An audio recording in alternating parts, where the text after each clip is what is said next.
Time Warner Audiobooks presents The Book of the Dead, written by Douglas Preston and Lincoln Child, and read by Scott Brick. Chapter 1. Early morning sunlight gilded the cobbled drive of the staff entrance at the New York Museum of Natural History, illuminating a glass pillbox just outside the granite archway. Within the pillbox, a figure sat slumped in his chair, an elderly man, familiar to all museum staff. He puffed contentedly on a calabash pipe and basked in the warmth of one of those false spring days that occur in New York City in February, the kind that coaxes daffodils, crocuses, and fruit trees into premature bloom, only to freeze them dead later in the month.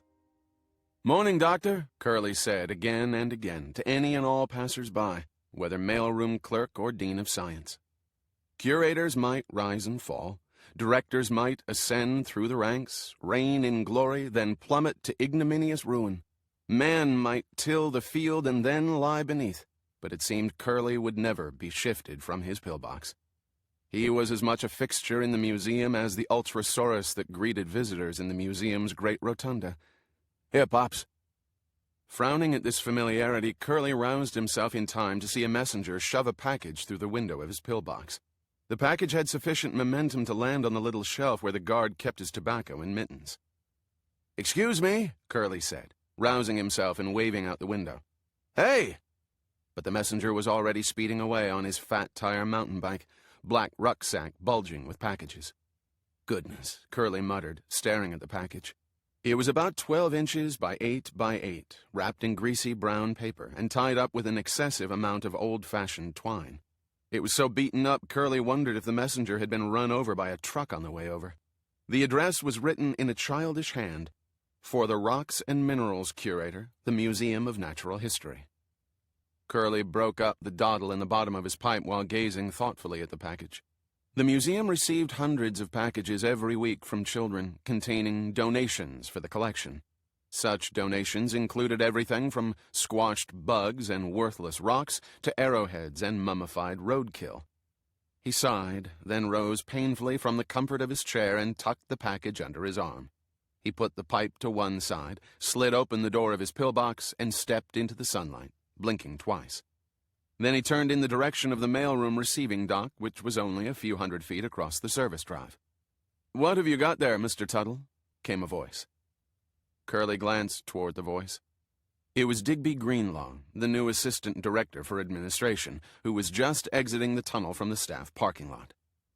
Curly did not answer immediately. He didn't like Greenlaw and his condescending Mr. Tuttle. A few weeks earlier, Greenlaw had taken exception to the way Curly checked IDs, complaining that he wasn't really looking at them. Heck, Curly didn't have to look at them. He knew every employee of the museum on site. "Package," he grunted in reply. Greenlaw's voice took on an officious tone. "Packages are supposed to be delivered directly to the mailroom, and you're not supposed to leave your station." Curly kept walking. He had reached an age where he found the best way to deal with unpleasantness was to pretend it didn't exist. He could hear the footsteps of the administrator quicken behind him, the voice rising a few notches on the assumption he was hard of hearing. "Mr. Tuttle? I said you should not leave your station unattended." Curly stopped, turned. "Thank you for offering, Doctor." He held out the package. Greenlaw stared at it, squinting. "I didn't say I would deliver it." Curly remained in place, proffering the package. "Oh, for heaven's sake."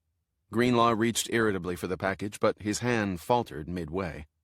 "It's a funny-looking thing." "What is it?" "Dunno, Doctor. Came by messenger." "It seems to have been mishandled." Curly shrugged. But Greenlaw still didn't take the package. He leaned toward it, squinting. "It's torn. There's a hole. Look, there's something coming out." Curly looked down. The corner of the package did indeed have a hole, and a thin stream of brown powder was trickling out. "What in the world?" Curly said. Greenlaw took a step back. "It's leaking some kind of powder." His voice rode up a notch. "Oh, my lord! What is it?" Curly stood rooted to the spot. "Good God, Curly, drop it! It's anthrax!" Greenlaw stumbled backward, his face contorted in panic. It's a terrorist attack. Someone call the police. I've been exposed. Oh my God, I've been exposed. The administrator stumbled and fell backward on the cobblestones, clawing the ground and springing to his feet, and then he was off and running. Almost immediately, 2 guards came spilling out of the guard station across the way, one intercepting Greenlaw while the other made for Curly. "What are you doing?" Greenlaw shrieked. "Keep back! Call 911! Curly remained where he was, package in hand. This was something so far outside his experience that his mind seemed to have stopped working. The guards fell back, Greenlaw at their heels. For a moment, the small courtyard was strangely quiet.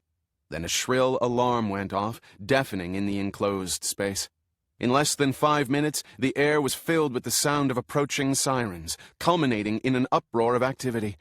Police cars, flashing lights, crackling radios, and uniformed men rushing this way and that, stringing up yellow biohazard tape and erecting a cordon. Megaphones shouting at the growing crowds to back off, while at the same time telling Curly to drop the package and step away. Drop the package and step away.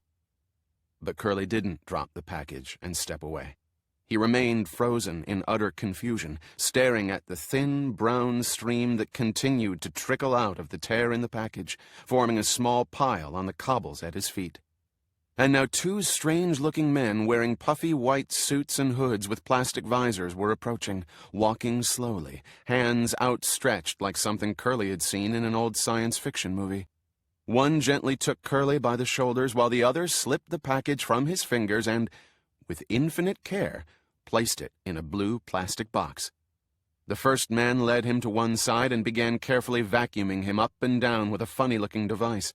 And then they began dressing him, too, in one of the strange plastic suits, all the time telling him in low, electronic voices that he was going to be all right, that they were taking him to the hospital for a few tests, that everything would be fine. As they placed the hood over his head, Curly began to feel his mind coming back to life, his body able to move again. "Excuse me, doctor?" he said to one of the men as they led him off toward a van that had backed through the police cordon and was waiting for him, doors open. "Yes?" "My pipe." He nodded toward the pillbox. "Don't forget to bring my pipe." Chapter 2. Dr. Lauren Wildenstein watched as the first response team carried in the blue plastic hazmat container, placing it under the fume hood in her laboratory. The call had come in 20 minutes earlier, and both she and her assistant Richie were ready. At first, it sounded like it might be the real deal for a change, something that actually fit the profile of a classic bioterror attack. A package sent to a high-profile New York City institution, dribbling brown powder. But on-site testing for anthrax had already come up negative, and Wildenstein knew that this one would almost certainly be another false alarm. In her 2 years leading the New York City DOHMS Sentinel laboratory, they had received over 400 suspicious powders to analyze, and thank God, not one had turned out to be a bioterror agent. So far. She glanced at the running tally they kept tacked to the wall. Sugar, salt, flour, baking soda, heroin, cocaine, pepper, and dirt in that order of frequency. The list was a testament to paranoia and too damn many terror alerts. The delivery team left, and she spent a moment staring at the sealed container. Amazing, the consternation a package of powder could cause these days. It had arrived half an hour ago at the museum, and already a guard and museum administrator had been quarantined, given antibiotics, and were now being treated by mental health services. It seemed the administrator was particularly hysterical. She shook her head. "What do you think?" came a voice from over her shoulder. "Terrorist cocktail du jour?" Wildenstein ignored this. Richie's work was top-notch, even if his emotional development had been arrested somewhere between the 3rd and 4th grade. "Let's run an X-ray." "Rolling." The false color X-ray that popped up on the monitor screen showed the package was full of an amorphous substance, with no letter or any other objects visible. "No detonator," Richie said. "Darn. I'm going to open the container." Wildenstein broke the hazmat seals and carefully lifted out the package. She noted the crude, childish scrawl, the lack of a return address, the multiple strands of badly tied twine. It seemed almost designed to arouse suspicion. One corner of the package had been abraded by mishandling, and a light brown substance not unlike sand dribbled from it. This was unlike any bioterror agent she had studied. Awkwardly, on account of her heavy gloves, she cut the twine and opened the package, lifting out a plastic bag. "We've been sandbagged," said Ritchie with a snort. "We treat it as hazardous until proven otherwise," said Wildenstein, although her private opinion was the same as his. Naturally, it was better to err on the side of caution. "Weight? 1.2 kilo. For the record, I'm noting that all the biohazard and hazmat alarms under the hood are reading 0. Using a scoop, she took a few dozen grains of the substance and distributed them into half a dozen test tubes, sealed and racked them, then removed them from beneath the hood, passing them on to Ritchie. Without needing to be told, he started the usual set of chemical reagents, testing for a sweet. "Nice having a shitload of sample to work with," he said with a chuckle. "We can burn it, bake it, dissolve it, and still have enough left over to make a sandcastle." Wildenstein waited while he deftly did the workups. "All negative," he reported at last. "Man, what is this stuff?" Wildenstein took a second rack of samples. "Do a heat test in an oxidizing atmosphere and vent the gas to the gas analyzer." "Sure thing." Ritchie took another tube and, sealing it with a vented pipette which led to the gas analyzer, heated the tube slowly over a Bunsen burner. Wildenstein watched, and to her surprise the sample quickly ignited, glowing for a moment before disappearing, leaving no ash or residue. "Burn, baby, burn." "What do you have, Ritchie?" He scrutinized the readout. "Just about pure carbon dioxide and monoxide, trace of water vapor." "The sample must have been pure carbon." "Give me a break, boss. Since when does carbon come in the form of brown sand?" Wildenstein peered at the grit in the bottom of one of the sample tubes. "I'm going to take a look at this stuff under the stereo zoom." She sprinkled a dozen grains onto a slide and placed it on the microscope stage, turned on the light, and looked through the oculars. "What do you see?" Ritchie asked. But Wildenstein did not answer. She kept looking, dazzled. Under a microscope, the individual grains were not brown at all, but tiny fragments of a glassy substance in myriad colors. Blue, red, yellow, green, brown, black, purple, pink. Still looking through the oculars, she picked up a metal spoon, pressed it on one of the grains, and gave a little push. She could hear a faint scritch as the grain scratched the glass. "What are you doing?" Ritchie asked. Wildenstein rose. "Don't we have a refractometer around here somewhere?" "Yeah, a really cheap job dating back to the Middle Ages." Ritchie rummaged around in a cabinet and drew out a dusty machine in a yellowed plastic cover. He set it up, plugged it in. "You know how to work this puppy?" "I think so." Using the stereo zoom, she plucked a grain of the substance and let it sink into a drop of mineral oil she put on a slide. Then she slid the slide into the reading chamber of the refractometer. After a few false starts, she figured out how to turn the dial and obtain a reading. She looked up, a smile on her face. "Just what I suspected. We have an index of refraction of 2.4. "Yeah? So?" "There we are. Nailed it." "Nailed what, boss?" She glanced at him. "Ritchie, what is made of pure carbon, has an index of refraction above 2, and is hard enough to cut glass?" "Diamond?" "Bravo. You mean what we've got here is a bag of industrial diamond grit?" "That's what it would seem." Ritchie removed his hazmat hood, wiped his brow. "That's a first for me." He turned, reached for a phone. "I think I'll put a call into the hospital. Let them know they can stand down from biological alert. From what I heard, that museum administrator actually soiled his drawers." Chapter 3. Frederick Watson Colopy, director of the New York Museum of Natural History, felt a prickling of irritation on the back of his neck as he exited the elevator into the museum's basement. It had been months since he'd been down in these subterranean depths, and he wondered why the devil Wilfred Sherman, chairman of the mineralogy department, was so insistent on him coming to the mineralogy lab instead of Sherman coming to Colopy's office on the 5th floor. He turned a corner at a brisk walk, his shoes scraping the gritty floor, and came to the mineralogy lab door, which was shut. He tried the handle, locked, and in a fresh surge of irritation, knocked sharply. The door was opened almost immediately by Sherman, who just as quickly closed and locked it behind them.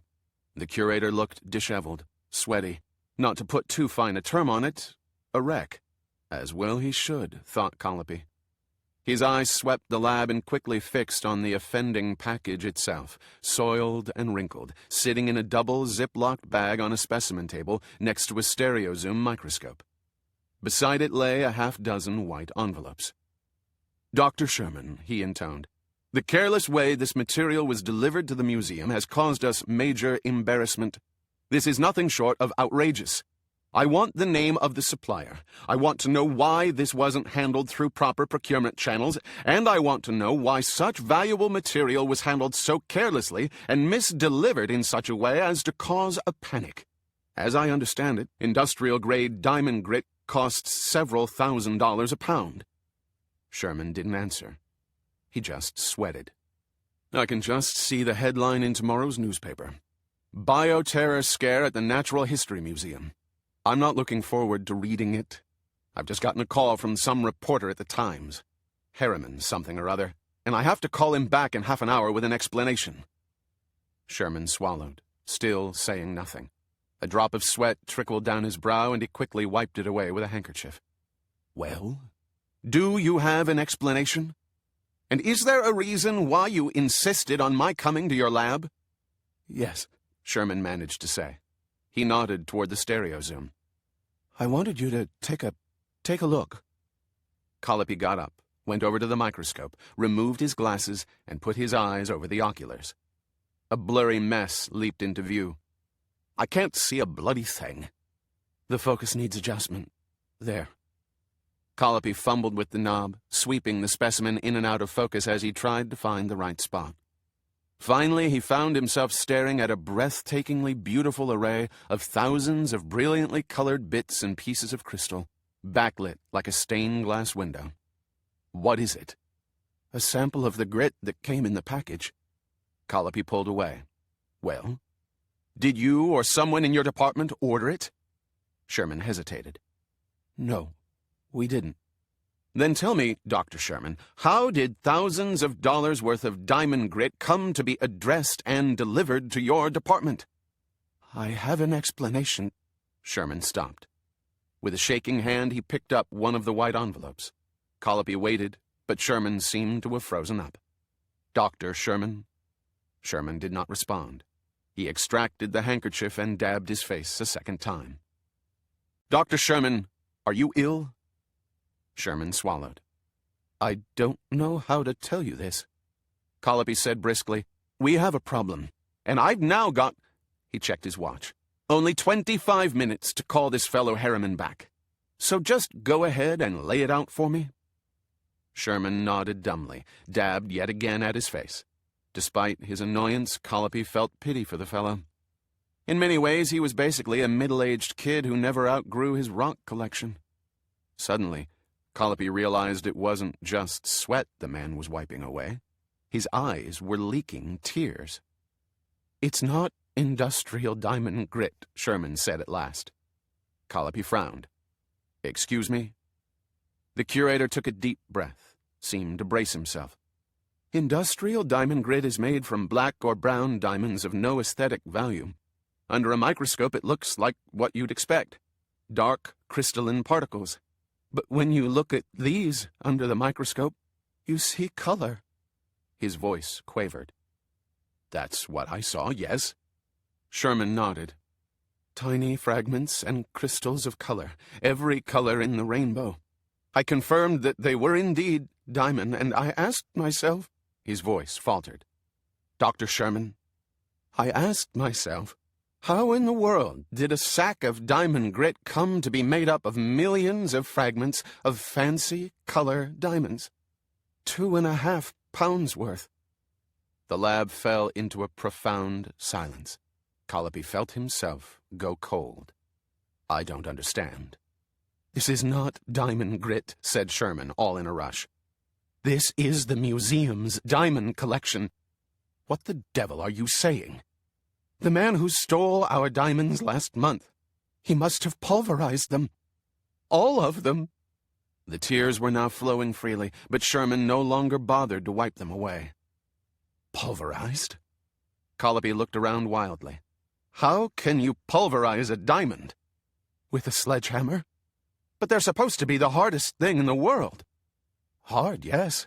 That doesn't mean they aren't brittle. How can you be sure? Many of our diamonds have a unique color. Take the Queen of Narnia, for example. No other diamond has quite that blue color, with hints of violet and green. I was able to identify each tiny fragment. That's what I've been doing, separating them out. He took the white envelope in his hand and tipped it out on a sheet of paper lying on the specimen table. A pile of blue grit poured out. He pointed to it. The Queen of Narnia. He took out another envelope, tipped it over into a purple pile. The Heart of Eternity. One after another he emptied the little envelopes. The Indigo Ghost. Ultima Thule. The 4th of July. The Zanzibar Green. It was like a steady drumbeat, one pounding blow after another. Colopy stared in horror at the tiny piles of glittering sand. This is a sick joke, he finally said. Those can't be the museum's diamonds. The exact hues of many of these famous diamonds are quantifiable, Sherman replied. I have hard data on them. I tested the fragments. They're diamonds with exactly the right hue. There can be no mistake. There's nothing else they could be. But surely not all of them, said Colopy. He can't have destroyed them all. That package contained 2.42 pounds of diamond grit. That's equivalent to about 5,500 carats. Adding in the amount that spilled, the original shipment would have contained roughly 6,000 carats. I added up the carat weights of the diamonds that were stolen. His voice trailed off. Well? Colopy asked at last, no longer able to contain himself. The total weight was 6,042 carats, Sherman said in a whisper. A long silence filled the laboratory, the only sound the faint hum of the fluorescent lights. At last Colopy raised his head and looked Sherman in the eye. Dr. Sherman, he began, but his voice cracked and he was forced to start over. Dr. Sherman, this information must not leave this room. Sherman, already pale, went white as a ghost, but after a moment, he nodded silently. Chapter 4. William Smithback, Jr. entered the dark and fragrant confines of the pub known as the Bones and scanned the noisy crowd. It was 5 o'clock, and the place was packed with museum staff, all lubricating themselves after the long and dusty hours spent laboring in the granite pile across the street. Why in the world they all wanted to hang out in a place whose every square inch of wall space was covered with bones after escaping just such an environment at work was a mystery to him. These days he himself came to the Bones for one reason only: the 40-year-old single malt that the bartender kept hidden under the bar. At $36 a shot, it wasn't exactly a bargain, but it sure beat having your insides corroded by $3 worth of cutty sark. He spied the copper-colored hair of his new bride, Nora Kelly, at their usual table in the back. He waved, sauntered over, and struck a dramatic pose. But soft, what light through yonder window breaks, he intoned. Then he kissed the back of her hand briefly, kissed her lips rather more attentively, and took a seat across the table. How are things? The museum continues to be an exciting place to work. You mean that bioterror scare this morning? She nodded. Someone delivered a package for the mineralogy department, leaking some kind of powder. They thought it was anthrax or something. I heard about that. In fact, Brother Bryce filed a story on that today.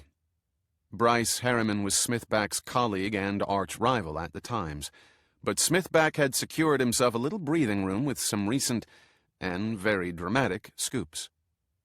The hangdog waiter came by and stood by the table, silently waiting to take their drink order. I'll take 2 fingers of the Glen Grant, Smithback said. The good stuff. A glass of white wine, please. The waiter shuffled off. "So it caused a stir?" Smithback asked. Nora giggled.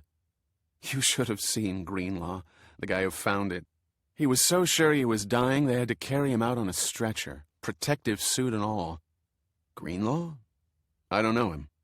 "He's the new VP for administration. Just hired from Con Ed." "So what did it turn out to be? The anthrax, I mean." "Grinding powder." Smithback chuckled as he accepted his drink. "Grinding powder? Oh, God, that's perfect." He swirled the amber liquid around in the balloon glass and took a sip. "How'd it happen?" "It seems the package was damaged in transit and the stuff was dribbling out. A messenger dropped it off with Curly, and Greenlaw just happened by."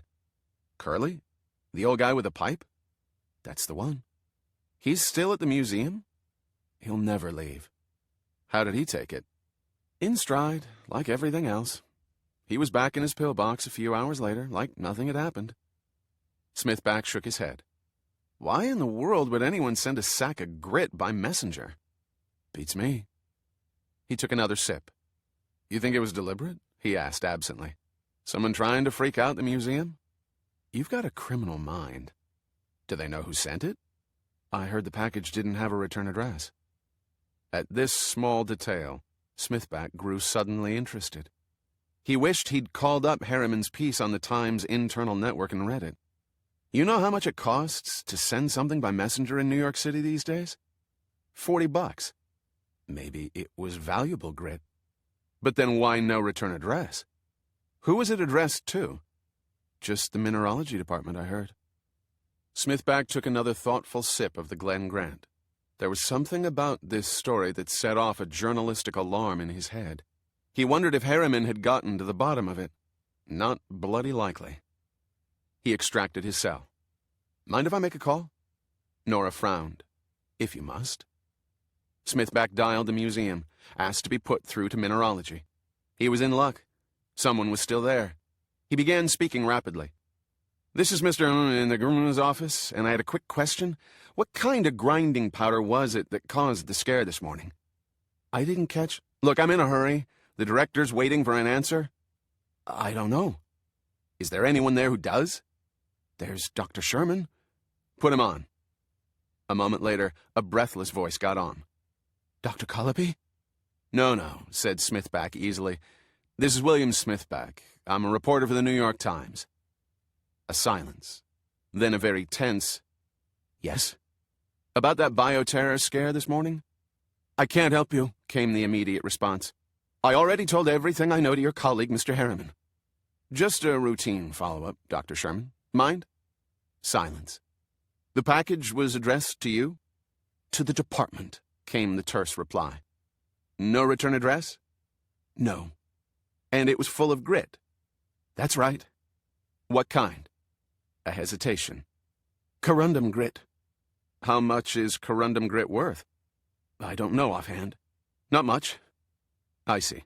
That's all, thanks." He hung up to find Nora looking at him. "It's rude to use your cell phone in a pub," she said. "Hey, I'm a reporter. It's my job to be rude." "Satisfied?" "No." "A package of grit came to the museum. It was leaking. It freaked someone out. End of story." "I don't know."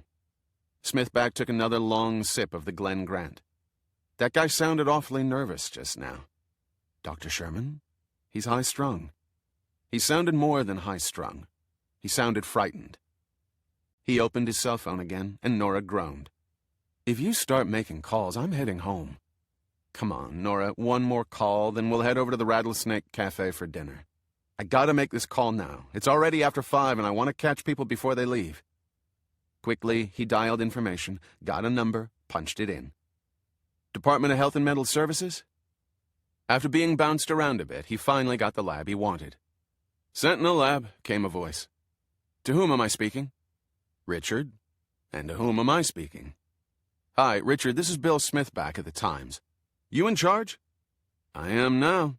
The boss just went home." "Lucky for you. Can I ask a few questions?" "You said you're a reporter?" "That's right." "I suppose so."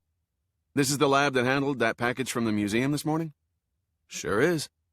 "What was in it?" Smithback heard a snort. Diamond grit. Not corundum? No, diamond. Did you examine the grit yourself? Yup. What did it look like? Under coarse examination, like a sack of brown sand. Smithback thought for a moment. How'd you figure out it was diamond grit? By the index of refraction of the particles.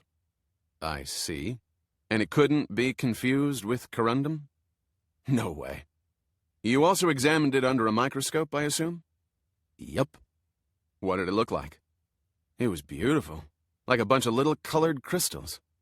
Smithback felt a sudden tingling at the nape of his neck. Colored? What do you mean? Bits and fragments of every color of the rainbow. I had no idea diamond grit was so pretty. That didn't strike you as odd? A lot of things that are ugly to the human eye look beautiful under the microscope. Like bread mold, for instance. Or sand, for that matter. But you said the grit looked brown. Only when blended together. I see. What did you do with the package? We sent it back to the museum and chalked it up as a false alarm. Thanks. Smithback slowly shut the phone. Impossible. It couldn't be. He looked up to find Nora staring at him, annoyance clear on her face. He reached over and took her hand. I'm really sorry, but I've got another call to make. She crossed her arms. And I thought we were going to have a nice evening together. One more call, please. I'll let you listen in. Believe me, this is going to be good. Nora's cheeks grew pink. Smithback knew that look. His wife was getting steamed. Quickly, he dialed the museum again, put the phone on speaker. Dr. Sherman? Yes? This is Smithback from the Times again. Mr. Smithback, came the shrill reply. I've already told you everything I know. Now, if you don't mind, I have a train to catch. I know that what arrived at the museum this morning was not corundum grit. Silence. I know what it really was. More silence. The museum's diamond collection. In the silence, Nora looked at him sharply. Dr. Sherman, I'm coming over to the museum to talk to you. If Dr. Colopy is still around, he would be wise to be there, or at least to make himself available by phone. I don't know what you told my colleague Harriman, but you're not going to fob off the same stuff onto me. It's bad enough that the museum allowed its diamond collection, the most valuable in the world, to be stolen. I'm certain the museum trustees wouldn't want a cover-up scandal to follow hard on the heels of the revelation that the same diamond collection had just been reduced to industrial-strength grinding powder. Are we clear on that, Dr. Sherman? It was a very weak and shaky voice that finally issued from the cell phone. It wasn't a cover-up, I assure you. It was, just a delay in the announcement. I'll be there in 10 minutes. Don't go anywhere. Smithback immediately made another call to his editor at the Times. Fenton, you know that piece on the anthrax scare at the museum that Bryce Harriman filed? Better kill that. I've got the real story, and it's a bombshell. Hold the front page for me. He shut the phone and looked up. Nora was no longer mad. She was white. Diogenes Pendergast, she whispered. He destroyed the diamonds? Smithback nodded. But why? That's a very good question, Nora. But now, darling, with my infinite apologies and an IOU for dinner at the Rattlesnake Cafe, I have to go. I've got a couple of interviews to conduct and a story to file before midnight if I'm going to make the national edition. I'm really, really sorry. Don't wait up for me. He rose and gave her a kiss. You're amazing, she said in an awed voice. Smithback hesitated, feeling an unaccustomed sensation. It took him a moment to realize he was blushing. Chapter 5. Dr. Frederick Watson Colopy stood behind the great 19th-century leather-topped desk of his corner office in the museum's southeast tower. The huge desk was bare, save for a copy of the morning's New York Times. The newspaper had not been opened. It did not need to be. Already, Colopy could see everything he needed to see on the front page, above the fold, in the largest type the staid Times dared use. The cat was out of the bag, and it could not be put back in. Colopy believed that he occupied the greatest position in American science, director of the New York Museum of Natural History. His mind drifted from the subject of the article to the names of his distinguished forebears: Ogilvy, Scott, Throckmorton. His goal, his one ambition, was to add his name to that august registry, and not fall into ignominy like his two immediate predecessors, the late and not much lamented Winston Wright, or the inept Olivia Merriam. And yet there, on the front page of the Times, was a headline that might just be his tombstone. He had weathered several bad patches recently, eruptions of scandal that would have felled a lesser man, but he had handled them coolly and decisively, and he would do the same here. A soft knock came at the door. "Come in." The bearded figure of Hugo Menzies, chairman of the anthropology department, dressed elegantly and with less than the usual degree of academic rumpledness, entered the room. He silently took a chair as Josephine Rocco, the head of public relations, entered behind him, along with the museum's lawyer, the ironically named Beryl Darling of Wilfrid, Spragg & Darling. Colopy remained standing, watching the three as he stroked his chin thoughtfully. Finally, he spoke.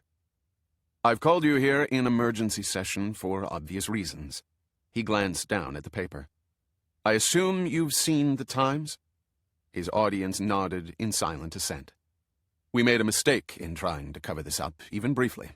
When I took this position as director of the museum, I told myself I would run this place differently, that I wouldn't operate in the secretive and sometimes paranoid manner of the last few administrations.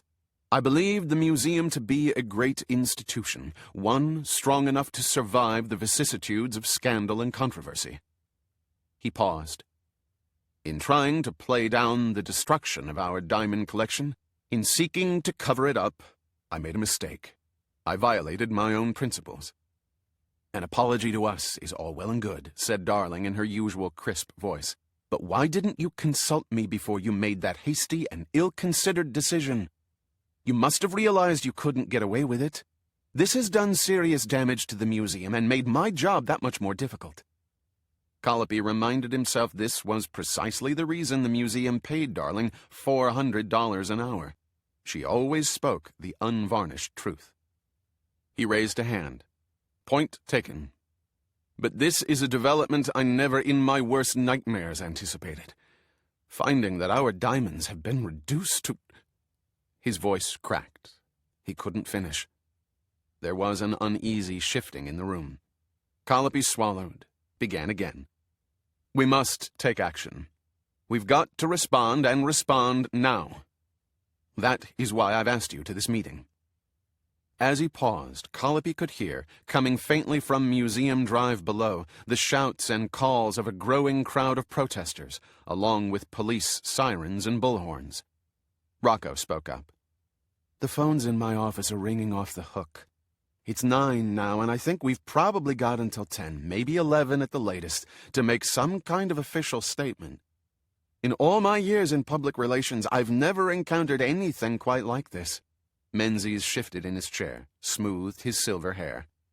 "May I?" Colopy nodded. "Hugo?" Menzies cleared his throat, his intense blue eyes darting to the window and back to Colopy. "The first thing we have to realize, Frederick, is that this catastrophe is beyond spinning. Listen to the crowd out there. The fact that we even considered covering up such a loss has the people up in arms. No, we've got to take the hit, honestly and squarely. Admit our wrong. No more dissembling." He glanced at Rocco. "That's my first point, and I hope we're all in agreement on it."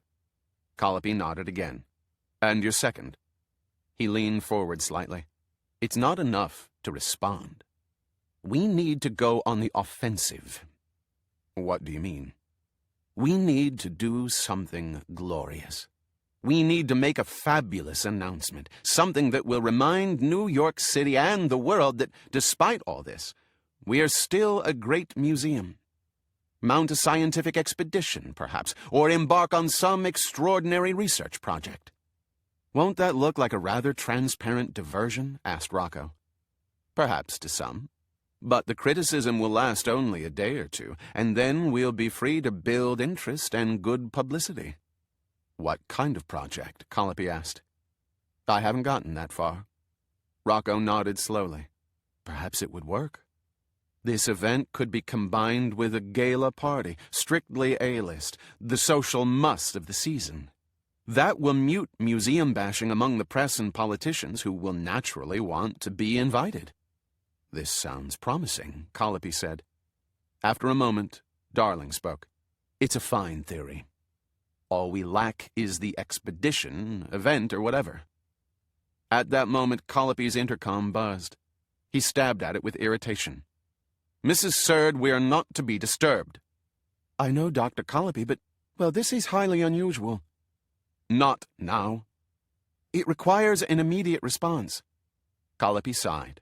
Can't it wait 10 minutes, for heaven's sake? It's a bank wire transfer donation of 10 million euros for... A gift of 10 million euros? Bring it in. Mrs. Surd entered, efficient and plump, carrying a paper. Excuse me for a moment. Colopy snatched the paper. Who's it from, and where do I sign? It's from a Comte Thierry de Cahors. He's giving the museum 10 million euros to renovate and reopen the Tomb of Senef. The Tomb of Senef? What the devil is that? Colopy tossed the paper on the desk. I'll deal with this later. But it says here, sir, that the funds are waiting in transatlantic escrow and must either be refused or accepted within the hour. Colopy resisted an impulse to wring his hands. We're awash in bloody restricted funds like this.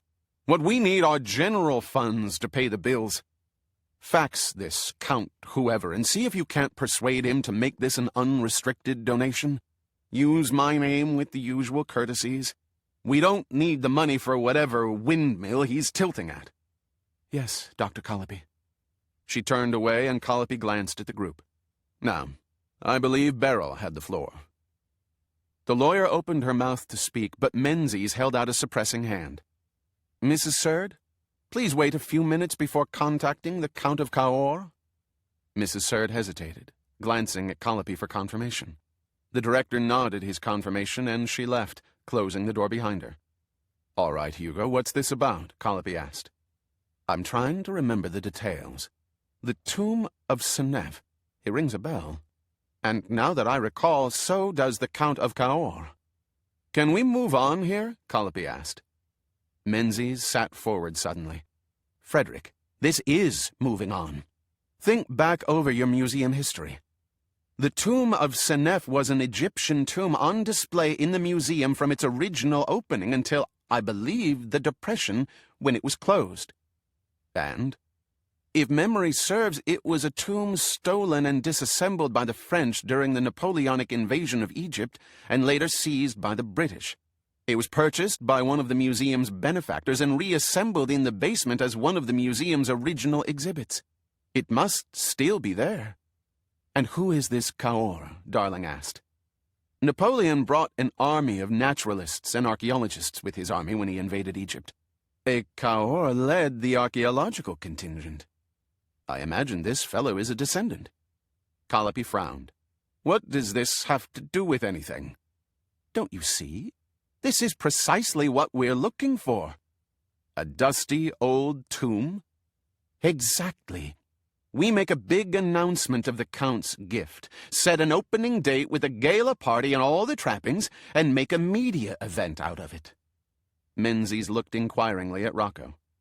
Yes, Rocco said. Yes, that could work.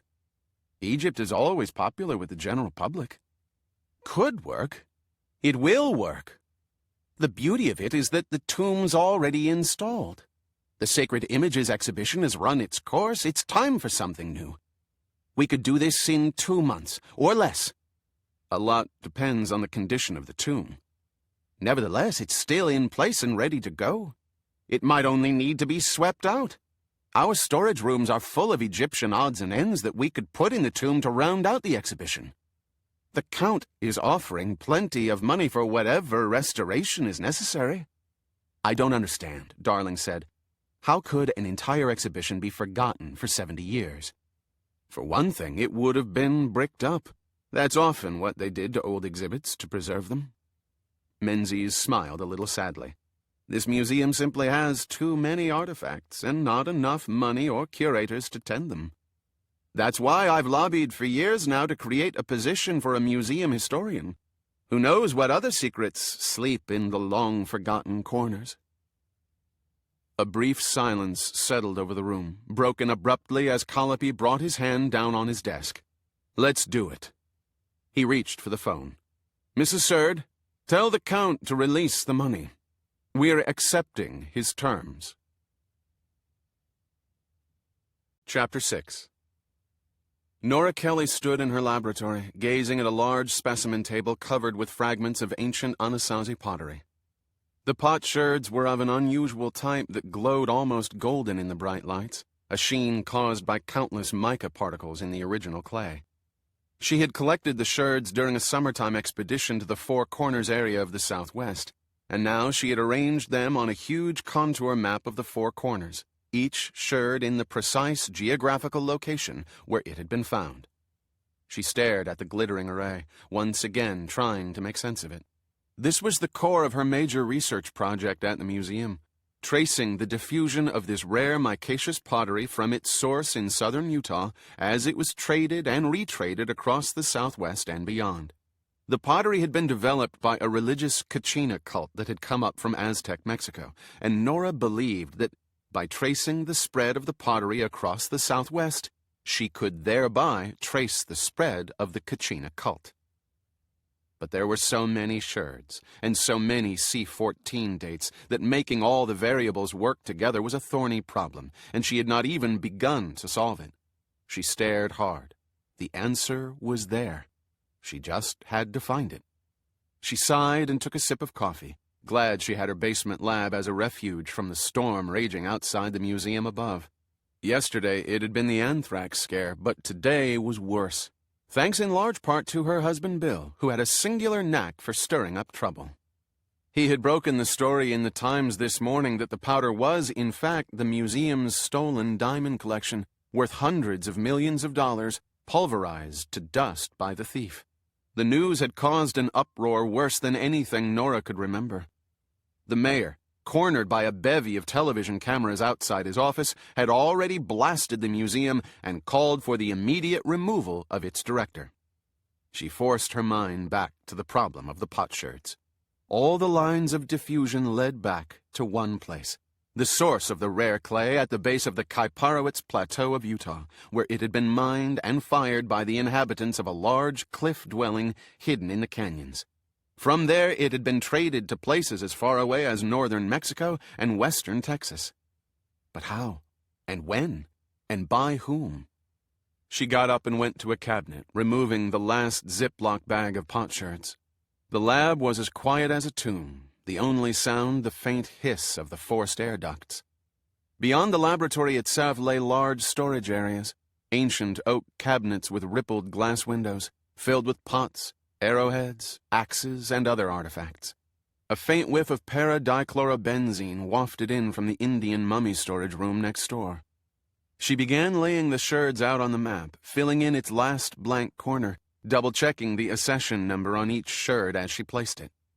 Suddenly, she paused. She had heard the creaking open of the laboratory door and the sound of a soft footfall on the dusty floor. Hadn't she locked it? It was a silly habit, locking the door. But the museum's vast and silent basement, with its dim corridors and its dark storage rooms filled with strange and dreadful artifacts, had always given her the creeps. And she could not forget what had happened to her friend Margot Green just a few weeks earlier in a darkened exhibition hall, 2 floors above where she stood now. "Is someone there?" she called out. A figure materialized from the dimness, first the outlines of a face, then a closely trimmed beard with silvery white hair, and Nora relaxed. It was only Hugo Menzies, chairman of the anthropology department and her immediate boss. He was still a little pale from his recent bout with gallstones, his cheerful eyes rimmed in red. "Hello, Nora," said the curator, giving her a kindly smile. "May I?" "Of course." Menzies perched himself on a stool. "It's so lovely and quiet down here. Are you alone?" "Yes." How are things up top? The crowd outside is still growing. I saw them when I came in. It's getting ugly. They're jeering and hectoring the arriving staff and blocking traffic on Museum Drive. And I fear this is just the beginning. It's one thing when the mayor and governor make pronouncements, but it appears the people of New York have also been aroused. God save us from the fury of the vulgus mobile. Nora shook her head. I'm sorry that Bill was the cause. Menzies laid a gentle hand on her shoulder. Bill was only the messenger. He did the museum a favor in exposing this ill-advised cover-up scheme before it could take hold. The truth would have come out eventually. I can't understand why someone would go to the trouble to steal the gems and then destroy them. Menzies shrugged. Who knows what goes on in the mind of a deranged individual? It evinces, at the very least, an implacable hatred of the museum. What had the museum ever done to him? Only one person can answer that question. But I'm not here to speculate on the criminal's mind. I'm here for a specific reason, and it has to do with what's going on upstairs. I don't understand. I've just come from a meeting in Dr. Colopy's office. We made a decision, and it involves you. Nora waited, feeling a creeping sense of alarm. Are you familiar with the tomb of Senef? I've never heard of it. Not surprising. Few museum employees have. It was one of the museum's original exhibits, an Egyptian tomb from the Valley of the Kings that was reassembled in these basements. It was closed down and sealed off in the 30s and never reopened. And what the museum needs right now is some positive news, something that will remind everyone that we're still doing good things. A distraction, as it were. That distraction is going to be the tomb of Senef. We're going to reopen it, and I want you as point person for the project. Me? But I put off my research for months to help mount the Sacred Images show. An ironic smile played over Menzies' face. That's right, and that's why I'm asking you to do this. I saw the work you did on Sacred Images. You're the only one in the department who can pull this off. In how long? Colopy wants it fast-tracked. We've got 6 weeks. You've got to be kidding. We face a real emergency. Finances have been in a sorry state for a long time. And with this new spate of bad publicity, anything could happen. Nora fell silent. What set this in motion, Menzies continued gently, is that we just received 10 million euros, $13 million, to fund this project. Money is no object. We'll have the unanimous support of the museum, from the board of trustees to all the unions. The tomb of Senef has remained sealed, so it should be in fairly good condition. Please don't ask me to do this. Give it to Ashton. Ashton's no good at controversy. I saw how you handled yourself with those protesters at the Sacred Images opening. Nora, the museum is in a fight for its life. I need you. The museum needs you. There was a silence. Nora glanced back over her potsherds with a horribly sinking heart. I don't know anything about Egyptology. We're bringing on a top Egyptologist as a temporary hire to work with you. Nora realized there was no escape. She heaved a huge sigh. All right. I'll do it. Brava. That's what I wanted to hear. Now then, we haven't gotten very far with the idea yet, but the tomb hasn't been on display in 70 years, so it will obviously need some sprucing up. It's not enough these days to mount a static exhibition. You need multimedia. And of course there will be a gala opening, something every New Yorker with social aspirations will have to get a ticket for. Nora shook her head. All this in 6 weeks? I was hoping you might have some ideas. When do you need them? Right now, I'm afraid. Dr. Colopy has scheduled a press conference in half an hour to announce about the show. Oh, no. Nora slumped on her stool. Are you sure special effects will be necessary? I hate computerized window dressing. It distracts from the objects. That is what being a museum means these days, unfortunately. Look at the new Abraham Lincoln Library. Yes, on a certain level, it's a bit vulgar, perhaps. But this is the 21st century, and we're competing with television and video games.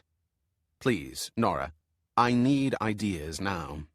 The director will be bombarded with questions, and he wants to be able to talk about the exhibit. Nora swallowed. On the one hand, it made her sick to think of putting off her research yet again, working 70-hour weeks, never seeing her husband of only a few months. On the other hand, if she was going to do this, and it seemed she had no choice, she wanted to do it well. "We don't want anything cheesy," she said. "No mummies popping up from their sarcophagi. And it's got to be educational." "My feelings exactly." Nora thought a moment. "The tomb was robbed, am I right?" "It was robbed in antiquity, like most Egyptian tombs, probably by the very priests who buried Senef, who, by the way, was not a pharaoh, but vizier and regent to Tutmosis IV. Nora digested this. It was, she supposed, a huge honor to be asked to coordinate a major new exhibition, and this one would have exceptionally high visibility. It was intriguing. She found herself being drawn into it, despite herself. "If you're looking for something dramatic," she said, "why not recreate the moment of the robbery itself? We could dramatize the robbers at work, show their fear of being caught, what would happen to them if they were caught, with a voiceover explaining what was happening, who Senef was, that sort of thing." Menzies nodded. "Excellent, Nora." Nora felt a mounting excitement. If done right, with computerized lighting and so forth, it would give visitors an experience they'd never forget. Make history come alive inside the tomb itself. "Nora, someday you'll be director of this museum." She blushed. The idea did not displease her. "I'd been thinking of some sort of sound and light show myself. It's perfect." With uncharacteristic exuberance, Menzies seized Nora's hand. "This is going to save the museum, and it will make your career here. As I said, you'll have all the money and support you'll need. As for the computer effects, let me manage that side of things. You focus on the objects and displays. 6 weeks will be just enough time to get the buzz going, get out the invitations, and work the press. They won't be able to trash the museum if they're angling to be invited." He glanced at his watch. "I've got to prepare Dr. Colopy for the press conference." "Thank you so much, Nora." He bustled out, leaving Nora alone in the silent laboratory. She turned her eye regretfully to the table she had so carefully arranged with potsherds, and then she started picking them up, one at a time, and returning them to their storage bags. Chapter 7. Special Agent Spencer Coffey rounded the corner and approached the warden's office, his steel-capped heels making a satisfying tattoo against the polished cement floor. Short, bottle-mustached Agent Rabiner followed, deferentially riding his wake. Coffey paused before the institutional oak door, gave a tap, then opened it without waiting for an invitation. The warden's secretary, a thin, bleached blonde with old acne scars on her face and a no-bullshit attitude, gave him the once-over. "Yes?" "Agent Coffey, Federal Bureau of Investigation." He waved his badge. "We've got an appointment and we're in a hurry." "I'll tell the warden you're here," she said, her upstate hick accent grating on his nerves. Coffey glanced at Rabiner and rolled his eyes. He'd already had a run-in with a woman over a dropped connection when he called earlier that day, and now, meeting her in person, he confirmed she was everything he despised. A low-class hayseed who'd clawed her way into a position of semi-respectability. Agent Coffey and... She glanced at Rabiner. Special Agent Coffey and Special Agent Rabiner. The woman picked up the intercom phone with insolent slowness. "Agents Coffey and Rabiner to see you, sir? They say they have an appointment." She listened for a moment and then hung up. She waited just long enough to let Coffey know she wasn't in nearly the hurry he was. "Mr. Imhoff," she finally said, "will see you." Coffey started to walk past her desk. Then he paused. "So, How are things down on the farm?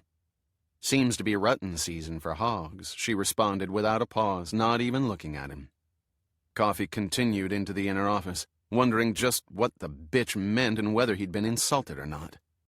As Coffee shut the door behind them, Warden Gordon Imhoff rose from behind a large Formica desk. Coffee hadn't seen him in person before and found the man far younger than he expected, small and neat, with a goatee and cool blue eyes. He was impeccably dressed and sported a helmet of blow-dried hair.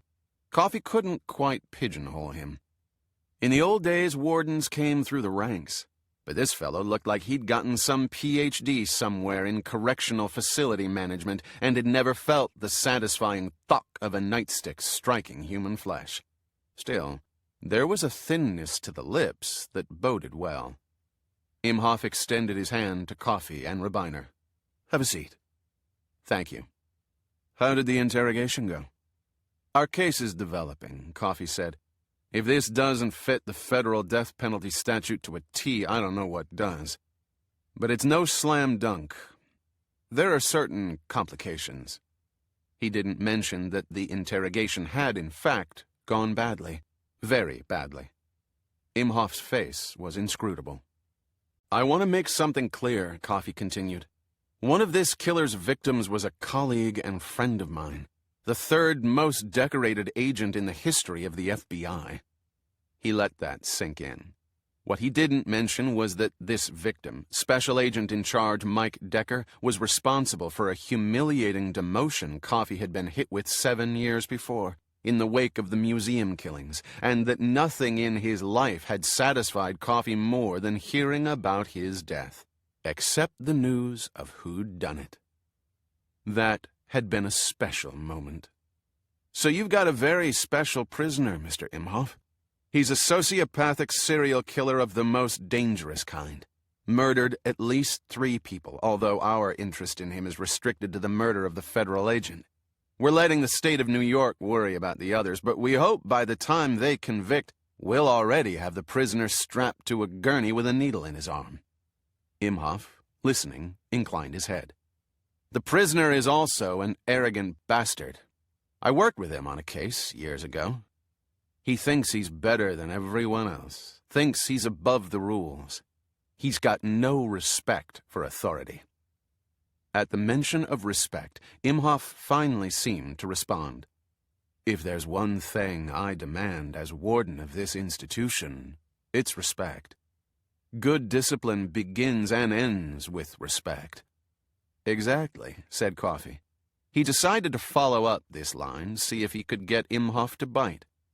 "Speaking of respect, during the interrogation the prisoner had some choice things to say about you." Now he could see Imhoff getting interested.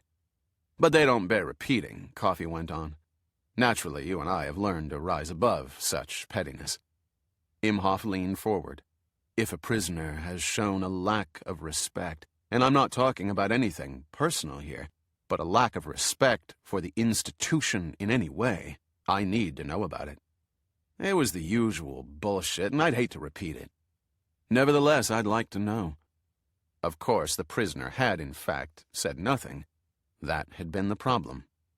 "He referred to you as a beer-swilling Nazi bastard, a Boche, a kraut, that sort of thing." Imhoff's face tightened slightly, and Coffee knew immediately he'd scored a hit. "Anything else?" the warden asked quietly. "Very crude stuff, something about the size of your... well, I don't even recall the details." There was a frosty silence. Imhoff's goatee quivered slightly. "As I said, it was all bullshit.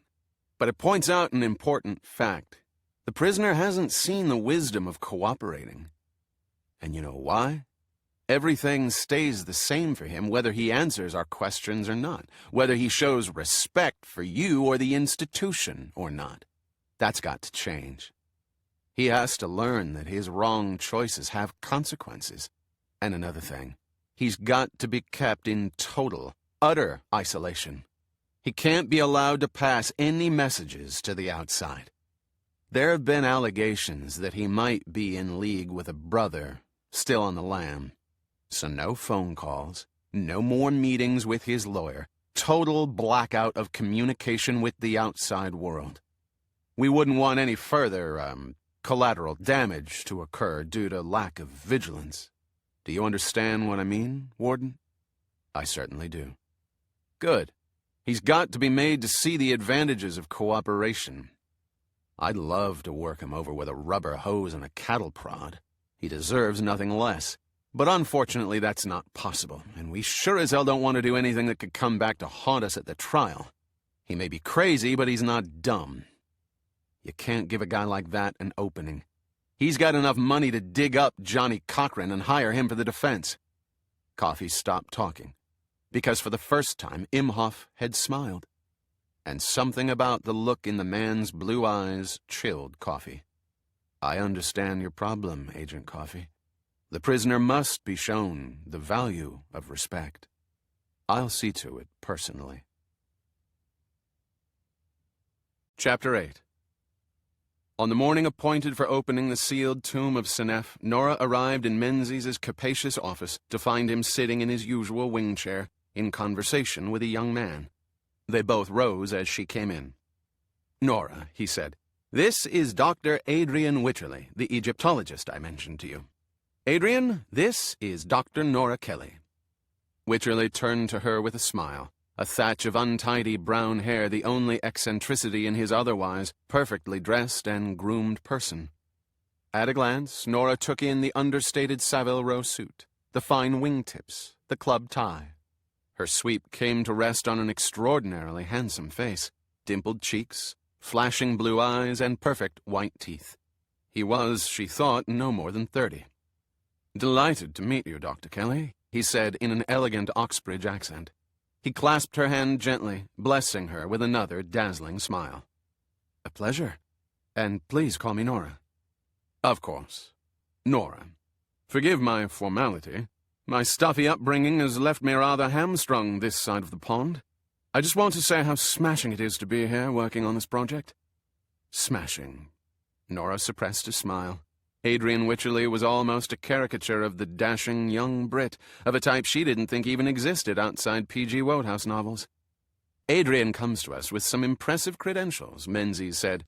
"Doctor of Philosophy from Oxford, directed the excavation of the tomb KV-42 in the Valley of the Kings, University Professor of Egyptology at Cambridge, author of the monograph Pharaohs of the 20th Dynasty." Nora looked at Wycherley with fresh respect. He was amazingly young for an archaeologist of such stature. "Very impressive." Wycherley put on a self-deprecating face. "A lot of academic rubbish, really." "It's hardly that." Menzies glanced at his watch. "We're meeting someone from the maintenance department at 10. As I understand it, nobody knows quite precisely where the tomb of Senef is anymore.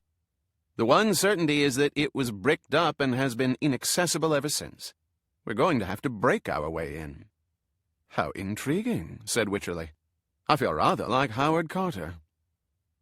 They descended in an old brass elevator which creaked and groaned its way to the basement. They emerged in the maintenance section and threaded a complex path through the machine shop and carpentry, at last arriving at the open door of a small office. Inside, a small man sat at a desk, poring over a thick press of blueprints. He rose as Menzies rapped on the doorframe. "I'd like to introduce you both to Mr. Seamus McCorkle," said Menzies. "He probably knows more about the layout of the museum than anyone alive." "Which still isn't saying much," said McCorkle. He was an elvish man in his early 50s with a fine Celtic face and a high, whistling voice. He pronounced the final word, Mitch. After completing the introductions, Menzies turned back to McCorkle. "Have you found our tomb?" "I believe so." McCorkle nodded at the slab of old blueprints. "It's not easy finding things in this old pile." "Why ever not?" Wycherley asked. McCorkle began rolling up the top blueprint. "The museum consists of 34 interconnected buildings, with a footprint of more than 6 acres, over 2 million square feet of space, and 18 miles of corridors. And that's not even counting the sub-basement tunnels, which no one's ever surveyed or diagrammed. I once tried to figure out how many rooms there were in this joint. Gave up when I hit 1,000. It's been under constant construction and renovation for every single one of its 140 years. That's the nature of a museum. Collections get moved around, Rooms get joined together, others get split apart and renamed. And a lot of these changes are made on the fly, without blueprints. But surely, they couldn't lose an entire Egyptian tomb, said Wycherley. McCorkle laughed. That would be difficult, even for this museum. It's finding the entrance that might be tricky. It was bricked up in 1935 when they built the connecting tunnel from the 81st Street subway station.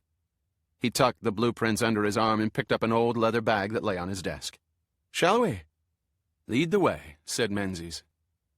They set off along a puke-green corridor, past maintenance rooms and storage areas, through a heavily trafficked section of the basement. As they went along, McCorkle gave a running account. This is the metal shop. This is the old physical plant, once home to the ancient boilers now used to store the collection of whale skeletons. Jurassic dinosaur storage, Cretaceous, Oligocene mammals, Pleistocene mammals, dugongs and manatees. The storage areas gave way to laboratories, their shiny stainless steel doors in contrast to the dingy corridors, lit with caged light bulbs and lined with rumbling steam pipes. They passed through so many locked doors Nora lost count. Some were old and required keys, which McCorkle selected from a large ring. Other doors, part of the museum's new security system, he opened by swiping a magnetic card. As they moved deeper into the fabric of the building, the corridors became progressively empty and silent. I dare say this place is as vast as the British Museum, said Wycherley. McCorkle snorted in contempt. Bigger. Much bigger. They came to an ancient set of riveted metal doors, which McCorkle opened with a large iron key. Darkness yawned beyond. He hit a switch and illuminated a long, once elegant corridor lined with dingy frescoes. Nora squinted. They were paintings of a New Mexico landscape, with mountains, deserts, and a multi-storied Indian ruin she recognized as Taos Pueblo. Fremont Ellis, said Menzies. This was once the Hall of the Southwest. Shut down since the 40s. These are extraordinary, said Nora. Indeed, and very valuable. They're rather in need of curation, said Wycherley. That's a rather nasty stain there. It's a question of money, Menzies said. If our Count hadn't stepped forward with the necessary grant, the tomb of Senef would probably have been left to sleep for another 70 years. McCorkle opened another door, revealing another dim hall turned into storage, full of shelves covered with beautifully painted pots. Old oaken cabinets stood against the walls, fronted with rippled glass, revealing a profusion of dim artifacts. The Southwest collections, McCorkle said. I had no idea, said Nora, amazed. These should be available for study. As Adrian pointed out, they need to be curated first, Menzies said. Once again, a question of money. It's not only money, McCorkle added, with a strange, pinched expression on his face. Nora exchanged glances with Wycherley. I'm sorry? She asked. Menzies cleared his throat. I think what Seamus means is that the, first museum beast killings happened in the vicinity of the Hall of the Southwest. In the silence that followed, Nora made a mental note to have a look at these collections later, preferably in the company of a large group. Maybe she could write a grant to see them move to updated storage. Another door gave way to a smaller room, lined floor to ceiling with black metal drawers. Half hidden behind the drawers were ancient posters and announcements from the 20s and 30s, with Art Deco lettering and images of Gibson girls. In an earlier era, it must have been an antechamber of sorts. The room smelled of paradichlorobenzene and something bad, like old beef jerky, Nora decided.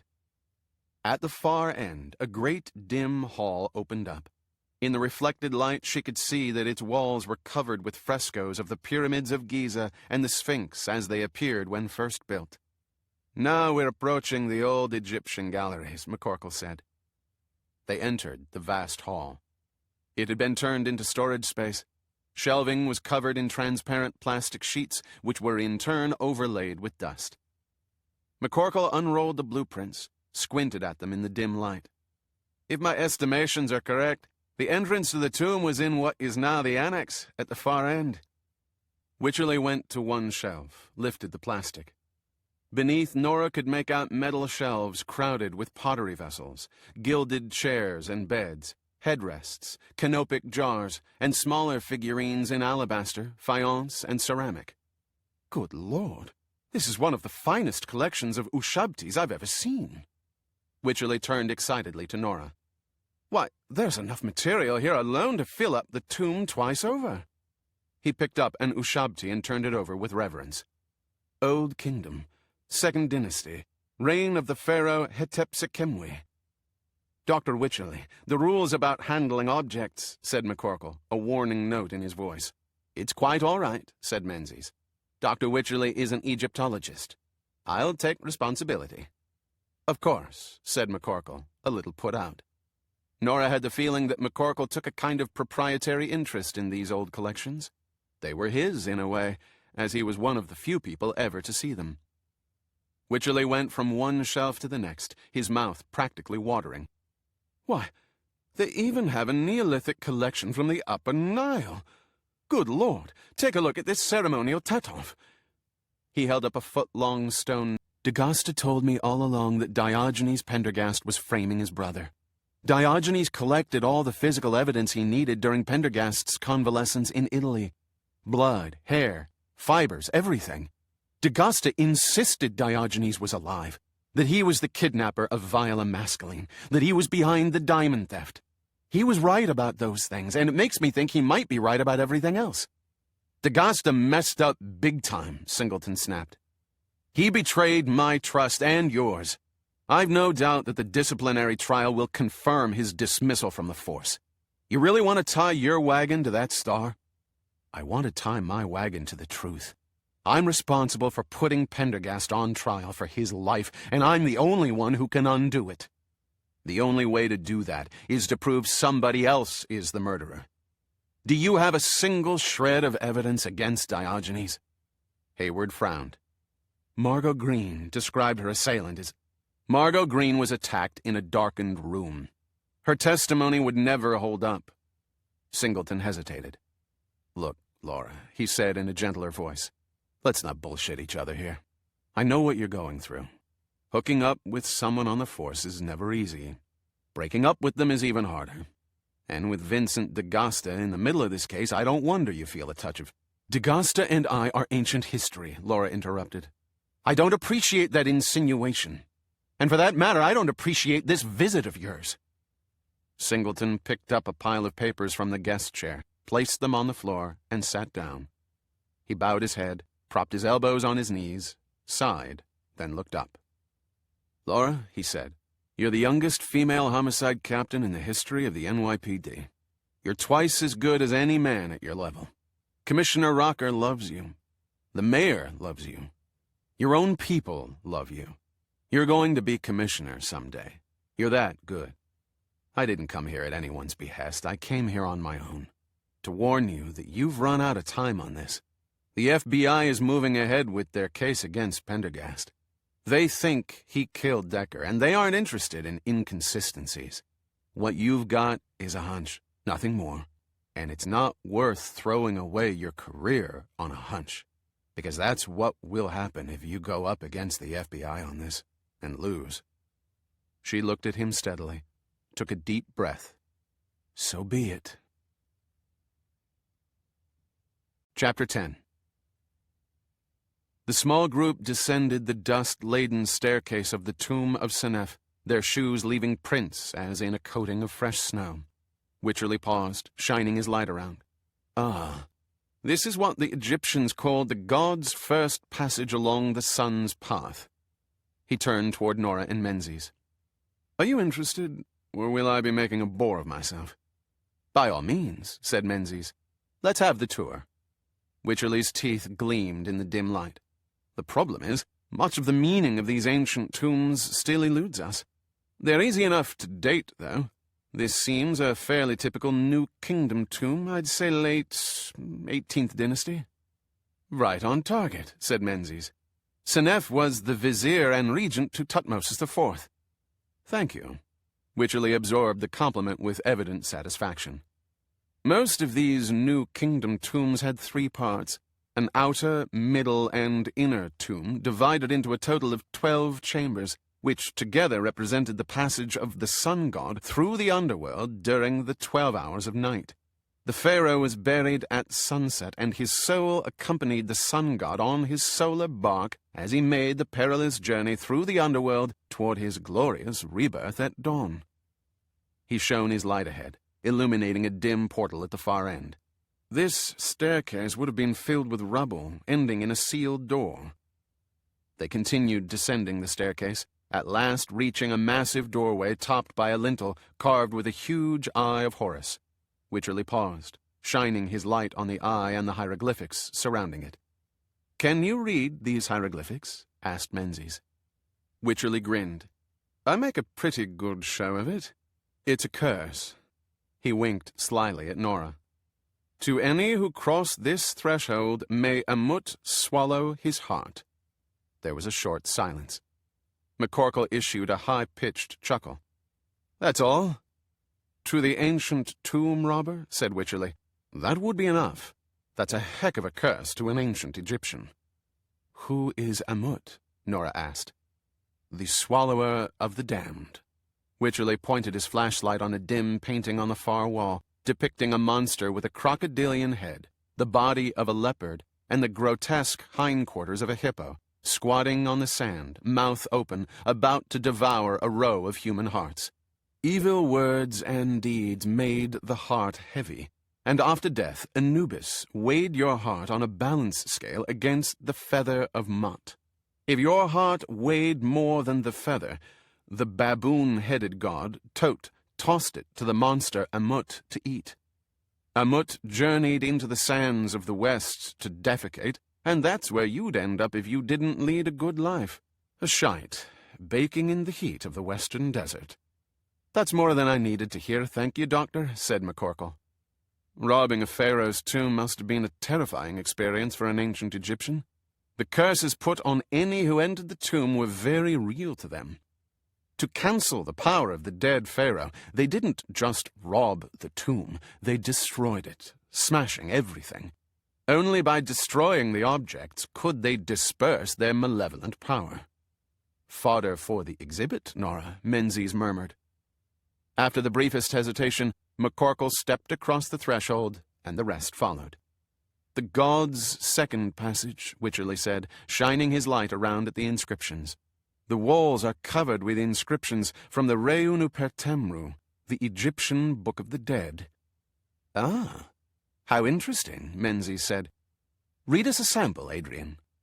In a low voice, Wycherley began to intone. "The Regent Senef, whose word is truth, saith, Praise and thanksgiving be unto thee, Ra, O thou who rollest on like unto gold, thou illuminer of the two lands on the day of thy birth. Thy mother brought thee forth on her hand, and thou didst light up with splendor the circle which is travelled over by the disk. O great light who rollest across Nu, thou dost raise up the generations of men from the deep source of thy waters." It's an invocation to Ra, the sun god, by the deceased Senef. It's pretty typical of the Book of the Dead. "I've heard about the Book of the Dead," Nora said, "but I don't know much about it." It was basically a group of magical invocations, spells, and incantations. It helped the dead make the dangerous journey through the underworld to the Field of Reeds, the ancient Egyptian idea of heaven. People waited in fear during that long night after the burial of the pharaoh, because if he buggered up somehow down in the underworld and wasn't reborn, the sun would never rise again. The dead king had to know the spells, the secret names of the serpents, and all kinds of other arcane knowledge to finish the journey. That's why it's all written on the walls of his tomb. The Book of the Dead was a set of crib notes to eternal life. Wycherley chuckled, shining his beam over 4 registers of hieroglyphics painted in red and white. They stepped toward them, raising clouds of deepening gray dust. "There's the first gate of the dead," he went on. "It shows the pharaoh getting into the solar bark and journeying into the underworld, where he's greeted by a crowd of the dead. Here in Gate 4, they've encountered the dreaded desert of Sokor, and the boat magically becomes a serpent to carry them across the burning sands. And this This is very dramatic. At midnight, the soul of the sun god Ra unites with his corpse, represented by the mummified figure. Pardon my saying so, Doctor, McCorkle broke in, but we still got 8 rooms to go. Right, of course. So sorry. They proceeded to the far end of the chamber. Here a dark hole revealed a steep staircase plunging into blackness. This passage would also have been filled with rubble, Wycherley said, to hinder robbers. Be careful, McCorkle muttered as he led the way. Wycherley turned to Nora and held out a well-manicured hand. May I? I think I can handle it, she said, amused at the old-world courtesy. As she watched Wycherley descend with excessive caution, his beautifully polished shoes heavily coated with dust, she decided that he was far more likely to slip and break his neck than she was. Be careful, Wycherley called out to McCorkle. If this tomb follows the usual plan, up ahead is the well. The well? McCorkle's voice floated back. A deep pit designed to send unwary tomb robbers to their death. But it was also a way to keep water from flooding the tomb during those rare periods when the Valley of the Kings flash flooded. Even if it remains intact, the well will surely be bridged over, Menzies said. Recall that this was once an exhibit. They moved forward cautiously, their beams finally revealing a rickety wooden bridge spanning a pit at least 15 feet deep. McCorkle, gesturing for them to remain behind, examined the bridge carefully with his light, then advanced out onto it. A sudden crack caused Nora to jump.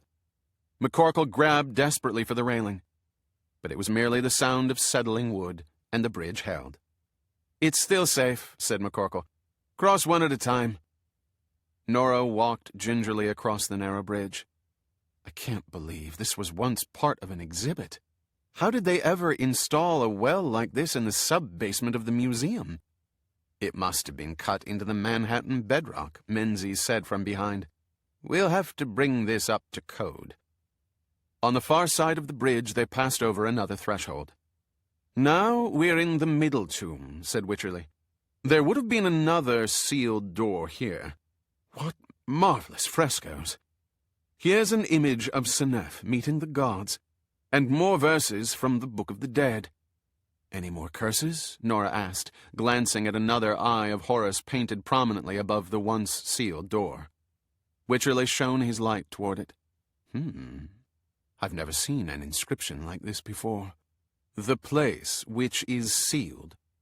That which lieth down in the closed place is reborn by the Ba soul which is in it. That which walketh in the closed space is dispossessed of the Ba soul. By the eye of Horus I am delivered or damned, O great god Osiris. Sure sounds like another curse to me, said McCorkle. I would guess it's merely an obscure quotation from the Book of the Dead. The bloody thing runs to 200 chapters, and nobody's figured all of it out. The tomb now opened up onto a stupendous hall, with a vaulted roof and 6 great stone pillars, all densely covered with hieroglyphics and frescoes. It seemed incredible to Nora that this huge, ornate space had been asleep in the bowels of the museum for more than half a century, forgotten by almost all. Wycherley turned, playing his light across the extensive paintings. This is rather extraordinary. The Hall of the Chariots, which the ancients called the Hall of Repelling Enemies. This was where all the war stuff the pharaoh needed in the afterlife would have been stored. His chariot, bows and arrows, horses, swords, knives, war club and staves, helmet, leather armor. His beam paused at a frieze depicting beheaded bodies laid out by the hundreds on the ground, their heads lying in rows nearby. The ground was splattered with blood, and the ancient artist had added such realistic details as lolling tongues. They moved through a long series of passageways until they came to a room that was smaller than the others. A large fresco on one side showed the same scene of weighing the heart depicted earlier, only much larger. The hideous, slavering form of Amut squatted nearby. The Hall of Truth, Wycherley said. Even the pharaoh was judged, or in this case, Senef, who was almost as powerful as a pharaoh. McCorkle grunted, then disappeared into the next chamber, and the rest followed. It was another spacious room with a vaulted ceiling, painted with a night sky full of stars, the walls dense with hieroglyphics. An enormous granite sarcophagus sat in the middle, empty. The walls on each side were interrupted by 4 black doors. "This is an extraordinary tomb," said Wycherley, shining the light around. "I had no idea. When you called me, Dr. Menzies, I thought it would be something small but charming. This is stupendous. Where in the world did the museum get it?" "An interesting story," Menzies replied. "When Napoleon conquered Egypt in 1798, one of his prizes was this tomb, which he had disassembled block by block to take back to France. But when Nelson defeated the French in the Battle of the Nile, a Scottish naval captain finagled the tomb for himself and reassembled it at his castle in the Highlands. In the 19th century, his last descendant, the 7th Baron of Rattray, finding himself strapped for cash, sold it to one of the museum's early benefactors, who had it shipped across the Atlantic and installed while they were building the museum. The Baron let go one of England's national treasures, I should say." Menzies smiled. He received £1,000 for it. "Worse and worse. May a mutt swallow the greedy Baron's heart for selling the ruddy thing." Wycherley laughed, casting his flashing blue eyes on Nora, who smiled politely. His attentiveness was becoming obvious, and he seemed not at all discouraged by the wedding band on her finger. McCorkle began to tap his foot impatiently. "This is the burial chamber," Wycherley began, "which the ancients called the House of Gold. Those antechambers would be the Ushabti room, the canopic room, where all the pharaoh's preserved organs were stored in jars, the treasury of the End, and the resting place of the gods. Remarkable, isn't it, Nora? What fun we'll have." Nora didn't answer immediately. She was thinking about just how massive the tomb was, and how dusty, and how much work lay ahead of them. Menzies must have been thinking the same thing, because he turned to her with a smile that was half eager, half rueful. "Well, Nora," he said, "it should prove an interesting 6 weeks." Chapter 11. Jerry Fecteau slammed the door to Solitary 44 hard, causing a deafening boom throughout the 3rd floor of Herkmoor Correctional Facility 3.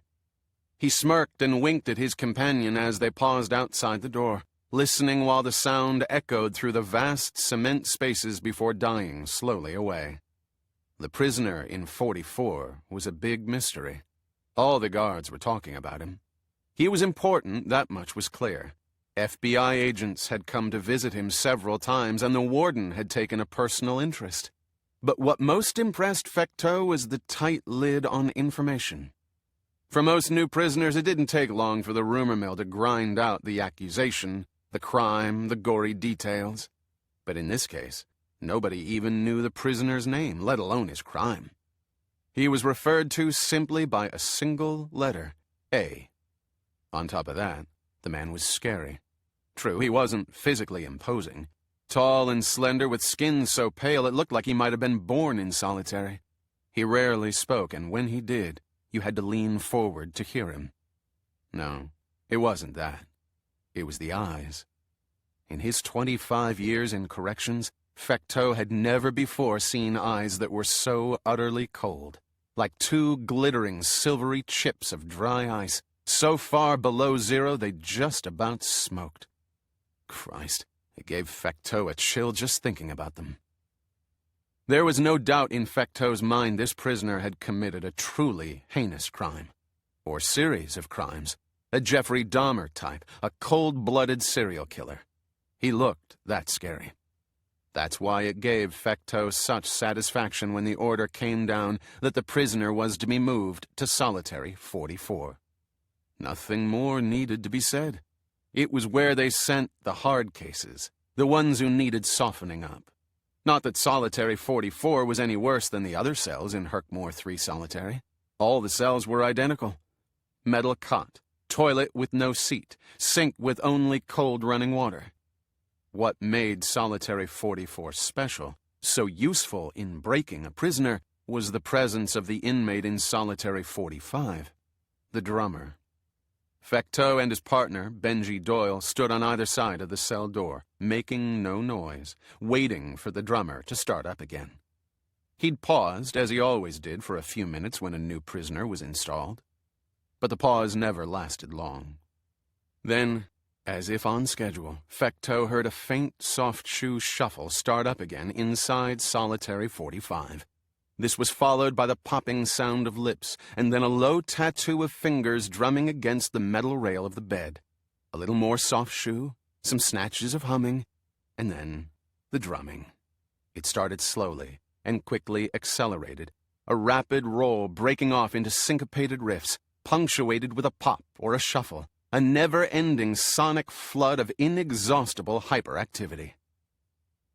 A smile spread across Fecteau's face, and his eyes met those of Doyle. The drummer was a perfect inmate. He never shouted, screamed, or threw his food. He never swore, threatened the guards, or trashed his cell. He was neat and tidy, keeping his hair groomed and his body washed. But he had two peculiar characteristics that kept him in solitary. He almost never slept, and he spent his waking hours, all his waking hours, drumming. Never loudly, never in your face. The drummer was utterly oblivious to the outside world and the many curses and threats directed at him. He did not even seem to be aware that there was an outside world, and he continued on, never varying, never ruffled or disturbed, totally focused. Curiously, the very softness of the drummer's sounds were the most unendurable aspect of them. Chinese water torture of the ear. In transferring the prisoner known as A to solitary, Fecteau and Doyle had had orders to deprive the man of all his possessions, especially including, the warden had made clear, writing instruments. They had taken everything: books, sketches, photographs, journals, notebooks, pens, and inks. The prisoner was left with nothing, and with nothing to do but listen. Bada bada diddy diddy bop hop hop hoppa hoppa bee bop diddy diddy boom diddy bada boom ba ba boom bada pop ba pop diddy diddy daddy shuffle shuffle diddy da dit diddy shuffle tap da da pop dit diddy dap dit diddy. Fecteau had heard enough. It was already getting under his skin. He gestured toward the exit with his chin, and he and Doyle headed hurriedly back down the hall, the sounds of the drummer dying away. "I give him a week," said Fecteau. "A week?" Doyle replied with a snort. "The poor bastard won't last 24 hours. Chapter 12. Lieutenant Vincent D'Agosta lay on his belly in a freezing drizzle on a barren hill above the Herkmore Federal Correctional and Holding Facility in Herkmore, New York. Next to him crouched the dark form of the man named Proctor. The time was midnight. The great prison spread out in a flat valley below them, brilliantly illuminated by the yellow glare of overhead lights, as surreal an industrial confection as a giant oil refinery. D'Agosta raised a pair of powerful digital binoculars and once again examined the general layout of the facility. It covered at least 20 acres, consisting of 3 low, enormous concrete building blocks, set in a U-shape, surrounded by asphalt yards, lookout towers, fenced service areas, and guardhouses. D'Agosta knew the first building was the Federal Maximum Security Unit, filled with the very worst violent offenders contemporary America could produce. And that, D'Agosta thought grimly, was saying quite a bit. The second, much smaller area bore the official title of Federal Capital Sentence Holding and Transfer Facility. While New York State had no death penalty, there was a federal death penalty, and this is where those few who had been sentenced to death by the federal courts were held. The third unit also had a name that could only have been invented by a prison bureaucrat: the Federal High-Risk Violent Offender Pretrial Detention Facility. It contained those awaiting trial for a small list of heinous federal crimes, men who had been denied bail and who were considered at especially high risk of escape or flight. This facility held drug kingpins, domestic terrorists, serial killers who had exercised their trade across state boundaries, and those accused of killing federal agents. In the lingo of Herkmore, This was the Black Hole. It was this unit that currently housed Special Agent AXL Pendergast. While some of the storied state prisons, such as Sing Sing and Alcatraz, were famed for never having had an escape, Herkmore was the only federal facility that could boast a similar record. D'Agosta's binoculars continued to roam the facility, taking in even the minute details he had already spent 3 weeks studying on paper. Slowly, he worked his way from the central buildings to the outbuildings and finally to the perimeter. At first glance, the perimeter of Herkmore looked unremarkable. Security consisted of the standard triple barrier.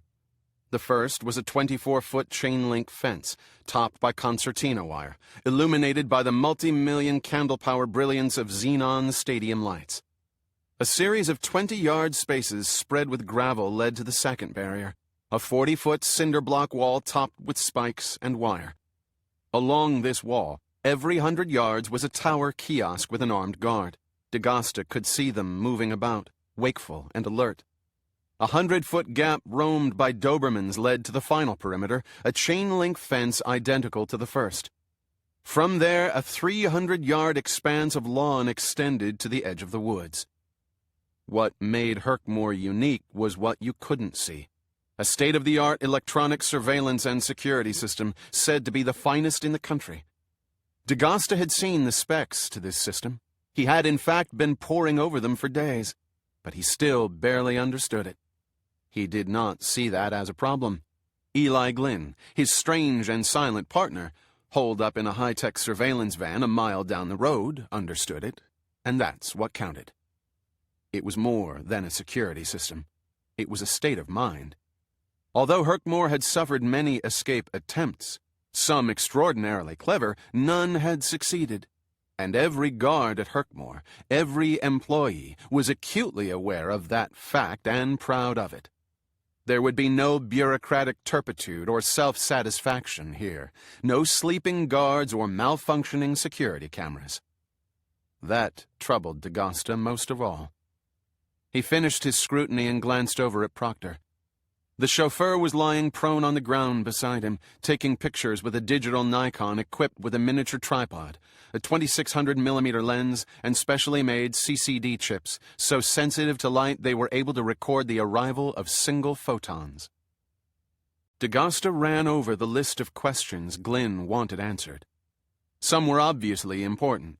How many dogs there were, how many guards occupied each tower, how many guards manned the gates. Glynn had also requested a description of the arrival and departure of all vehicles, with as much information as possible on them. He wanted detailed pictures of the clusters of antennas, dishes, and microwave horns on the building roofs. But other requests were not so clear.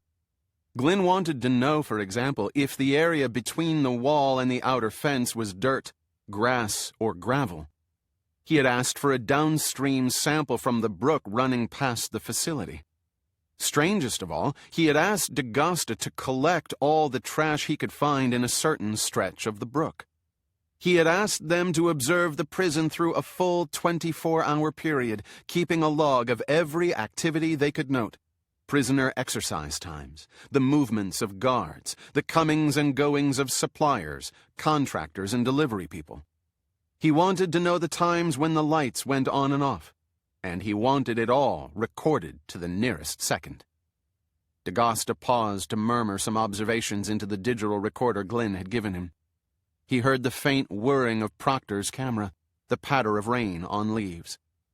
He stretched. Jesus, it really kills me to think of Pendergast in there. It must be very hard on him, sir, said Proctor in his usual impenetrable way. The man was no mere chauffeur. D'Agosta had figured that out as soon as he saw him break down and stow away a CAR-15 XM-177 Commando in less than 60 seconds. But he could never seem to penetrate Proctor's Jeeves-like opacity. The soft click and whir of the camera continued.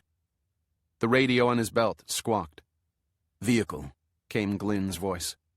A moment later, a pair of headlights flashed through the bare branches of the trees, approaching on the single road leading to Herkmore, which ran up the hill from the town 2 miles away. Proctor quickly swung the lens of his camera around. D'Agosta clapped the binoculars to his eyes, the gain automatically adjusting to compensate for the changing contrasts of dark and light. The truck came out of the woods and into the glow of lights surrounding the prison. It looked like a food service truck of some kind, and as it turned, D'Agosta could read the logo on the side, Helmer's Meats and Byproducts. It stopped at the guardhouse, presented a sheaf of documents, and was waved through. The 3 sets of gates opened automatically, one after the other, the gate ahead not opening until the one behind had closed. The soft clicking of the camera's shutter continued. D'Agosta checked his stopwatch, murmured into the recorder. He turned to Proctor. "Here comes tomorrow's meatloaf," he said, making a feeble joke. "Yes, sir." D'Agosta thought of Pendergast, the supreme gourmet, eating whatever it was that truck was bringing. He wondered how the agent was handling it. The truck entered the inner service drive, did a 2-point turn, and backed up into a covered loading dock, where it was obscured from view. D'Agosta made another entry on the digital recorder, then settled down to wait. 16 minutes later, the vehicle drove back out. He glanced at his watch. Almost 1 o'clock. "I'm heading down to get that water and air sample, and do the magnetic drag. Be careful." D'Agosta shouldered his small knapsack and retreated to the back side of the hill, making his way down through bare trees, scrub, and mountain laurel. Everything was sopping wet, and water dripped from the trees. Here and there, small patches of damp snow glistened beneath the branches. He didn't need a light once he'd rounded the hill. There was enough glow from Herkmore to light up most of the mountain. D'Agosta was glad of the activity. During the wait on top, he'd had too much time to think. And thinking was the last thing he wanted to do. Thinking about his upcoming disciplinary trial, which might very well end in his dismissal from the NYPD. It seemed incredible what had happened in the last few months. His sudden promotion to the NYPD, his blossoming relationship with Laura Hayward, his reconnection with Agent Pendergast. And then it had all come crashing down. His career as a cop was in deep shit. He was estranged from Hayward, and his friend Pendergast was rotting in that damp hell below, shortly to go on trial for his life. D'Agosta staggered, righted himself. He tilted his bleary face upward, letting the drops of icy rain lash a modicum of alertness into him. He wiped his face and pushed on. Getting the water sample was going to be tricky, since the stream flowed along the edge of an open field outside the prison walls, completely exposed to the guards in the towers. But this was nothing compared to the magnetic drag he was charged with performing. Glynn wanted him to crawl as close to the outer perimeter fence as he could get, carrying a miniature magnetometer in his pocket to see if there were any buried sensors or hidden electromagnetic fields, and then plant the damn thing in the ground. Of course, if there were any sensors, he might well set them off, and then things would get exciting. He crept slowly downhill, the ground gradually leveling out. Despite his slicker and gloves, he could feel the icy water creeping down his legs and in through the poor ceiling of his boots. 100 yards farther on, he could make out the edge of the woods and hear the gurgle of the stream. He kept low in the laurel bushes as he moved forward. The last few yards, he got down on his hands and knees and crawled. A moment later, he was at the edge of the brook. It was dark and smelled of damp leaves, and along one bank a scalloped edge of old, rotten ice stubbornly remained. He paused, looking at the prison. The guard towers loomed above now, only 200 yards distant, the bright lights like multiple suns. He fumbled in his pocket and was about to remove the vial Glynn had given him when he froze. His assumption that the guards would be looking inward toward the prison had been wrong. He could clearly see one of them looking out, scanning the edge of the woods nearby with high-powered binoculars. An important detail. He froze, flattening himself in the laurel. He had already entered the forbidden perimeter, and he felt horribly exposed to view. The guard's attention seemed to have swept past him. With excruciating slowness, he edged forward and dipped the vial into the icy water, filled it, then screwed the top back on. Then he crept downstream, fishing out trash, old styrofoam coffee cups, a few beer cans, gum wrappers, and putting it in the knapsack. Glynn had been quite insistent that D'Agosta collect everything. It was a highly unpleasant job, wading in the icy water, sometimes having to root about the cobbled stream bottom up to his shoulder in water. One jam-up of branches across the stream acted like a sieve, and he hit the jackpot, collecting a good 10 pounds of sodden garbage. When he was done, he found himself at the point downstream where Glynn wanted the magnetometer placed. He waited until the guard's attention was at the farthest point, then he half-waded, half-crawled across the stream. The meadow that surrounded the prison was unkempt, grasses dead and flattened by the winter snows. But there were just enough skeletal weeds to provide at least the semblance of cover. D'Agosta crawled forward, freezing in place every time the guards swept the binoculars his way. The minutes crawled by. He felt the icy drizzle trickling down his neck and back. The fence grew closer only by excruciating degrees of slowness. But he had to keep going, and as fast as he dared.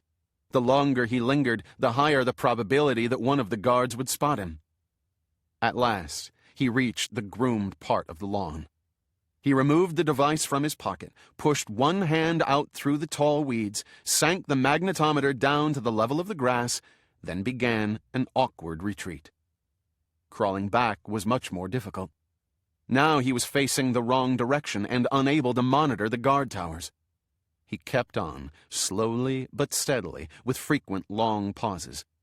45 minutes after setting out, he once again crossed the stream and re-entered the dripping woods, pushing up through the laurel bushes toward their spy nest on top of the hill, feeling half frozen, his back aching from lugging the knapsack of wet trash. "Mission accomplished?" Proctor asked as he returned.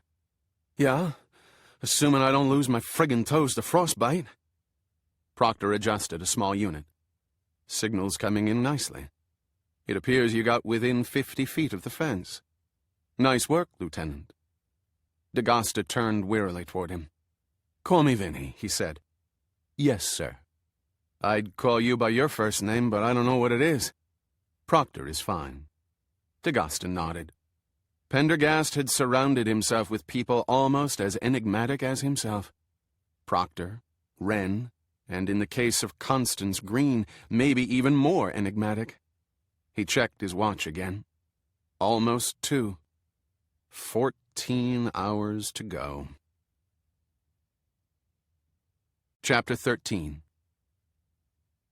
Rain hammered against the crumbling brick and marble facade of the Beaux-Arts mansion at 891 Riverside Drive. Far above the mansard roof and its widow's walk, lightning tore at the night sky. The first-floor windows had been boarded up and covered with tin, and the windows of the upper 3 stories were securely shuttered. No light pierced through to betray life within. The fenced front yard was overgrown with sumac and ailanthus bushes, and stray bits of wind-whipped trash lay in the carriage drive and beneath the porte-cochere. In every way the mansion appeared abandoned and deserted, like many others along that bleak stretch of Riverside Drive.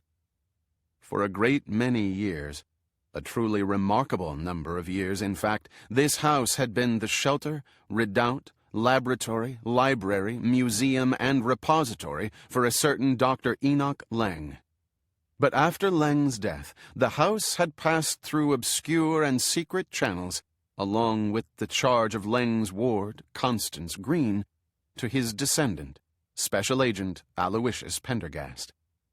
But now, Agent Pendergast was in solitary confinement in the maximum security wing of Herkmore Correctional Facility, awaiting trial for murder.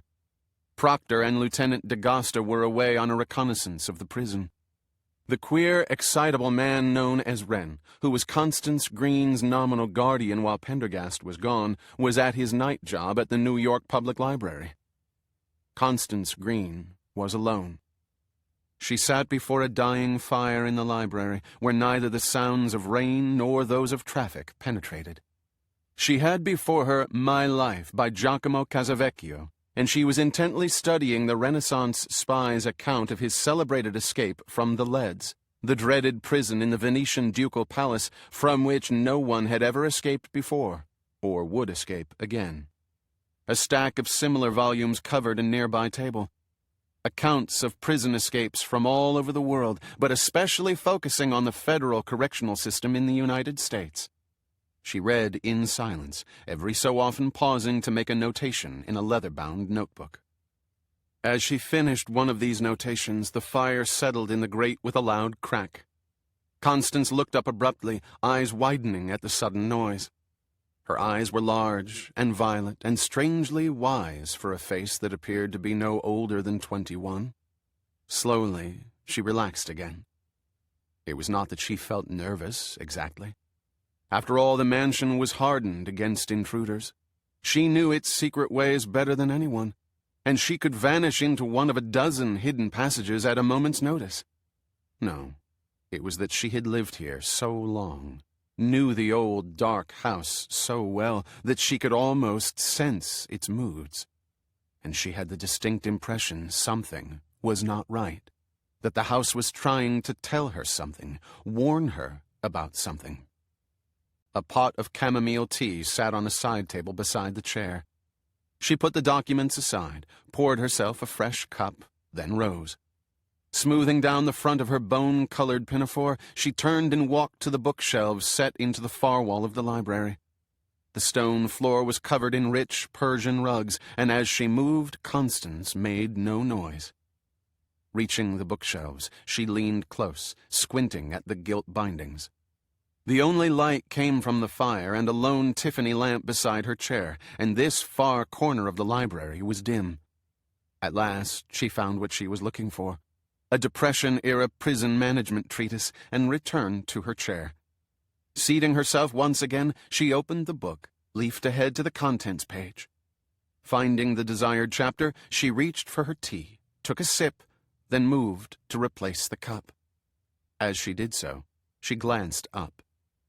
In the wing chair next to the side table, a man was now seated.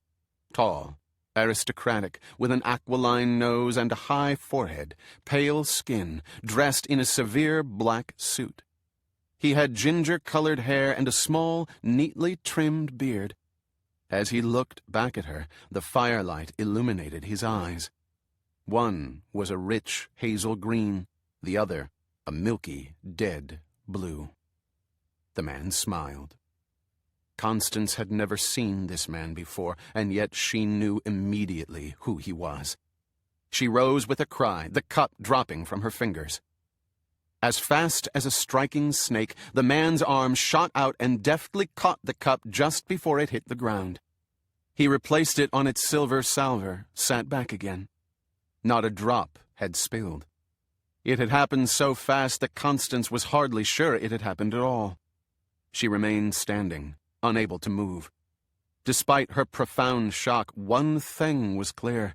The man was seated between her and the room's only exit. The man spoke softly, as if sensing her thoughts. "There is no need for alarm, Constance. I mean you no harm."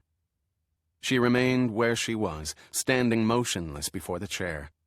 Her eyes flickered about the room and returned to the seated man. "You know who I am, don't you, child?" he asked. Even the buttery New Orleans tones were familiar. "Yes, I know who you are." She choked on the uncanny resemblance to the man she knew so well, all except his hair and his eyes. The man nodded. "I am gratified. How did you get in here?" "How I got in is unimportant. Why I am here is the true question, don't you think?" Constance seemed to consider this for a moment. "Yes, perhaps you are right." She took a step forward, letting the fingers of one hand drift from her wing chair and slide along the side table. "Very well, then. Why are you here?" "Because it's time we spoke, you and I. It's the least courtesy you could pay me, after all." Constance took another step, her fingers trailing along the polished wood. Then she paused. "Courtesy?" "Yes. After all, With a sudden motion, Constance snatched a letter opener from the side table and leaped at the man. The attack was remarkable not only for its swiftness, but for its silence. She had done nothing, said nothing to warn the man of her strike. To no avail. The man twitched aside at the last instant, and the letter opener sank to its hilt in the worn leather of the wing chair. Constance jerked it free, and still without uttering a sound, whirled to face the man, raising the weapon above her head. As she lunged, the man coolly dodged the stroke, and with a flick of his arm seized her wrist. She thrashed and struggled, and they fell to the floor, the man pinning her body under his, the letter opener skidding across the rug. The man's lips moved to within an inch of her ear. "Constance," he said in a quiet voice. "Du calme, du calme." "Courtesy," she cried once again. "How dare you speak of courtesy? You murder my guardian's friends, disgrace him, tear him from his house." She stopped abruptly and struggled. A soft groan rose in her throat, a groan of frustration mingled with another, more complex emotion. The man continued to speak in a smooth undertone. "Please understand, Constance. I'm not here to hurt you. I'm restraining you simply to prevent harm to myself." She struggled again. "Hateful man!"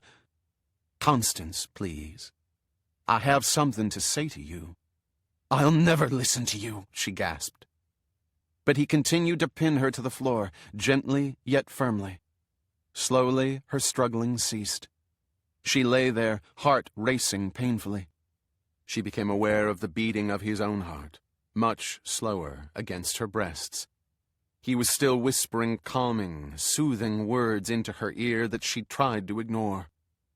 He pulled away slightly. "If I release you, will you promise not to attack me again? To stay and hear me out?" Constance did not reply. Even a condemned man has the right to be heard. And you may learn that everything is not as it seems. Still, Constance said nothing. After a long moment, the man raised himself from the floor, then, slowly, released his grip on her wrists. She stood at once. Breathing heavily, she smoothed down her pinafore. Her eyes darted around the library again. The man was still positioned strategically between her and the door. He raised a hand toward her wing chair. "Please, Constance," he said. "Sit down." Warily, she seated herself. "May we speak now like civilized people, without further outbursts?" "You dare speak of yourself as civilized? You, a serial killer and thief?" She laughed scornfully. The man nodded slowly, as if ingesting this. "Naturally, my brother has taken a certain line with you. After all, it's worked so well for him in the past. He's an extraordinarily persuasive and charismatic individual. You can't presume to imagine I'd believe anything you say. You're insane. Or worse, you do these things as a sane man." She again glanced past him, toward the library exit and the reception hall beyond. The man gazed back at her. "No, Constance. I am not insane. On the contrary, like you, I greatly fear insanity. You see, the sad fact is, we have a great deal in common, and not just that which we fear. We haven't the slightest in common. No doubt this is what my brother would like you to believe." It seemed to Constance that the man's expression had become one of infinite sadness. "It's true that I am far from perfect and cannot yet expect your trust," he went on. "But I hope you understand that I intend you no hurt." "What you intend means nothing. You're like a child who befriends a butterfly one day to pull off its wings the next. What do you know of children, Constance? Your eyes are so wise and so old. Even from here I can see the vast experience written there. What strange and terrible things they must have seen. How very penetrating your gaze. It fills me with sadness. No, Constance, I sense, I know, that childhood was a luxury you were denied, just as I myself was denied it." Constance went rigid. "Earlier I said I was here because it's time we spoke. It is time that you learn the truth. The real truth. His voice had sunk so low that the words were only just audible. Against her will, she asked, "The truth? About the relationship between me and my brother?" In the soft light of the dying fire, Diogenes Pendergast's peculiar eyes looked vulnerable, almost lost. Gazing back at her, they brightened slightly. "Ah, Constance, it must sound impossibly strange to you. But gazing on you like this, I feel I would do anything in my power to lift from you that burden of pain and fear, and carry it myself. And do you know why?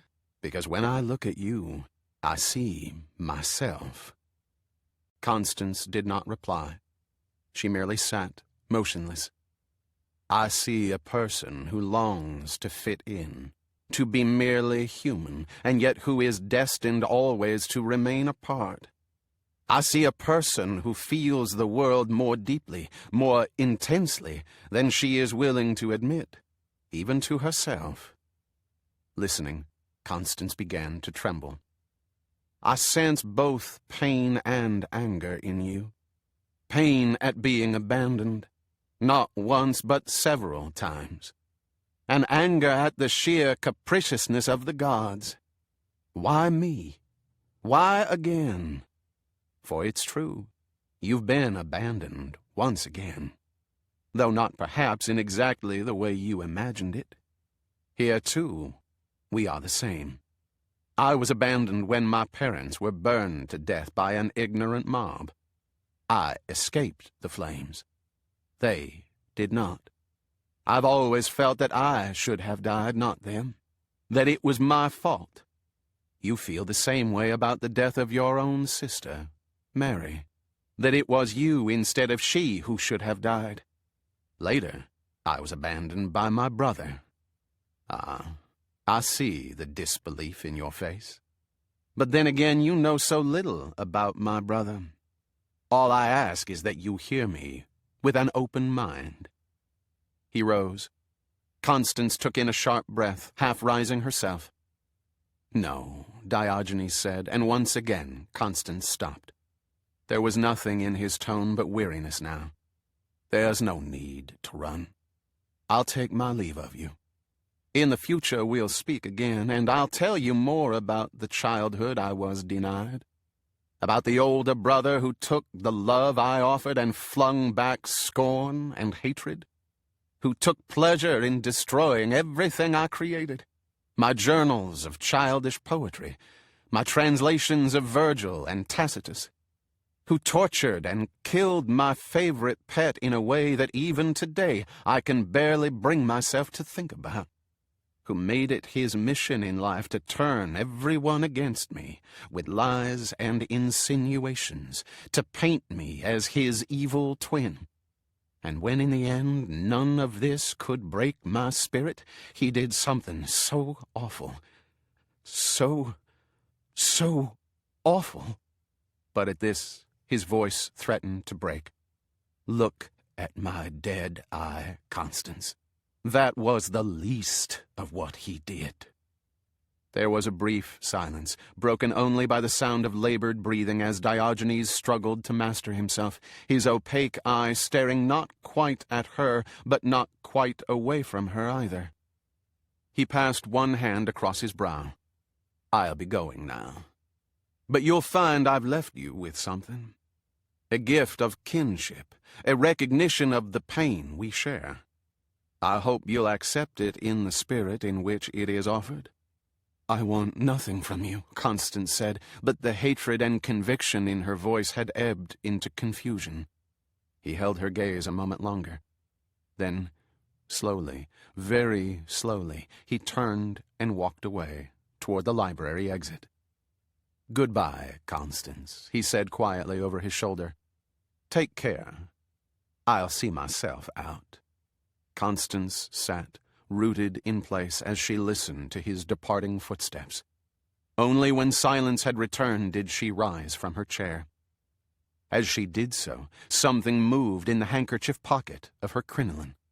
She started. The movement came again. And then a tiny pink nose appeared, bewhiskered and twitching, followed by 2 beady black eyes and 2 soft little ears. In wonder, she put her hand in her pocket and cupped it. The little creature climbed up on it and sat upright, his little paws curled as if begging, whiskers trembling, his bright eyes looking pleadingly up into her own. It was a white mouse, sleek, tiny, and perfectly tame, and Constance's heart melted with a suddenness so unexpected that the breath fled from her and tears sprang into her eyes. Chapter 14.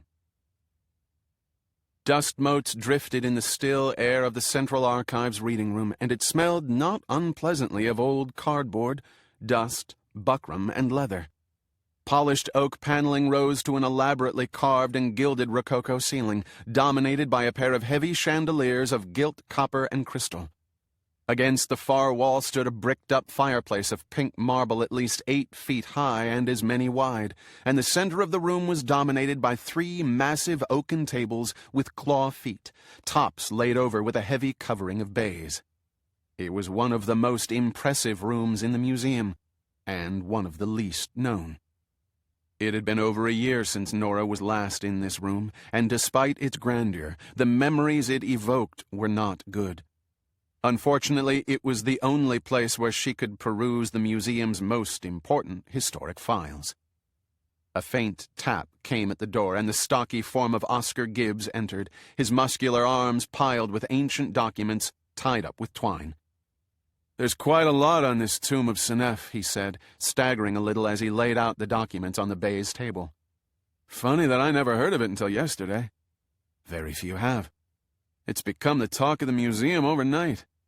He shook his head, which was shaved as bald as a billiard ball. "Only in a joint like this could you hide an Egyptian tomb." He paused, catching his breath. "You remember the drill, right, Dr. Kelly? I have to lock you in. Just call extension 4240 when you're done. No pencils or paper. You have to use the ones in those leather boxes." He glanced at her laptop. "And wear linen gloves at all times." "Got it, Oscar." "I'll be in the archives if you need me. Remember, extension 4240. The huge bronze door closed, and Nora heard the well-oiled click of the lock. She turned to the table. The neat bundles of documents emanated a heavy odor of decay. She looked them over, one by one, getting a general sense of what there was and how much of it she actually needed to read. There was no way she could read them all. It would be a question of triage. She had asked for accession files to the tomb of Senef and all related documents in the archives, from its discovery in Thebes to its final 1935 closing as an exhibition. It looked like Oscar had done a thorough job. The oldest documents were in French and Arabic, but they switched to English as the tomb's chain of ownership went from Napoleon's army to the British. There were letters, diagrams of the tomb, drawings, shipping manifests, insurance papers, excerpts from journals, old photographs, and scientific monographs. Once the tomb arrived at the museum, the number of documents exploded. A series of fat folders contained construction diagrams, plats, blueprints, conservators' reports, various pieces of correspondence, and innumerable invoices from the period of the tomb's construction and opening. And beyond that, letters from visitors and scholars, internal museum reports, more conservators' evaluations. The material ended with a flurry of documents relating to the new subway station and the museum's request to the city of New York for a pedestrian tunnel connecting the 81st Street subway station with a new basement entrance to the museum. The final document was a terse report from a long-forgotten curator indicating that the bricking up of the exhibition had been completed. It was dated January 14th, 1935. Nora sighed, looking at the spread of bundled documents. Menzies wanted a summary report of them by the following morning so they could begin planning the script for the exhibition, drawing up label text and introductory panels. She glanced at her watch. 1 p.m. What had she gotten herself into? She plugged in her laptop and booted it up. At the insistence of her husband, Bill, she had recently switched from a PC to a Mac, And now the boot-up process took a tenth the time. 0 to 60 in 8.9 seconds instead of 2.5 plodding minutes. It had been like trading up from a Ford Fiesta to a Mercedes SL. As she watched the Apple logo appear, she thought that at least one thing in her life was going right. She slipped on a pair of crisp linen gloves and began untying the twine that held the first bundle of papers together. But before she could get the century-old knot undone, the twine parted with a puff of dust. With infinite care, she opened the first folder and slipped out a yellowed document, written in a spidery French script, and began the laborious process of working her way through it, taking notes on the PowerBook. Despite her difficulties with the script and the French language, she found herself becoming absorbed in the story Menzies had briefly touched on in The Tomb the day before. During the Napoleonic Wars, Napoleon had conceived a quixotic plan to follow Alexander the Great's route of conquest across the Middle East. In 1798, he mounted a huge invasion of Egypt, involving 400 ships and 55,000 soldiers. In an idea radically modern for the time, Napoleon also brought with him more than 150 civilian scientists, scholars, and engineers to make a complete scientific study of Egypt and its mysterious ruins. One of these scholars was an energetic young archaeologist named Bertrand Magny de Cahors. Cahors was one of the first to examine the greatest Egyptological discovery of all time, the Rosetta Stone, which Napoleon's soldiers had unearthed while digging a fort along the shore. The stone inflamed him with the possibilities that lay ahead. He followed the Napoleonic army as it pushed southward up the Nile, where they came across the great temples of Luxor and, across the river, the ancient desert canyon that became the most famous graveyard in the world, the Valley of the Kings. Most of the tombs in the Valley of the Kings were cut out of the living rock and could not be moved. But there were a few tombs of lesser pharaohs, regents, and viziers, built higher up in the valley out of blocks of cut limestone. And it was one of these, the tomb of Senef, vizier and regent to Tutmosis IV, that Cahors decided to disassemble and take back to France. It was an audacious and even dangerous engineering feat, since the blocks weighed several tons each and had to be individually lowered down a 200-foot cliff in order to be carted to the Nile and floated downstream. The project was plagued with disaster from the beginning. The locals refused to work on the tomb, believing it to be cursed, and so Cahors dragooned a group of French soldiers to undertake the job. The first calamity struck when the inner tomb, which had been resealed in antiquity after the tomb was robbed, was broached. 9 men died almost immediately. Later, it was hypothesized that carbon dioxide gas from acid groundwater moving through limestone far below had filled the tomb, causing the asphyxiation of the 3 soldiers who first entered, along with the half-dozen others sent in to rescue them. But Cahors was singularly determined, and the tomb was eventually taken apart, block by numbered block, and barged down the Nile to the Bay of Aboukir, where it was laid out on the desert sands in a vast array, awaiting transport to France. The famous Battle of the Nile ended those plans. After Admiral Horatio Nelson met Napoleon's Grand Flotilla and soundly defeated it in the most decisive naval battle in history, Napoleon fled in a small ship, leaving his armies cut off. Those armies soon capitulated, and in the terms of surrender, the British appropriated their fabulous collections of Egyptian antiquities, including the Rosetta Stone and the tomb of Senef. A day after the signing of the terms of capitulation, Cahors stabbed himself in the heart with his sword while kneeling amid the stacks of blocks on the sands of Aboukir. And yet his fame as the first Egyptologist lived on, and it was a descendant of this same Cahors who was bankrolling the museum's reopening of the tomb à la distance. Nora put the first sheaf of documents aside and picked up the second. A Scottish officer with the Royal Navy, Captain Alistair William Arthur Cumin, later Baron of Rattray, managed to acquire the tomb of Senef in a murky transaction that appeared to involve a card game and 2 prostitutes. Baron Rattray had the tomb transported and reassembled on his ancestral estate in the Highlands of Scotland, went bankrupt doing so, and was forced to sell off most of his ancestral lands. The barons of Rattray limped along until the mid-19th century, when the last of the line, in a desperate bid to save what was left of the estate, sold the tomb to the American railroad magnate William C. Spragg. One of the museum's early benefactors, Spragg shipped the tomb across the Atlantic and had it reassembled in the museum, which was under construction at that time. It was his pet project, and he spent months haunting the site, hounding the workers, and otherwise making a nuisance of himself. In a tragic irony, he was crushed under the wheels of a horse-drawn ambulance just 2 days before the grand opening in 1872. Nora took a break from her perusal of the documents. It was not quite 3 o'clock, and she was making better progress than she'd expected. If she could get this done by 8, she might have time to share a quick bite with Bill at the Bones. He would love this dark, dusty history, and it might make a good piece for the Times' cultural or metropolitan section when the tomb's opening neared. She moved along to the next bundle, all museum documents and in much better condition. The first set of papers dealt with the opening of the tomb. In it were some copies of the engraved invitation.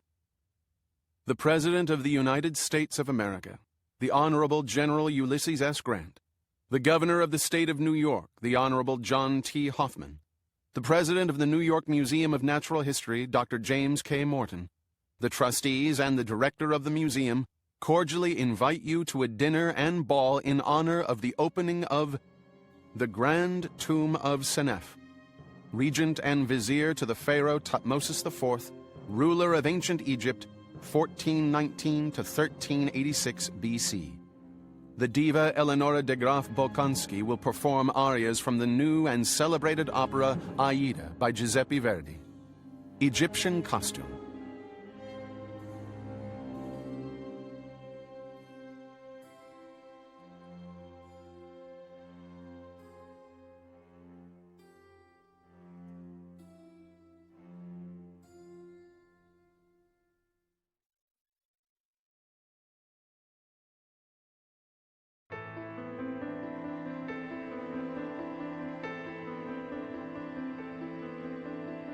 Nora held the crumbling invitation in her hand. It amazed her that the museum commanded such a presence in those days that the president himself signed the invitation. She shuffled further and discovered a second document, a menu for the dinner. Hors d'oeuvres variés, consommé Olga, kebab égyptien, filet mignon Lily, vegetable marrow farci, roast squab and cress, pâté de foie gras en croûte, baba ganoush, Waldorf pudding, peaches in chartreuse jelly. There were a dozen blank invitations in the file. She set one aside, along with the menu, in a to-be-photocopied folder. This was something Menzies should see. In fact, she thought, it would be marvelous if they could duplicate the original opening, without the costume ball, perhaps, and offer the same menu. She began reading the press notices of the evening. It had been one of those great social events of late 19th century New York, the likes of which would never be seen again. The guest list read like a roll call at the dawn of the Gilded Age. The Astors and Vanderbilts, William Butler Duncan, Walter Langdon, Ward McAllister, Royal Phelps. There were engravings from Harper's Weekly showing the ball, with everyone dressed in the most outlandish interpretations of Egyptian costume. But she was wasting time. She pushed the clippings aside and opened the next folder. It also contained a newspaper clipping, this time from the New York Sun, one of the scandal sheets of the time. It had an illustration of a dark-haired man in a fez, with liquid eyes, dressed in flowing robes. Quickly, she scanned the article. Sun exclusive. Tomb in New York Museum is accursed. Egyptian Bey issues warning. The malediction of the Eye of Horus. New York. On a recent visit to New York by His Eminence Abdul El Miser, Bey of Bulbasa in Upper Egypt, the gentleman from the land of the pharaohs was shocked to find on display at the New York Museum the tomb of Senef.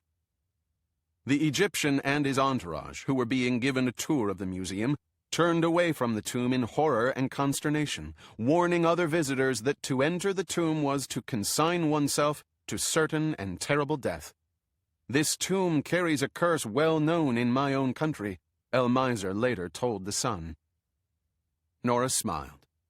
The article went on in the same vein, mingling a stew of dire threats with wildly inaccurate historical pronouncements, ending naturally with a demand by the alleged Bey of Bulbasa that the tomb be returned forthwith to Egypt. At the conclusion, almost as an afterthought, a museum official was quoted as saying that several thousand visitors entered the tomb every day and that there had never been an untoward incident. This article was followed by a flurry of letters from various people, many of them clearly cranks, describing sensations and presences they had experienced while in the tomb. Several complained of sickness after visiting, shortness of breath, sweats, palpitations, nervous disorders. One, which merited a file all its own, told of a child who fell into the well and broke both his legs, one of which had to be amputated. An exchange of letters from lawyers resulted in a quiet settlement with the family for a sum of $200. She moved to the next file, which was very slender, and opened it, surprised to find inside a single yellowed piece of cardboard with a label pasted on it. Contents moved to secure storage.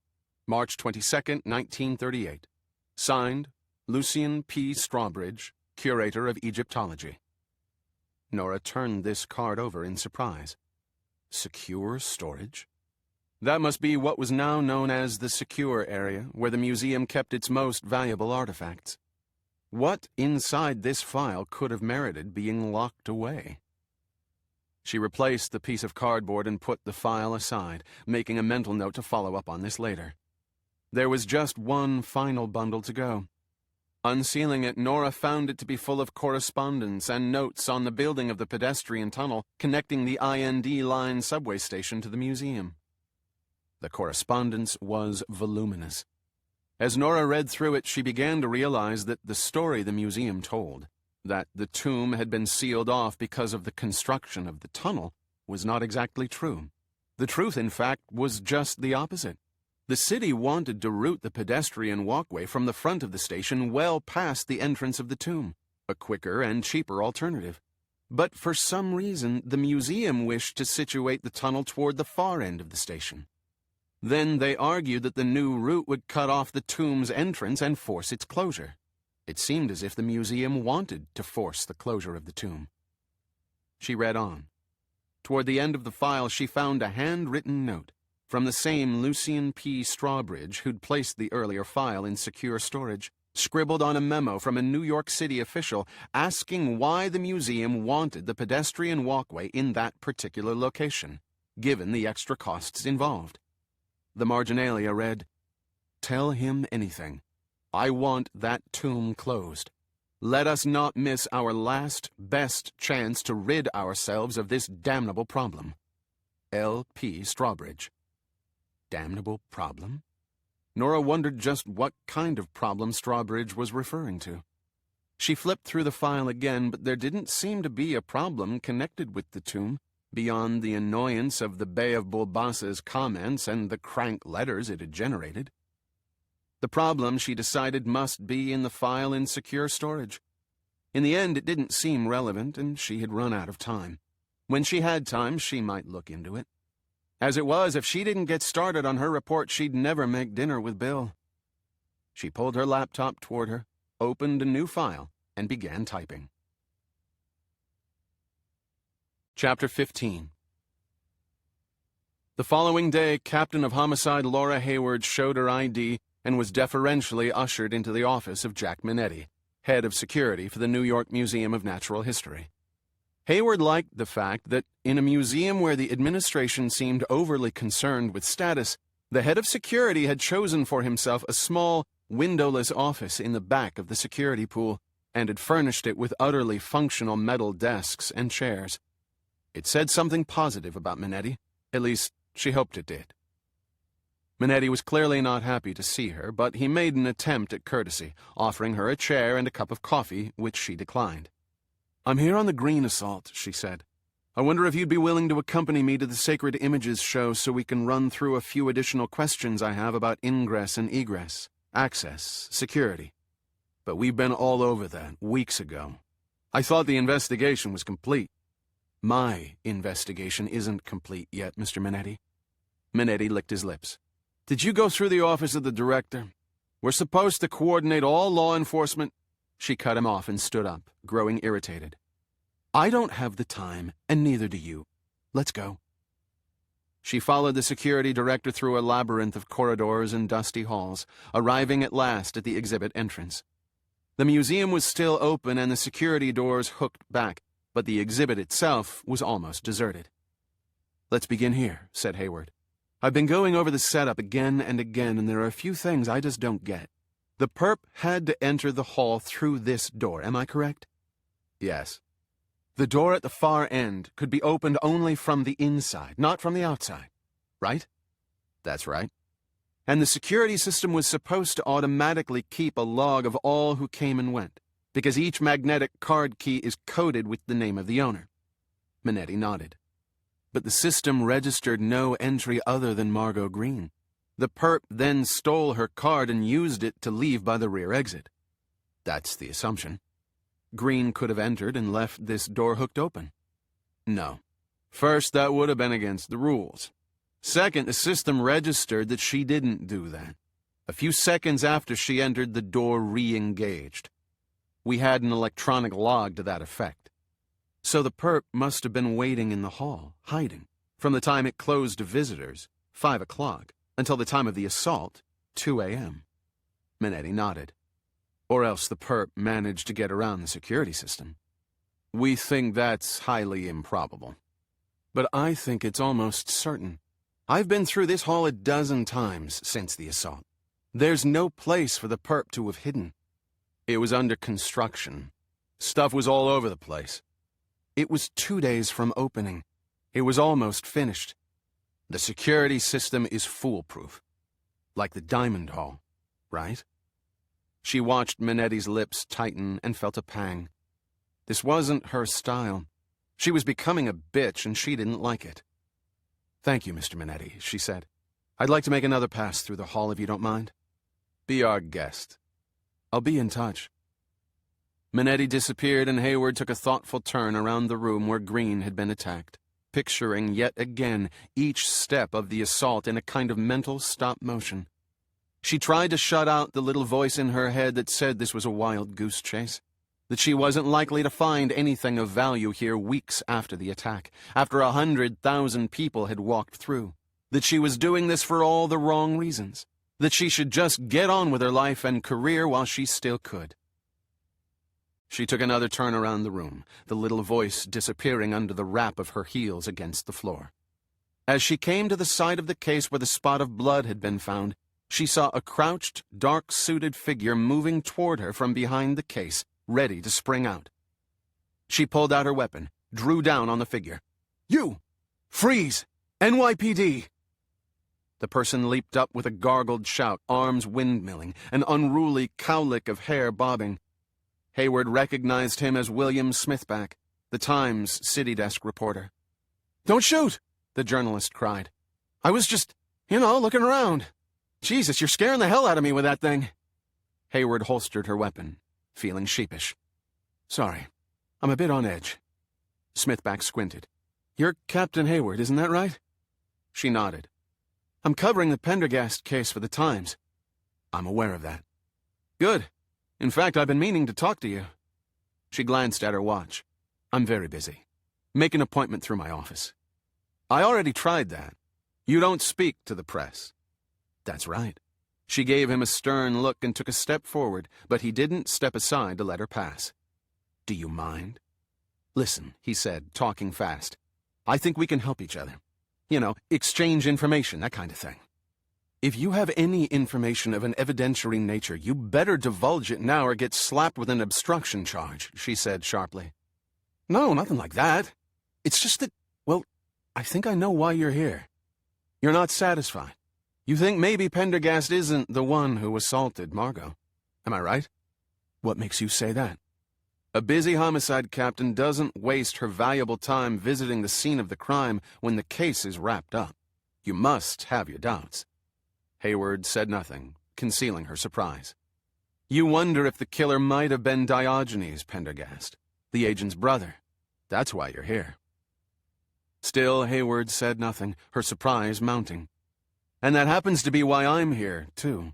He paused and peered at her curiously, as if to gauge the effect of his words.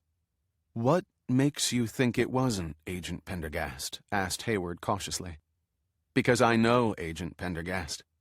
I've been covering him, in a manner of speaking, since the museum murders 7 years ago.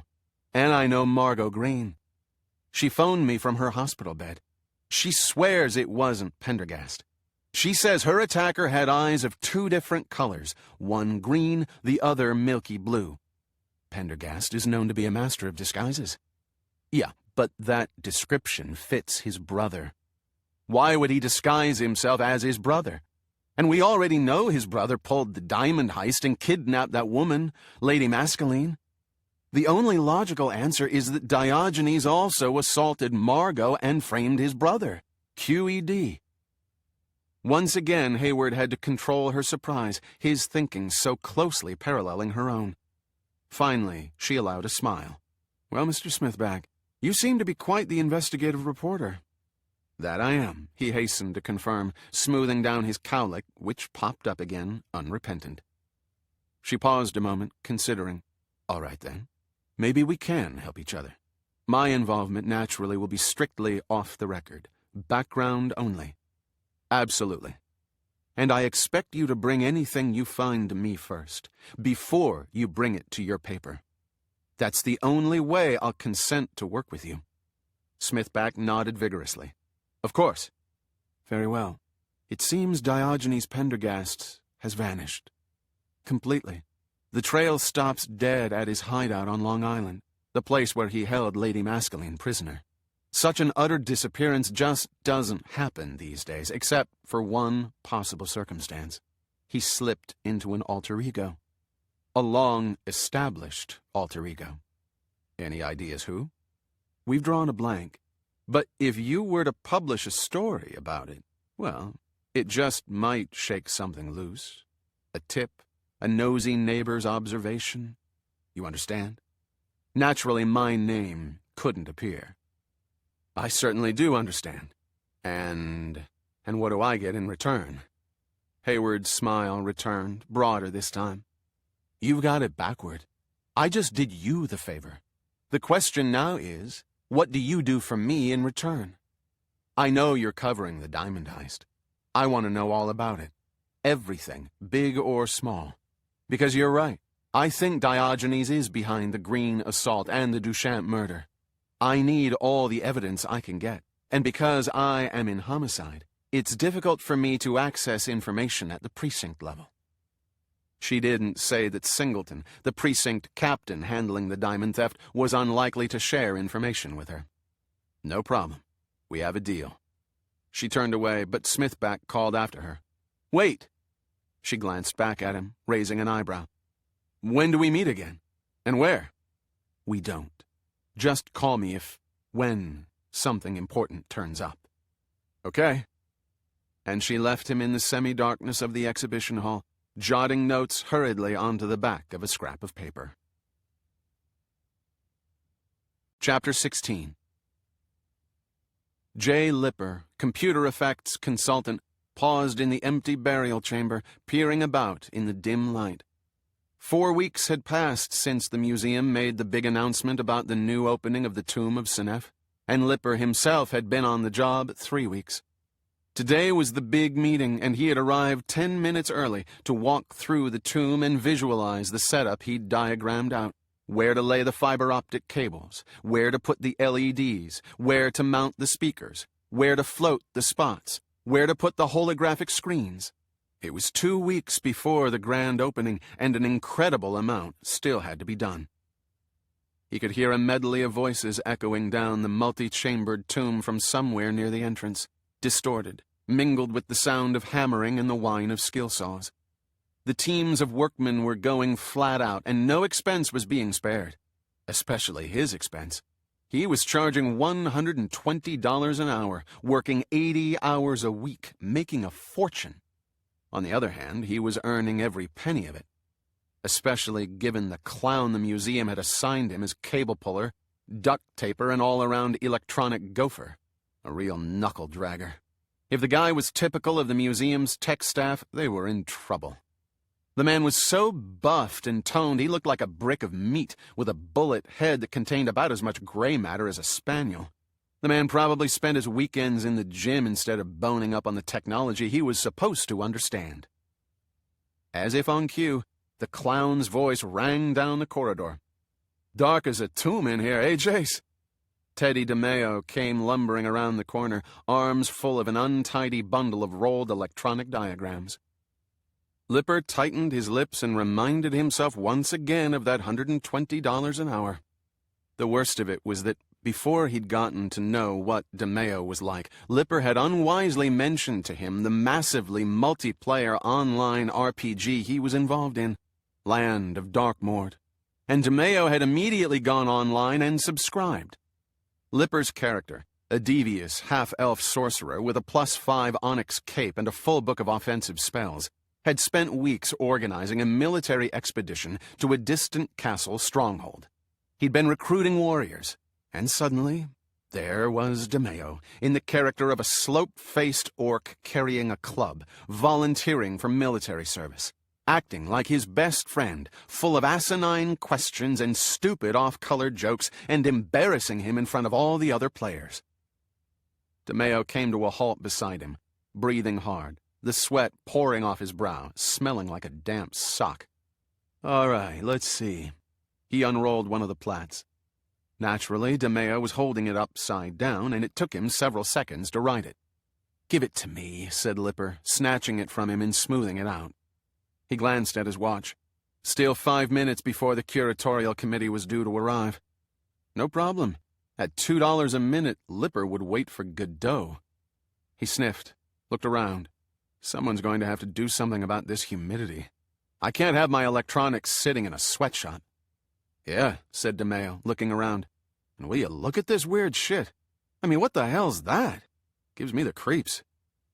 Lipper glanced over at the fresco in question, depicting a human being with the black head of an insect, wearing pharaonic dress. The burial chamber was creepy. Walls black with hieroglyphics, ceiling covered with a representation of the night sky, strange yellow stars, and a moon against a field of deep indigo. But the truth was, Lipper liked being creeped out. It was like being inside the world of Darkmord for real. "That's the god Kepri," he said, "a man with the head of a scarab beetle. He helps roll the sun across the sky." Working on the project had fascinated Lipper, and he'd delved deeply into Egyptian mythology over the last several weeks, looking for background and visual cues. "The mummy meets the fly," said DeMeo with a laugh. Their conversation was cut short by a rising hubbub of voices as a group entered the burial chamber. The man in charge, Menzies, followed by his curators. "Gentlemen, I'm glad you're already here. We don't have much time." Menzies came forward, shook their hands. "You all know each other, of course?" They all nodded. How could they not, having practically been living together these past few weeks? There was Dr. Nora Kelly, someone Lipper could at least work with, the smug Brit named Wycherley, and Mr. Personality himself, the anthropology curator George Ashton. The committee. As the new arrivals talked briefly among themselves, Lipper felt a painful dig in his ribs. He looked over to see DeMeo, mouth open, winking and leering. "Man, oh man," he whispered, nodding at Dr. Kelly. "I'd climb all over that in a heartbeat." Lipper glanced away, rolling his eyes. "Well," Menzies turned to address them again. "Shall we do the walkthrough?" "Sure thing, Dr. Menzies," said DeMeo. Lipper gave him a look he hoped would shut the moron up. This was his plan, his brainwork, his artistry. DeMeo's job was rack-mounting the equipment, pulling cable, and making sure juice got to all parts of the system.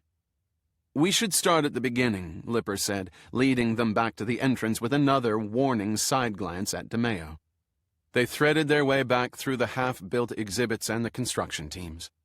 As they approached the entrance to the tomb, Lipper felt his annoyance at DeMeo displaced by a growing excitement. The script for the Sound and Light show had been written by Wycherley, with various additions by Kelly and Menzies, and the end result was good. Very good. In turning it into reality, he'd made it even better. This was going to be one kick-ass exhibition. Reaching the God's First Passage, Lipper turned to face the others. The Sound and Light show will be triggered automatically. It's important that people be let into the tomb as a group and move through it together. As they proceed, they'll trip hidden sensors that, in turn, start each sequence of the show. When the sequence ends, they will move to the next part of the tomb and see the next sequence. After the show ends, the group will have 15 minutes to look around the tomb before being escorted out and the next group brought in. He pointed to the ceiling. The first sensor will be up there in the corner. As the visitors pass this point, the sensor will register, wait 30 seconds for stragglers to catch up, and start the first sequence, which I call Act 1. "How are you hiding the cable?" asked Menzies. "No problem," broke in DeMeo. "We're running it through black 1-inch conduit. They'll never see it." "Nothing can be affixed to the painted surface," said Wycherley. No. The conduit is steel, self-supporting, only needs to be anchored in the corners. It floats 2 millimeters above the surface of the paint, won't even touch it." Wycherley nodded. Lipper breathed out, thankful that DeMeo hadn't come across as an idiot, at least not yet. Lipper led the party into the next chamber. When the visitors reach the center of the God's Second Passage, where we're standing now, the lights will suddenly dim. There will be the sound of digging, furtive chatter, pickaxes striking stone. At first, just sounds in the dark, no visuals. A voiceover will explain that this is the tomb of Senef and that it is about to be robbed by the very priests who buried him 2 months before. The sounds of digging will get louder as the robbers reach the first sealed door. They'll attack it with pickaxes, and then suddenly, one will break through. That's when the visuals start.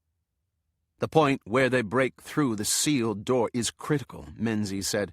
"What's needed is a resounding blow from the pickaxe, a tumble of stones inward, and a piercing shaft of light like a bolt of lightning.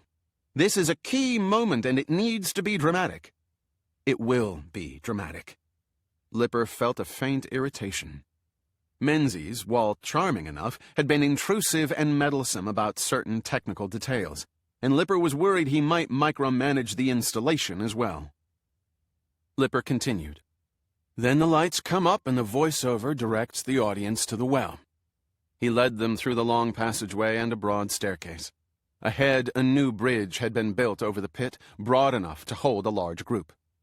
As they approached the well, Lipper went on, a sensor in that corner will pick up their passage and begin Act 2. "Right," DeMeo interrupted. "Each act will be independently controlled by a pair of dual-processor Power Mac G5s, slaved to a third G5 that will act as backup and master controller." Lipper rolled his eyes. DeMeo had just quoted word for word from Lipper's own spec sheet. "Where will these computers be located?" asked Menzies. "We're going to cable through the wall." "Look here," said Wycherley. "No one's going to drill any holes in the walls of this tomb." DeMeo turned to him. "It just so happens that a long time ago somebody already drilled through the wall, in 5 places. The holes were cemented up, but I found them and cleared them out." DeMeo crossed his muscled arms in triumph, as if he'd just kicked sand in the face of a 98-pound weakling at the beach. "What's on the far side?" Menzies asked. "A storeroom," said DeMeo. "Currently empty. We're converting it to a control room." Lipper cleared his throat, forestalling any more interruptions by DeMeo. In Act 2, visitors found and laughing at his witticism. The group entered the burial chamber where Lipper paused again. The visitors will hear things before they see anything. Breakage, shouting. As they enter this end of the burial chamber, they'll be stopped by a gate here. And then the main event begins. First, it's dark, with frightened, excited voices. Then more smashing and breaking. A sudden flare, and another, and the torches are lit up. We see the sweaty, terrified, avaricious faces of the priests. And gold. Everywhere the gleam of gold. He turned to Wycherley. Just as you wrote in the script. Excellent. As the torches are lit, the computer-controlled lighting will come up, dimly illuminating parts of the burial chamber. The thieves will shove off and smash the stone lid of the sarcophagus. Then they'll hoist up the top of the inner sarcophagus, the one in solid gold, and one of them will leap in and begin ripping off the linen wrappings. Then, with a shout of triumph, they'll hold up the scarab and smash it, thus breaking its power. That's the climax, said Menzies, breaking in excitedly. That's where I want the peal of thunder, the strobes simulating flashes of lightning. And you'll have it, DeMeo said. We got a complete Dolby Surround and Pro Logic 2 sound system and 4 Chauvet Mega 2 750-watt strobes, along with a bunch of spots, all controlled by a 24-channel DMX lighting console, fully automated.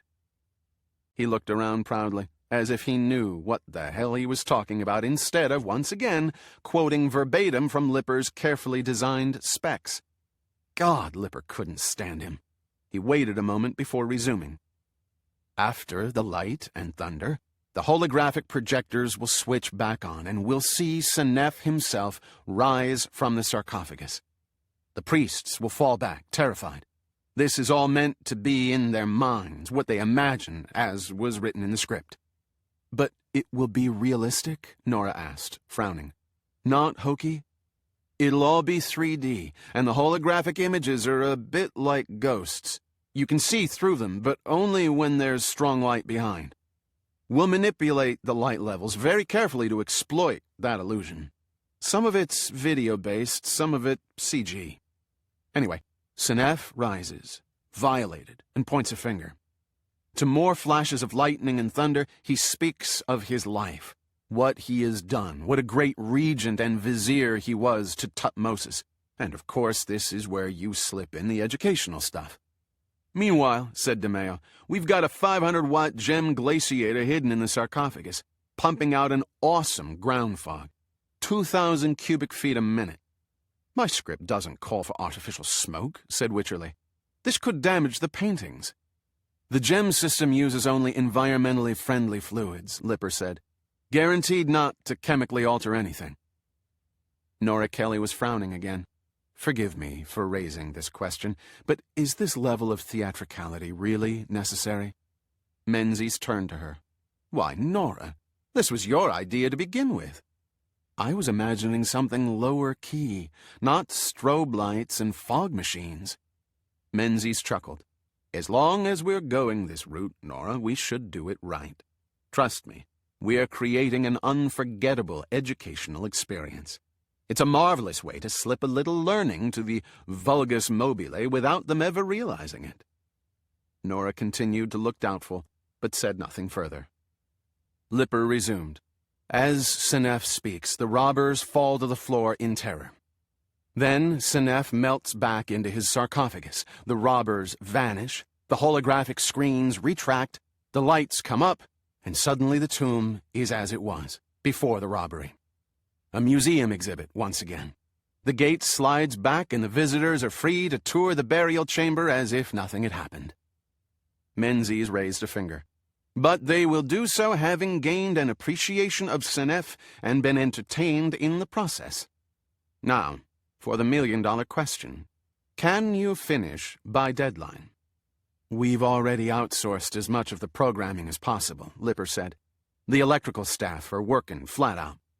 I'd say we can have it installed and ready for alpha testing in 4 days. That's excellent. And then comes the debugging. Menzies cocked his head questioningly. Debugging? That's the killer. A rule of thumb says the debugging takes twice as long as the original programming. 8 days? Lipper nodded, uneasy from the sudden darkening of Menzies' face. 4 + 8 is 12. 2 days before the gala opening. Can you finish the debugging in 5? Something in Menzies' tone led Lipper to think it was more an order than a question. He swallowed. The schedule already verged on the insane. We'll certainly try. Good. Now let's talk for a minute about the opening. Dr. Kelly suggested we duplicate the original opening in 1872, and I wholeheartedly concurred. We are planning a cocktail reception, a bit of opera, and then the guests will be escorted into the tomb for the sound and light show. Dinner will follow. How many are we talking about? Lipper asked. 600. Obviously, we're not going to fit 600 people into the tomb at one time, Lipper said. I've been estimating 200 at a go for the sound and light show, which lasts about 20 minutes, but we could up that to, say, 300 for the opening. Fine, said Menzies. We'll divide them into two groups. The first in, of course, will be the A-list. The mayor, governor, senators, and congressmen, the museum's top brass, the biggest patrons, movie stars. With 2 showings, we'll get guests through the exhibit within an hour. Finish off the entire crowd. He looked from Lipper to DeMeo. You two are crucial. There can't be any mistakes. Everything's riding on you finishing that sound and light show on time. 4 days plus 5. That's 9 days. I've got no problem, said DeMeo, all smiles and self-confidence. Gopher and cable puller extraordinaire. Those disquieting blue eyes now turned back to Lipper. And you, Mr. Lipper? It'll happen. Delighted to hear it. I trust you'll keep me up to date with progress reports? They nodded. Menzies glanced at his watch. Nora, if you'll excuse me, I have to catch a train. I'll check in with you later. Menzies and the curators were gone, leaving Lipper alone with DeMeo once again. He glanced at his watch. We'd better get going, DeMeo, because I'd like to get to sleep tonight before 4 a.m. for a change. What about Darkmoor? DeMeo asked. You promised to have the band of warriors ready for the attack by midnight. Lipper groaned.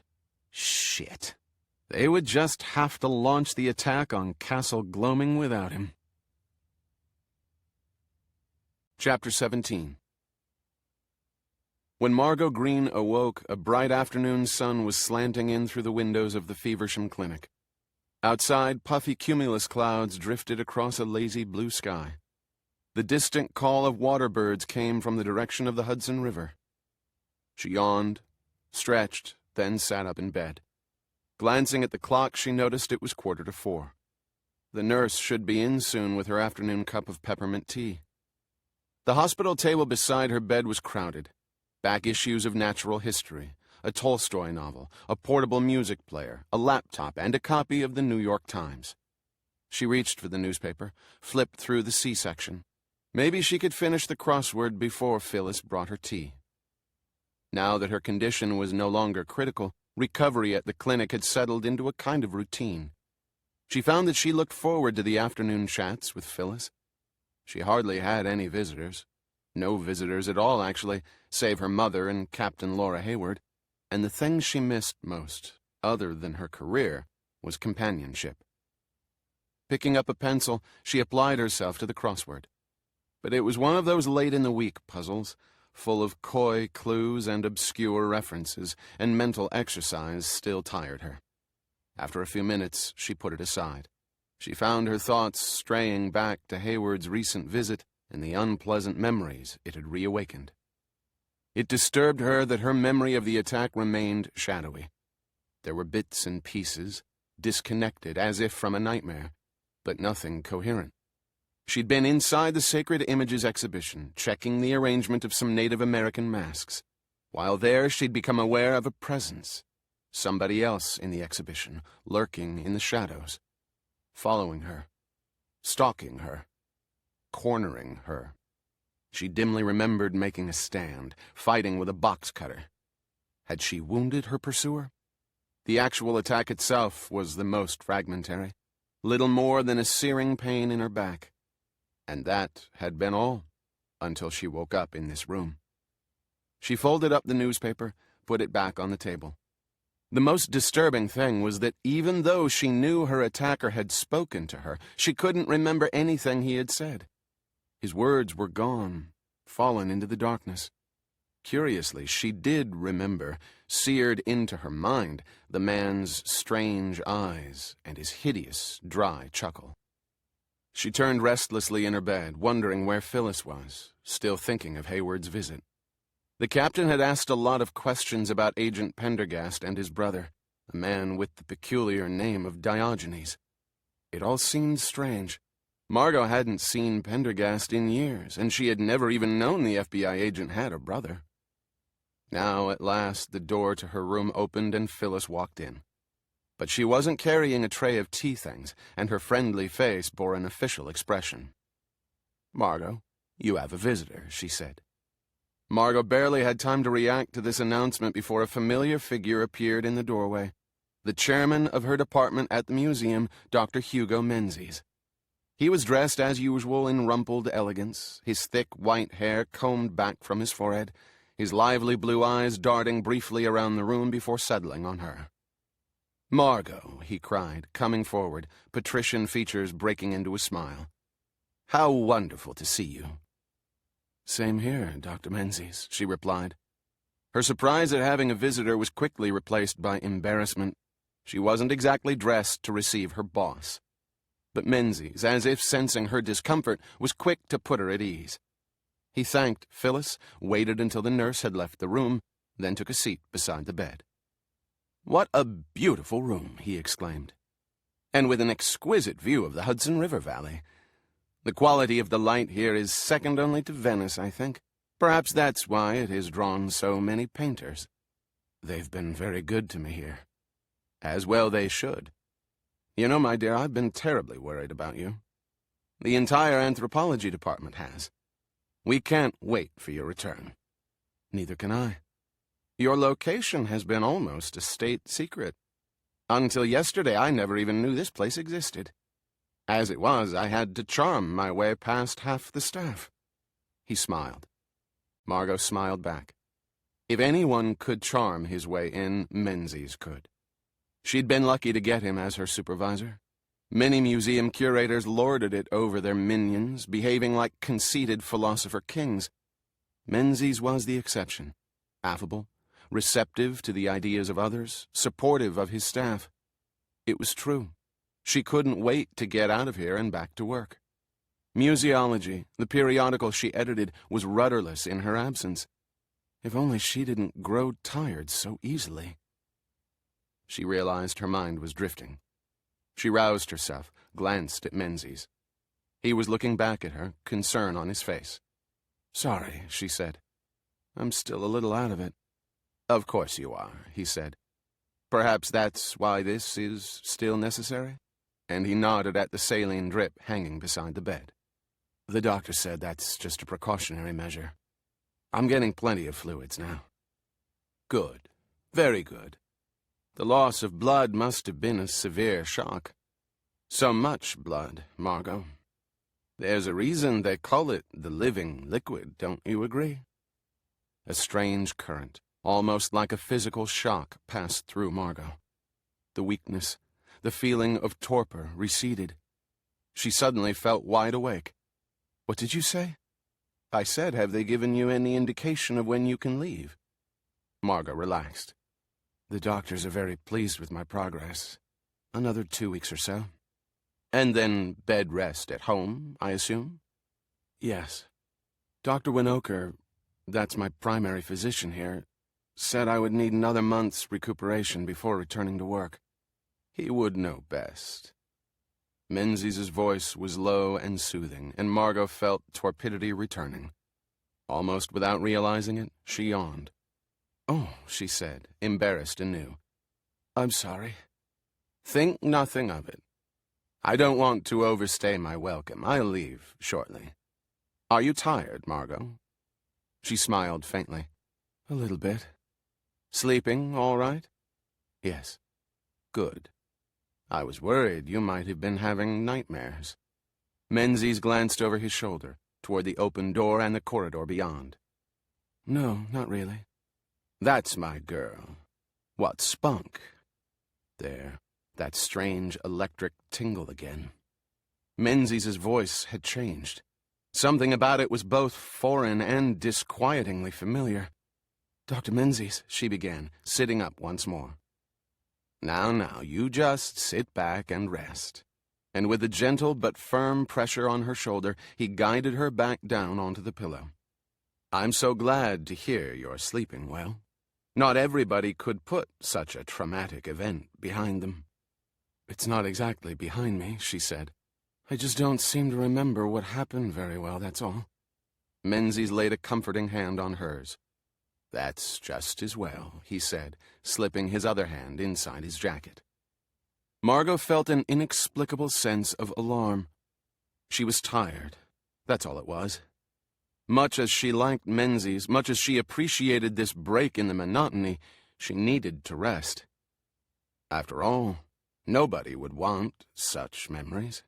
The noises in the empty exhibition hall, being followed, the invisible footfalls, the falling of boards, the sudden darkness. Margot felt an unfocused panic well up within her. She stared at Menzies, unable to wrap her mind around what he was saying. The anthropologist kept on talking in his low, soothing voice. Laughter in the blackness. And then the plunge of the knife. No, Margot. Nobody would want those memories.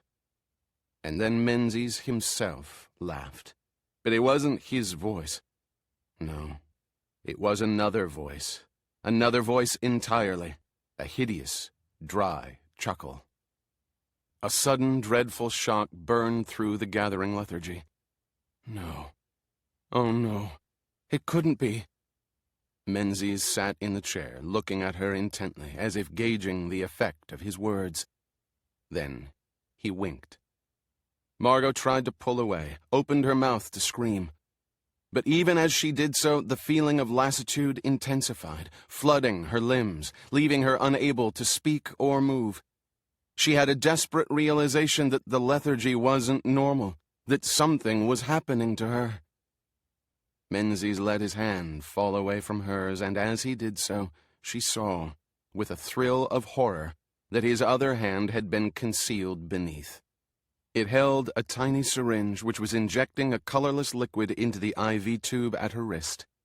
Even as she watched, he withdrew the syringe, palmed it, then replaced it in his suit jacket.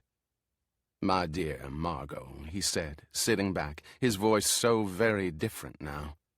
"Did you really think you'd seen the last of me?"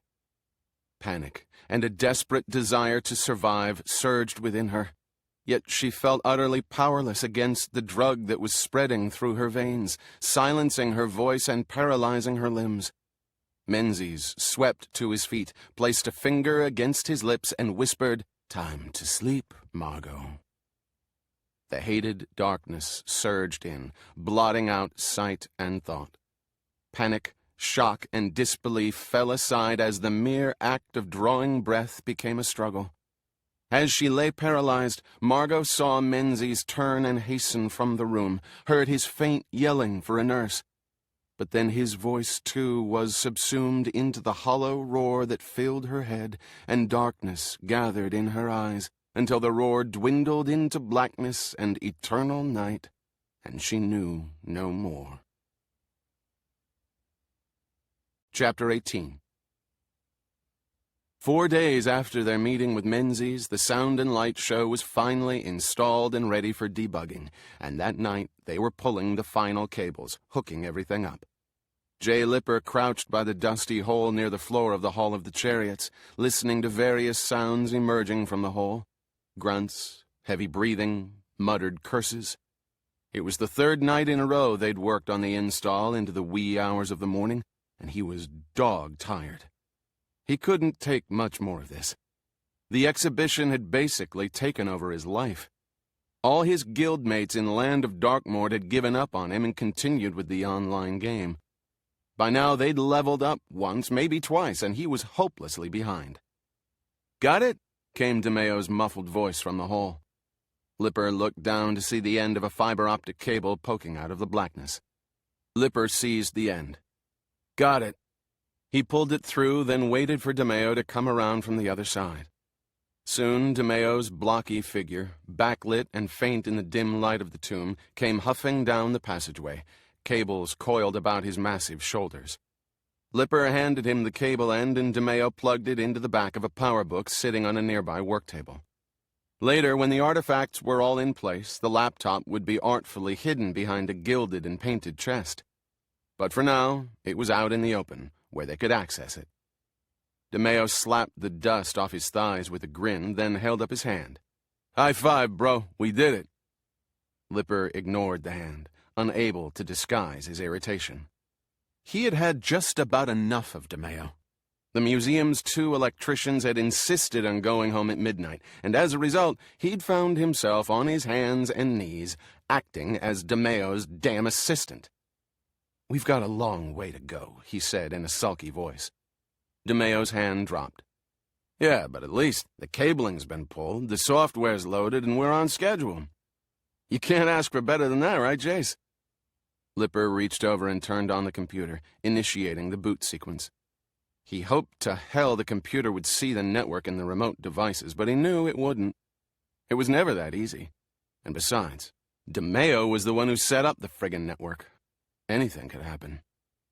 The computer finished booting, and with a sinking heart, Lipper began sending pings over the network, checking to see how many of the 24 remote devices were missing and would require time-consuming troubleshooting to locate.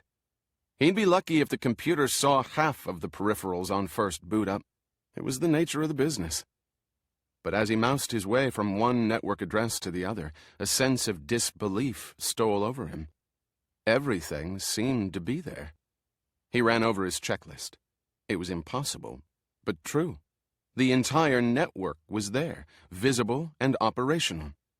All the remote devices, the sound and light apparatus were responding and seemed to be perfectly synchronized. It was as if someone had already worked out the kinks. Lipper rechecked his list, but with the same result. Disbelief gave way to a kind of guarded jubilation. He could not recall a single job where such a complicated network was up and running on the first try. And it wasn't just the network. The entire project had been like that, everything coming together like a charm. It had taken days of seemingly endless work, but in the real world it would have taken even longer. Probably a lot longer. He fetched a deep breath. "How's it look?" DeMeo asked, crowding up behind him to peer at the small screen. Lipper could smell his oniony breath. "Looks good." Lipper edged away. "Sweet!" DeMeo gave a whoop that echoed through the tomb, just about blowing out Lipper's eardrum. "I am the man. I'm a freaking network monster." He danced around the room, doing an ungainly buck and wing, pumping his fist into the air. Then he glanced over at Lipper. "Let's do a test run. I have a better idea. Why don't you go out and get us a couple of pizzas?" DeMeo looked at him in surprise. "What? Now? You don't want to do an alpha?" Lipper certainly did want to do a test run. But not with DeMeo breathing down his neck, whooping in his ear, and acting like an ass. Lipper wanted to admire his handiwork quietly, in a focused way. He needed a break from DeMeo, and he needed one bad. "We'll do a run after the pizzas. On me." He watched as DeMeo considered this. "All right," DeMeo said. "What do you want?" "The Neapolitan, with a large iced tea." "I'm going for the Hawaiian double pineapple with honey glazed ham, extra garlic, and 2 Dr. Peppers." It was typical of DeMeo to assume Lipper gave a shit what kind of pizza he wanted. Lipper pulled out 2 20s, passed them over. "Thanks, bro." He watched DeMeo's form labor up the stone staircase and vanish in the gloom. The footsteps echoed slowly away. Lipper breathed in the blessed silence. Maybe DeMeo would be run over by a bus on the way back. With that pleasant thought in mind, he turned his attention back to the computer's control panel. He moused over each peripheral device in turn, checking to see that it was alive and functional, surprised again that each one responded perfectly, on cue, as if somebody had already debugged the network for them. DeMeo, for all his wisecracks and shenanigans, had actually done his job, and done it perfectly. Suddenly, he paused, frowning. A software icon was jumping frantically in the dock. Somehow the main routines for the sound and light show had loaded automatically, when in fact, he had specifically programmed them to load manually, at least during the alpha testing, so he could step through the code and check each module. So there was a glitch after all. He'd need to fix it, of course, but not right now. The software was loaded, the controllers were online and ready, the screens in place, the fog machine filled. He might as well run it. He drew in another breath, savoring the peace and quiet, his finger over the return key, ready to execute the program. Then he paused. A sound had drifted toward him from the deeper part of the tomb, the Hall of Truth, or maybe even the burial chamber itself. Couldn't be DeMeo, since he'd be coming from the opposite direction. And the pizzas would take at least half an hour. If he were lucky, maybe even 40 minutes. Perhaps it was a guard or something. The sound came again, a strange, dry, scurrying sound. No guard made a noise like that. Mice, maybe? He rose indecisively. It was probably nothing. Christ, he was letting himself get spooked by all this curse crap the guards had started to whisper about. It was probably just a mouse.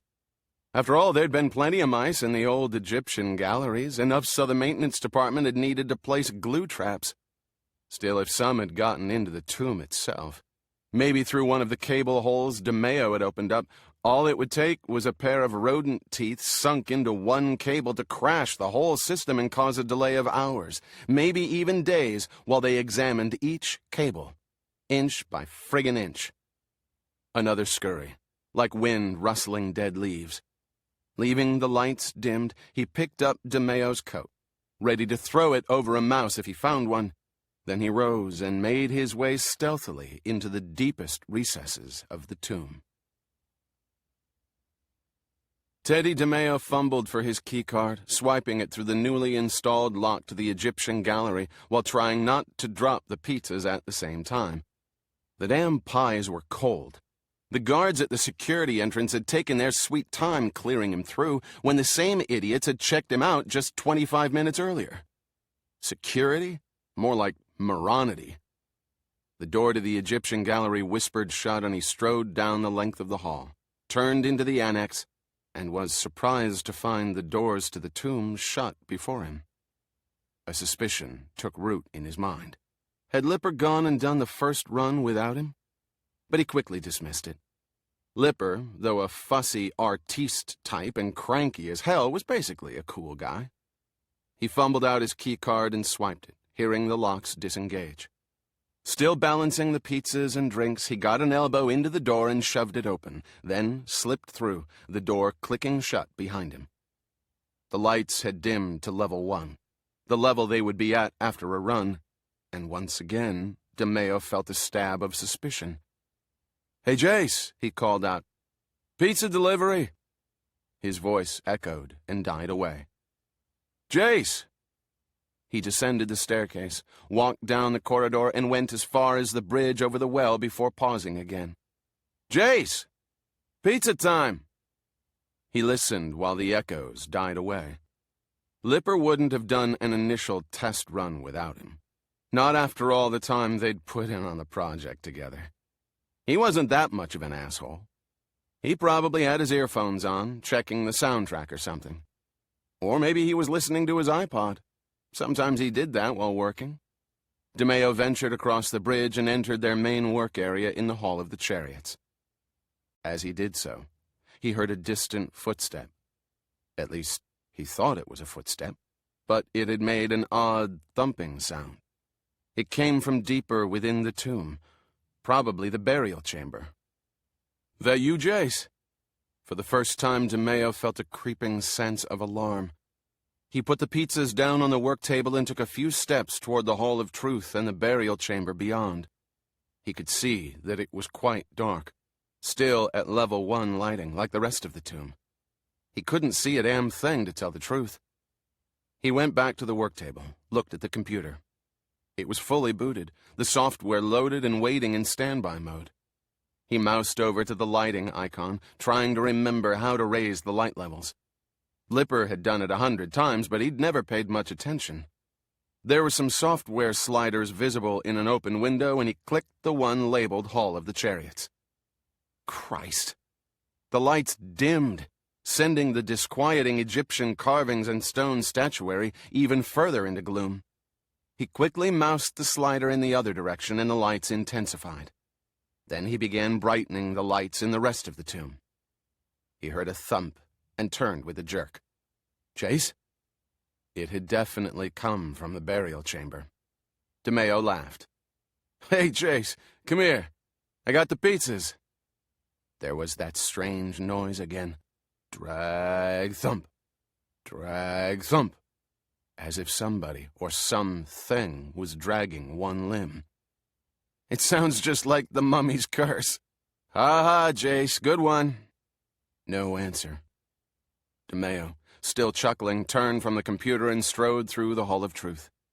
He turned his eyes away from the squatting form of Amut. Something about the Egyptian god, the eater of hearts with a crocodile head and lion's mane, creeped him out even worse than the rest of the tomb. He paused beyond the door to the burial chamber.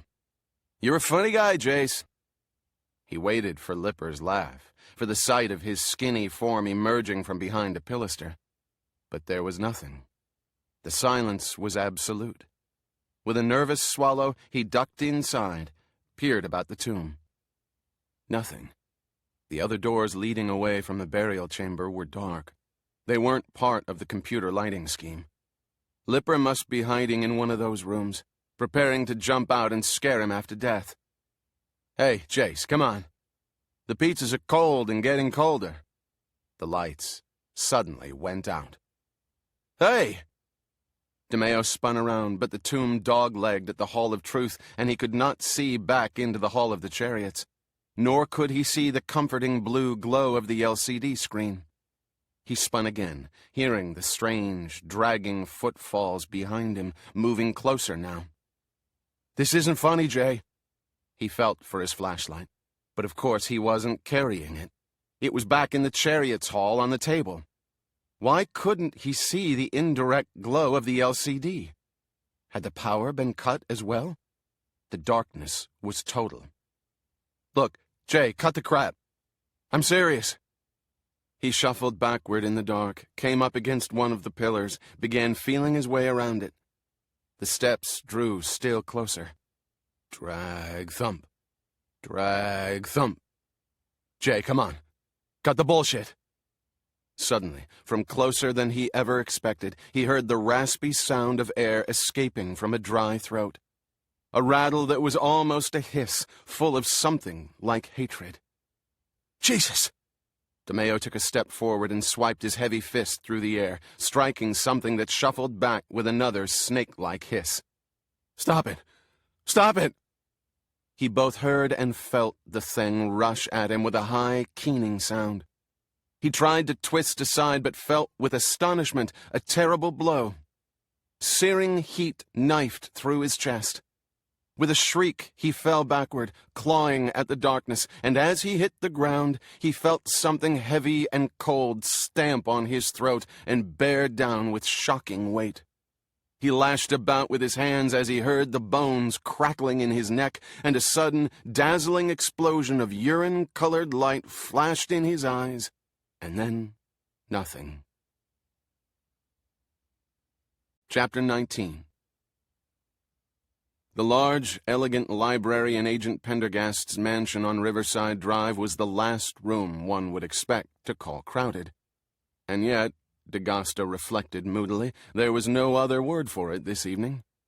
Tables, chairs, and much of the floor were covered with plats and diagrams. Half a dozen easels and whiteboards had been erected, showing schematics, maps, routes of ingress and egress. The low-tech reconnaissance they had conducted of Herkmore a few nights earlier had now been enhanced by high-tech remote surveillance, including false-color satellite images in radar and infrared wavelengths. Boxes lay shoved against one wall, overflowing with printouts, data dumps from computer probes of the Herkmore network, and aerial photographs of the prison complex. In the middle of the controlled chaos sat Glynn, nearly motionless in his wheelchair, speaking quietly in his usual monotone. He had begun the meeting with a crushingly detailed analysis of Herkmore's physical, plant, and security measures. D'Agosta needed no convincing there. If any prison was escape-proof, it was Herkmore. The old-fashioned defenses like redundant guard posts and triple fencing had been bolstered by cutting-edge instrumentation, including laser beam lattices at every exit, hundreds of digital video cams, and a network of passive listening devices set into the walls and ground, ready to pick up anything from digging to stealthy footsteps. Every prisoner was required to wear an ankle bracelet with an embedded GPS device, which broadcast the prisoner's location to a central command unit. If the bracelet were cut, an alarm would immediately sound and an automatic lockdown sequence would begin. As far as D'Agosta was concerned, Herkmore was invincible.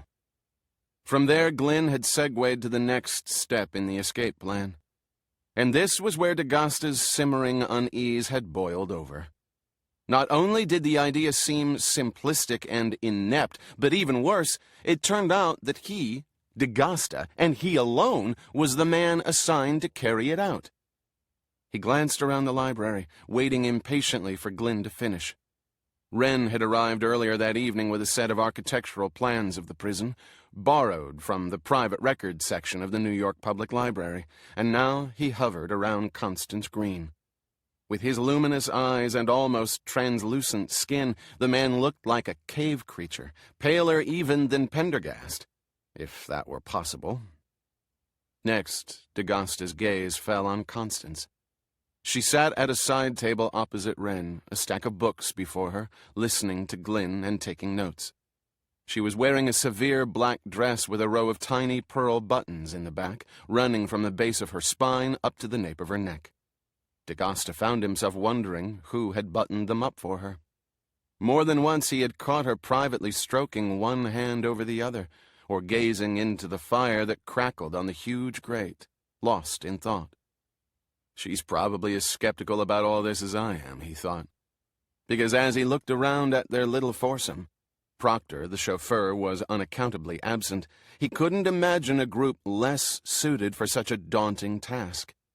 He had never really liked Glynn and his smooth arrogance, and he wondered if the man had finally met his match with the Herkmore Penitentiary.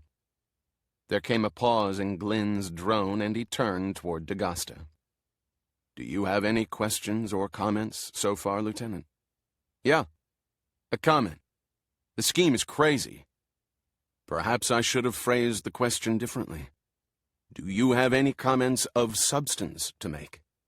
You think I can just waltz in, make a spectacle of myself, and get out scot-free? This is Herkmore we're talking about. I'll be lucky not to end up in the cell next to Pendergast." Glynn's expression did not change. "As long as you stick to the script, there will be no problems, and you will get off scot-free.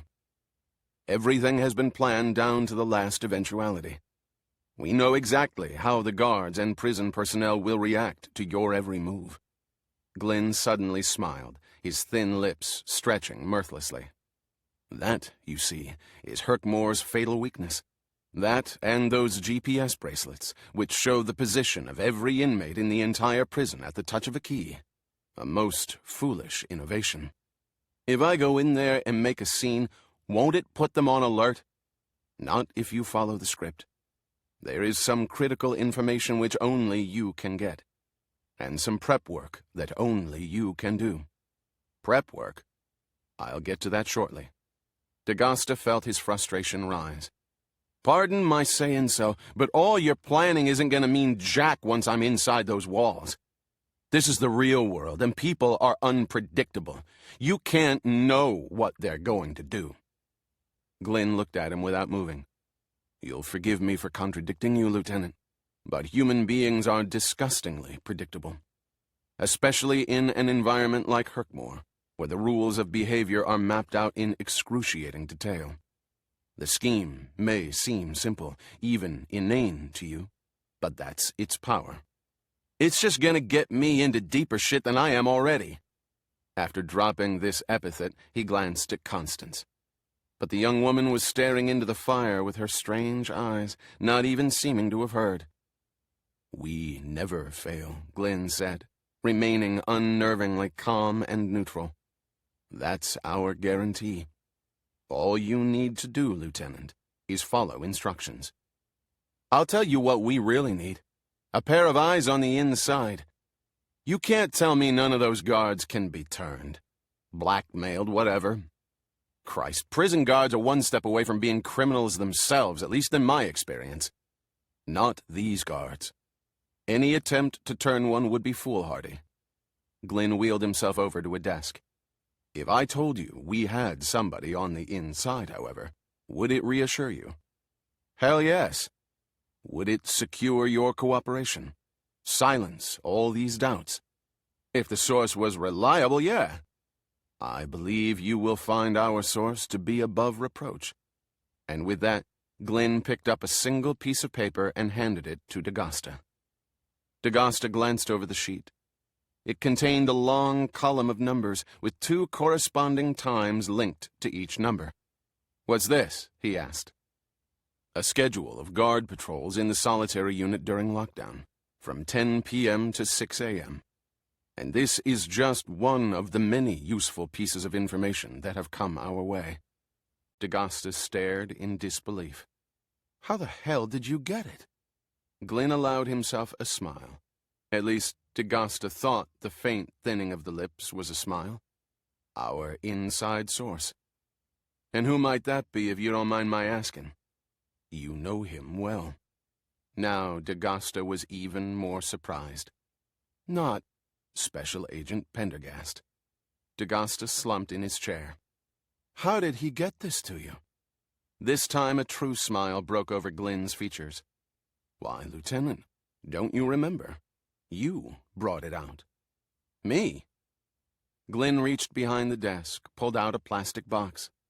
Looking inside, D'Agosta was surprised to see some of the trash he'd collected in his recon of the prison perimeter. Gum wrappers and scraps of linen, now carefully dried, pressed and mounted between sheets of archival plastic. When he looked closely at the linen scraps, he could just make out faint markings. There's an old drain in Pendergast's cell, as in most of the older cells at Herkmore, which was never hooked into the modern sewage treatment system. It drains into a catchment basin outside the prison walls, which in turn empties into Herkmore Creek. Pendergast writes us a message on a scrap of trash, sticks it into the drain, and washes it down with water from the sink, which ends up in the creek. Simple. We discovered it because the DEP had recently cited Herkmore for the water quality violation. What about ink? Writing equipment? Those are the first things they'd have taken away. Frankly, I don't know how he's doing it. There was a short silence. But you knew he'd communicate with us, D'Agosta said at last in a quiet voice. Naturally. Despite himself, D'Agosta was impressed. Now if there was only some way to get information to Pendergast. Wry amusement flickered briefly in Glynn's eyes. As soon as we knew what cell he was in, that was simplicity itself. Before D'Agosta could respond, a sudden noise rose in the library. A faint, urgent squeaking coming from the direction of Constance. D'Agosta looked over in time to see her picking up a small white mouse from the carpet, which had apparently fallen from her pocket. She calmed it with soft words, petting it softly before returning the mouse to its hiding place. Sensing the silence in the room and the eyes upon her, she looked up, coloring suddenly. What a delightful little pet, Wren said after a moment. I didn't know you were fond of mice. Constance smiled nervously. Wherever did you get it, my dear? Wren went on, his voice high and tense. I found it in the basement. Really? Yes. Among the collections. The place is overrun. It seems awfully tame. And one doesn't usually find white mice running around loose. Perhaps it was somebody's pet that escaped, she said with some irritation, and rose. I'm tired. I hope you'll excuse me. Good night. After she had left, there was a moment of silence, and then Glynn spoke again, his voice low. There was another message from Pendergast in those papers. Urgent. Not relating to the matter at hand. What was it about? Her. He asked that you, Mr. Wren, keep a careful watch over her during the daytime, when you are not sleeping, of course, and that when you leave for your nighttime job at the library, you make sure the house is secure and she in it. Wren seemed pleased. Of course, of course. Glad to, very glad indeed. Glenn's eye turned to D'Agosta. Even though you're living in the house, he asked if you could make it a point to drop in and check on her from time to time during working hours as well. He seems worried. Very. Glenn paused, then opened a drawer and began to remove items and place them on the desk. A hip flask of whiskey, a computer flash drive, a roll of duct tape, a rolled-up sheet of mirrored mylar plastic, a capsule of brown liquid, a hypodermic needle, a small pair of wire cutters, a pen, and a credit card. And now, Lieutenant, let us go over the prep work you will be expected to accomplish once you are inside Herkmore. Later on, once all the maps and boxes and charts had been packed away, and as D'Agosta was seeing Glenn and Wren out at the mansion's front door, the old librarian lingered behind. Listen a moment, if you would, he said, plucking at D'Agosta's sleeve.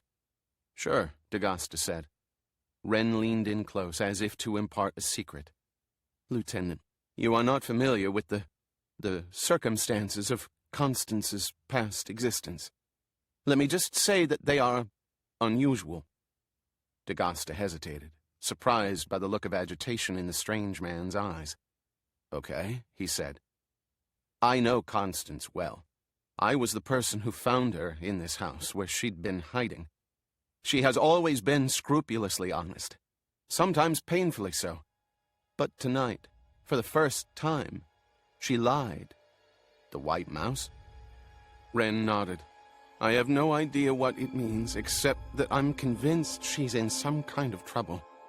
Lieutenant, she's an emotional house of cards, just waiting for a puff of wind. We both need to keep a close eye on her. Thank you for the information, Mr. Wren. I'll check in as frequently as I can. Wren held his gaze for a moment, staring at him with remarkable urgency. Then he nodded, grasped D'Agosta's hand briefly in his own bony claw, and vanished into the chill darkness.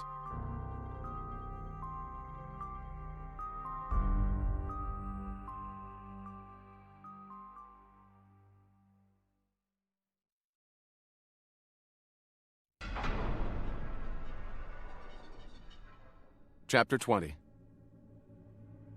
The prisoner known only as A sat on the bunk in Solitary 44, deep within the federal high-risk violent offender pretrial detention facility, the black hole of Herkmore. It was a cell of monastic spareness, 8 feet by 10, with freshly whitewashed walls, a cement floor with a central drain, a toilet in one corner, a sink, a radiator, and a narrow metal bed. A fluorescent bulb, recessed into the ceiling and protected by a wire cage, provided the cell's sole light. There was no switch.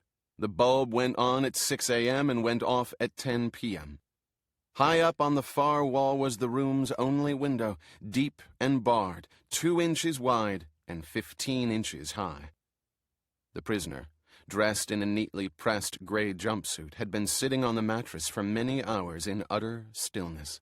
His slender face was pale and without expression, the silvery eyes half-hooded, white blonde hair combed back. Nothing moved, not even his eyes, as he listened to the soft, rapid sounds filtering from the cell next door, Solitary 45. They were the sounds of drumming, a tattoo of extraordinary rhythmic complexity that rose and fell, sped up and slowed down, moving from metal bed rail to mattress to the walls, toilet, sink, bars, and back again. At present, the prisoner was drumming on the iron bedstead rail with an occasional slap or turn played out on the mattress, while making rapid popping and clucking sounds with his lips and tongue. The endless rhythms rose and fell like the wind, working into a machine gun-like frenzy and then dying back into a lazy syncopation. At times, it almost, but not quite, seemed to come to a stop, except that a single ostinato tap, tap, tap indicated that the beat went on. An aficionado of rhythm might have recognized the extraordinary diversity of rhythmical patterns and styles coming from Solitary 45. A Kasagbe Congo beat segueing into a down-tempo funk-out and then into a pop and lock, moving sequentially through a shakeout, a wormhole, a glam, then into a long pseudo-electroclash riff, then a quick Eurostomp ending in a nasty, followed by a hip-hop twist stick and a tom club. A moment's silence, and then a slow Chicago blues fill began, evolving into innumerable other beats, both named and nameless, twining and intertwining in an eternal braid of sound. The prisoner known as A, however, was not an aficionado of rhythm. He was a man who knew many things, but drumming was not one of them. And yet he listened. Finally, half an hour before lights out, the prisoner known as A shifted on his cot. He turned toward the headrail, gave it a cautious tap with his left index finger, then another. He began tapping out a simple 4/4 beat. As the minutes went on, he tried the beat on the mattress, then the wall and the sink, as if testing them for timbre, tone, and amplitude, before moving back to the bedrail. As he continued to beat out a 4/4 time with his left finger, he began beating a second rhythm with his right. As he played this simple rhythmic accompaniment, he listened intently to the outpouring of virtuosity next door. Lights out arrived, and all went black. An hour went by, and another. The prisoner's approach subtly changed. Carefully following the drummer's lead, A picked up an unusual syncopation here, a 3-against-2 beat there, adding them to his simple repertoire. He meshed his own drumming ever more closely into the web of sounds coming from next door, taking cues from his neighbor, picking up the tempo or lowering it according to the drummer's lead. Midnight, and the drummer in cell 45 continued, and so did the prisoner named A. A found that drumming, which he had always dismissed as a crude, primitive activity, was curiously pleasing to the mind. It opened a door from the tight, ugly reality of his cell into an expansive, abstract space of mathematical precision and complexity. He drummed on, still following the lead of the prisoner in 45, all the while increasing the complexity of his own rhythmical patterns. The night wore on. The few other prisoners in solitary, there were not many, and they were far down the hall, were long asleep. Yet still the prisoners in 44 and 45 drummed on together. As the prisoner named A explored more deeply this strange new world of external and internal rhythm, he began to understand something about the man next door and his mental illness, as had been his intent. It was not something that could be put into words. It was not accessible to language. It was not reachable by psychological theorizing, psychotherapy, or even medication. Yet, nevertheless, through careful emulation of the complex drumming, the prisoner in 44 began to reach that place, to enter the drummer's special world. On a basic neurological level, he began to understand the drummer, what motivated him, why he did what he did. Slowly, carefully, A took a measured foray into altering the rhythm along certain experimental pathways to see if he could take the lead, induce the drummer to follow him for a moment. When this experiment proved successful, he very suddenly began to alter the tempo, morph the rhythm. There was nothing sudden in his approach. Every new beat, every altered rhythm was carefully controlled and calculated to lead to a desired result. Over the space of another hour, the dynamic between the two prisoners began to change. Without realizing it, the drummer became no longer the leader, but the follower.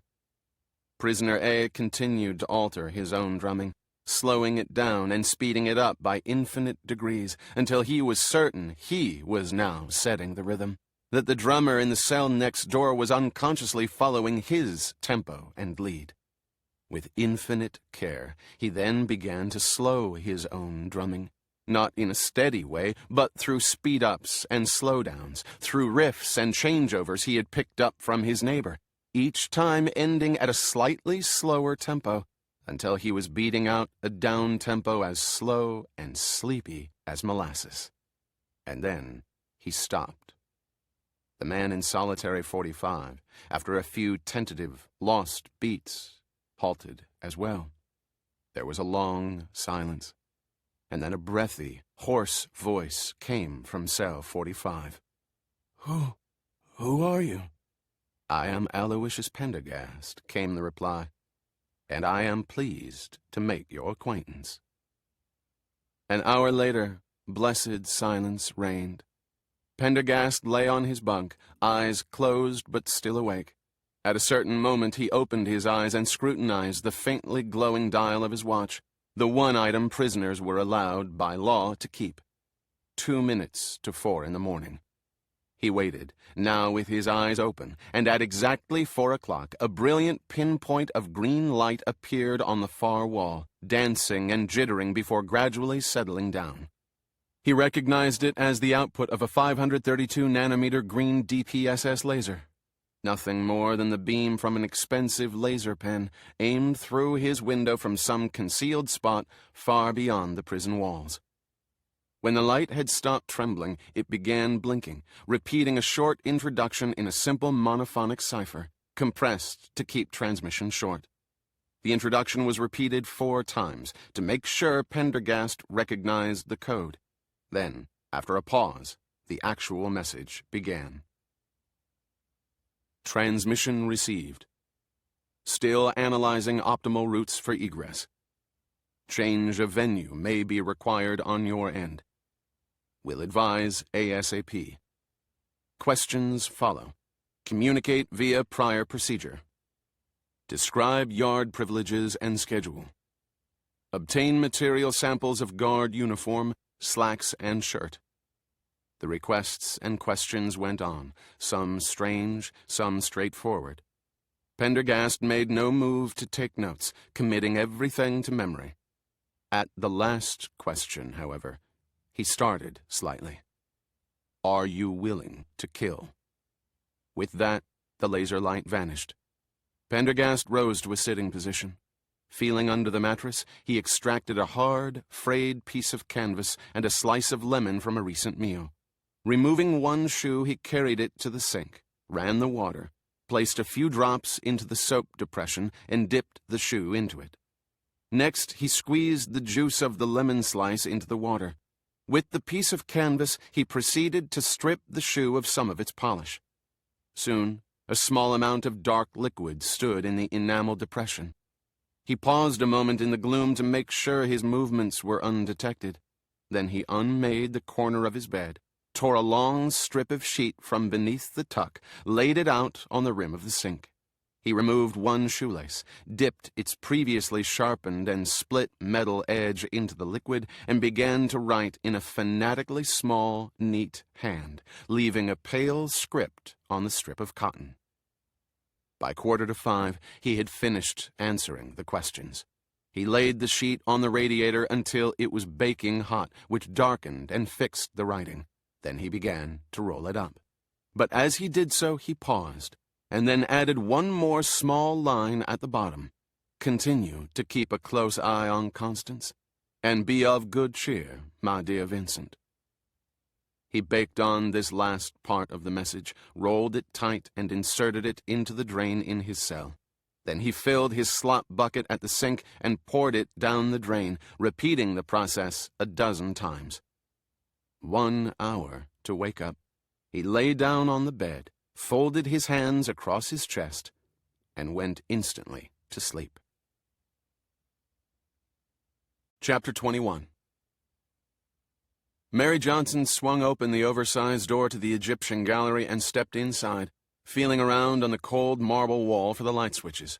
Although she knew the technicians had been working late hours on the tomb recently, by 6 in the morning they were always gone. It was her job to unlock the area for the subcontractors, turn on the lights, and make sure all was well. She found the bank of switches and brushed them on with a plump forefinger.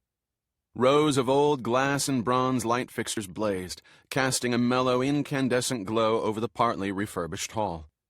She paused for a moment in the doorway, fists parked on bulging hips, looking around to make sure all was in order.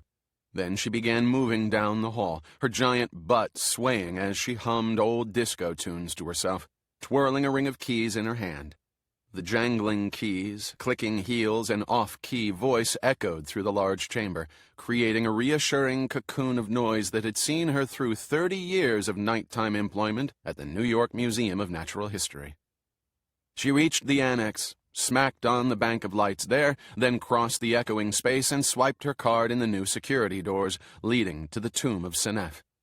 The locks disengaged and the automatic doors opened with a humming sound, revealing the tomb beyond.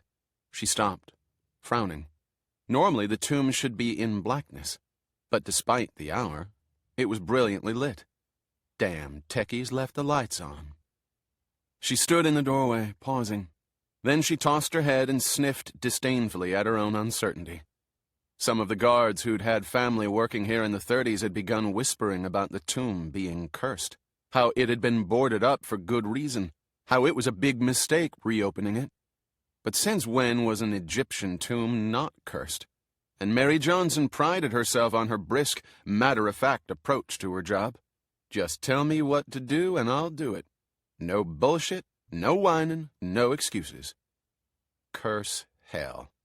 With a cluck, she descended the broad stone stairs into the tomb, humming and singing, her voice echoing about the close space. Staying alive, staying alive.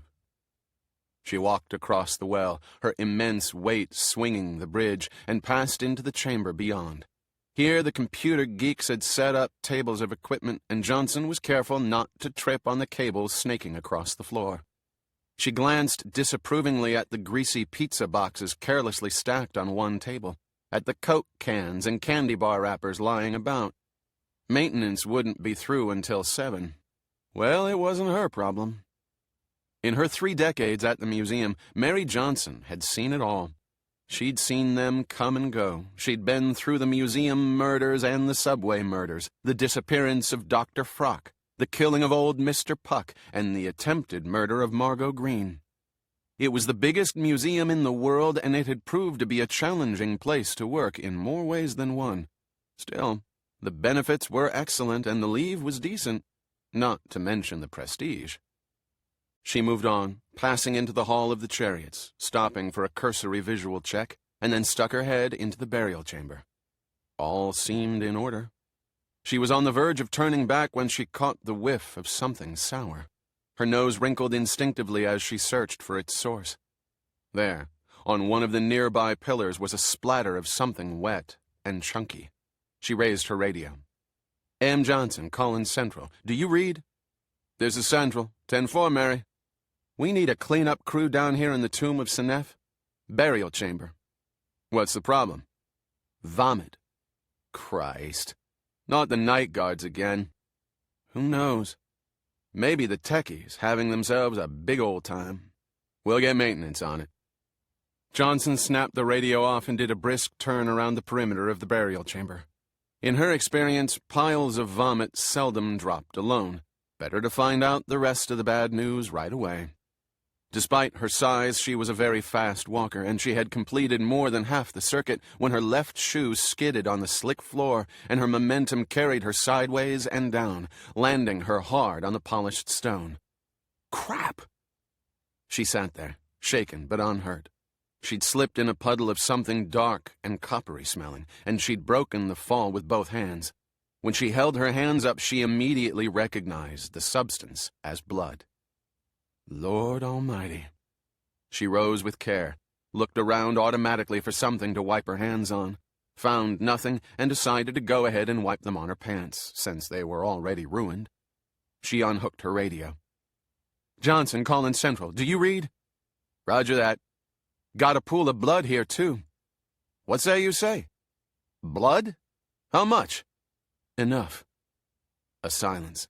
From the large pool of blood she'd slipped in, a dribbling trail of splatters led toward the huge, open granite sarcophagus that stood in the center of the room. The flank of the sarcophagus, engraved in hieroglyphics, had a prominent smear of gore along its side, as if something had been hoisted over and dropped inside. Suddenly, the very last thing in the world Johnson wanted to do was look inside that sarcophagus. But something, perhaps her strong sense of duty, made her walk slowly forward. Her radio, held unheeded in one hand, squawked. "Enough!" Central squawked again in a high voice. "What's that supposed to mean, enough?" She reached the lip of the sarcophagus and looked inside. A body lay on its back. The body was human, that much she knew, but beyond that she could tell nothing. The face was gashed and scored beyond recognition. The breastbone was split and the ribs yanked open like a set of double doors. Where the lungs and other organs should be was nothing but a red cavity. But what would really stick with her and haunt her nightmares for years to come was the pair of electric blue Bermuda shorts the victim wore. "Mary?" came the squawking radio. Johnson swallowed, unable to answer. Now she noticed a smaller trail of blood and gore, dribbling its way into one of the small rooms that branched off from the burial chamber. The mouth of the room was dark, and she couldn't see inside. "Mary, do you read?" She slowly lifted the radio to her lips, swallowed again, found her voice. "I read you." "What's going on?" But Mary Johnson was slowly backing away from the sarcophagus, eyes on the little dark doorway in the far corner. No need to go in there. She'd seen enough. She continued backing up, then carefully turned her bulk around. And then, as she approached the exit to the burial chamber, something seemed to go wrong with her legs. "Mary, we're sending security down right away." "Mary!" Johnson took another step, wobbled, then felt herself sink to the ground as if borne down by an irresistible force. She rolled into a sitting position, then toppled backward almost in slow motion, coming to rest against the door lintel. That was how they found her, 8 minutes later, wide awake and staring at the ceiling, tears rolling out of her eyes. Chapter 22. Captain of Homicide Laura Hayward arrived after most of the crime scene investigation work had already been completed. She preferred it that way. She had come up through the homicide ranks and knew the scene of crime investigators didn't need a captain breathing down their necks to do good work. At the entrance to the Egyptian gallery, where the crime scene perimeter had been erected, she passed through a knot of police and museum security personnel, talking in hushed, funereal voices. She spotted the museum's security director, Jack Minetti, and nodded at him to accompany her. She stepped up to the tomb's threshold, then paused, breathing in the close and dusty air, taking stock. "Who was here last night, Mr. Minetti?" she asked. "I have a list of all authorized employees and subcontractors. There are quite a few, but it seems all of them checked out of the museum through security except 2 technicians, the victim and the one who's still missing, Jay Lipper." Hayward nodded and began walking through the tomb, making a mental note of the progression of the rooms, stairs, passageways, building a 3-dimensional image in her head. In a few minutes, she arrived at a large, pillared room. She quickly took it all in. The tables laden with computer equipment, the pizza boxes, the cables and wires running in all directions. Everything was festooned with evidence tags. A sergeant came to greet her, a man older than her by a decade. She thought his name was Eddie Visconti. He looked competent, had a bright, clear eye, dressed neatly, deferential but only to a point. She knew it was tough for some of the rank and file to report to a woman younger than they were and twice as educated. Visconti looked as if he could handle it. "You're the first responding officer, Sergeant?" "Yes, ma'am. Me and my partner." "All right. Let's have a quick summary." 2 computer technicians worked late, Jay Lipper and Theodore DeMeo. They'd been working late every night this week. A lot of pressure to open the exhibit by deadline. She turned to Minetti. "And when's that?" 8 days from today." "Proceed." DeMeo went out for pizza at around 2, leaving Lipper behind. We checked with the pizzeria. Don't tell me how you know what you know, Sergeant. Stick to the reconstruction, please. "Yes, Captain." DeMeo returned with the pizza and drinks. We don't know if Lipper had already left or if he was attacked in the interim, but we do know they didn't have time to consume the food. Hayward nodded. DeMeo put down the pizzas and drinks on that table and went into the burial chamber. It appears the killer was already there and surprised him. He walked toward the burial chamber, Hayward following. "Weapon?" Hayward asked. "Unknown at this point. Whatever it wasn't sharp. The cuts and lacerations are very ragged." They entered the burial chamber. Hayward took in the extravagant puddle of blood, the smear on the stone coffin, the trail of gore into a side room, the bright yellow tags everywhere like fallen autumn leaves. She glanced around, locating each fleck of blood in turn, noting the shape and size of the droplets.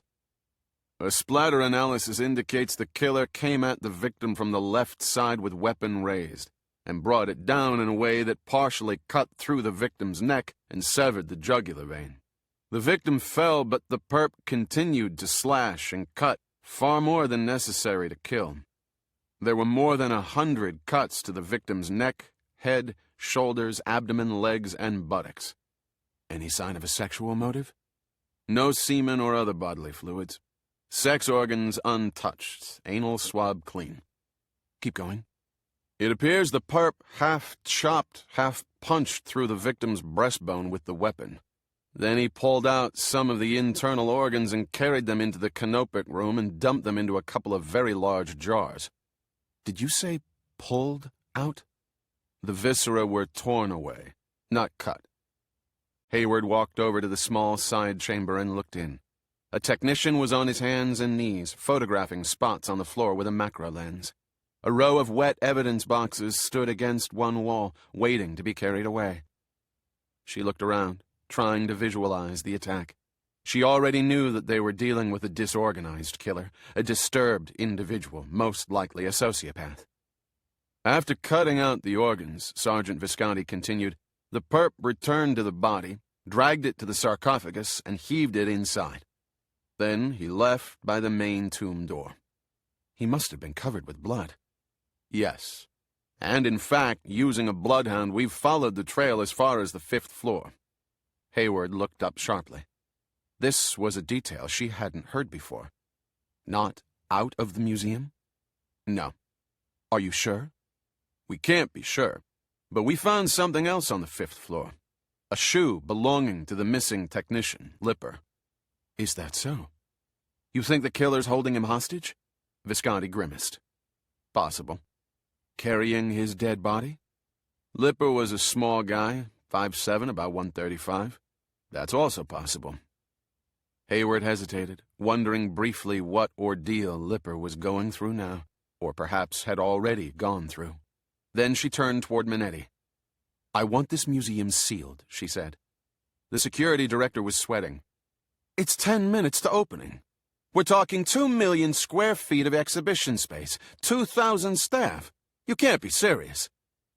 Hayward spoke softly. If that's a problem, I can call Commissioner Rocker. He'll call the mayor and the decision can come down through official channels, along with the usual shitstorm. That won't be necessary, Captain.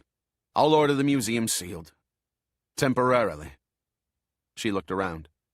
Let's order up a forensic psychological profile. Already done, said the sergeant. Hayward gave him an appraising glance. We haven't worked together before, have we? No, ma'am. It's a pleasure. Thank you. She turned and walked briskly out of the room and the tomb, the others following. She crossed the length of the Egyptian gallery and approached the knot of people on the far side of the crime scene tape, gestured to Sergeant Visconti. Are those bloodhounds still on the premises? Yes. I want everyone here who's available, police and guards alike, to participate in searching this museum from attic to basement. Priority 1, find Lipper. Assume he's alive and a hostage. Priority 2, I want the killer. I want them both before the end of the day. Clear? Yes, Captain. She paused, as if remembering something. Who's in charge of the tomb exhibit? A curator named Nora Kelly, Minetti replied. Get her on the horn, please. Hayward's attention was drawn to a sudden disturbance in the knot of guards and police, a voice raised in anguished pleading. A thin, slope-shouldered man in a bus driver's uniform wrenched free of 2 policemen and made a beeline for Hayward, his face distorted by grief. You, he cried. Help me. Find my son. And you are? Larry Lipper. I'm Larry Lipper. My son is Jay Lipper. He's missing, and a killer's on the loose, and I want you to find him." The man burst into sobs. "Find him." The very intensity of his grief halted the two policemen pursuing him. Hayward took his hand. "That's just what we're going to do, Mr. Lipper." "Find him! Find him!" Hayward looked around, spotted an officer she recognized. "Sergeant Kazimirovich?" The woman stepped forward.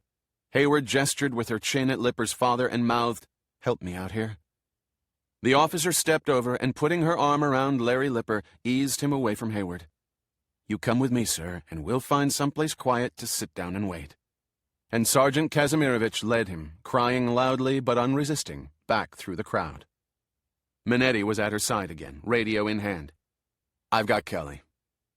She took the radio, nodding her thanks. "Dr. Kelly? Captain Hayward, NYPD. "How can I help?" came the voice. "The canopic room in the tomb of Senef. What's that for?" "That's where the pharaoh's mummified organs were stored." "Elaborate, please."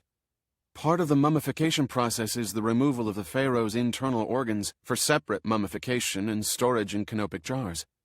"The internal organs, you say?" "That's right." "Thank you."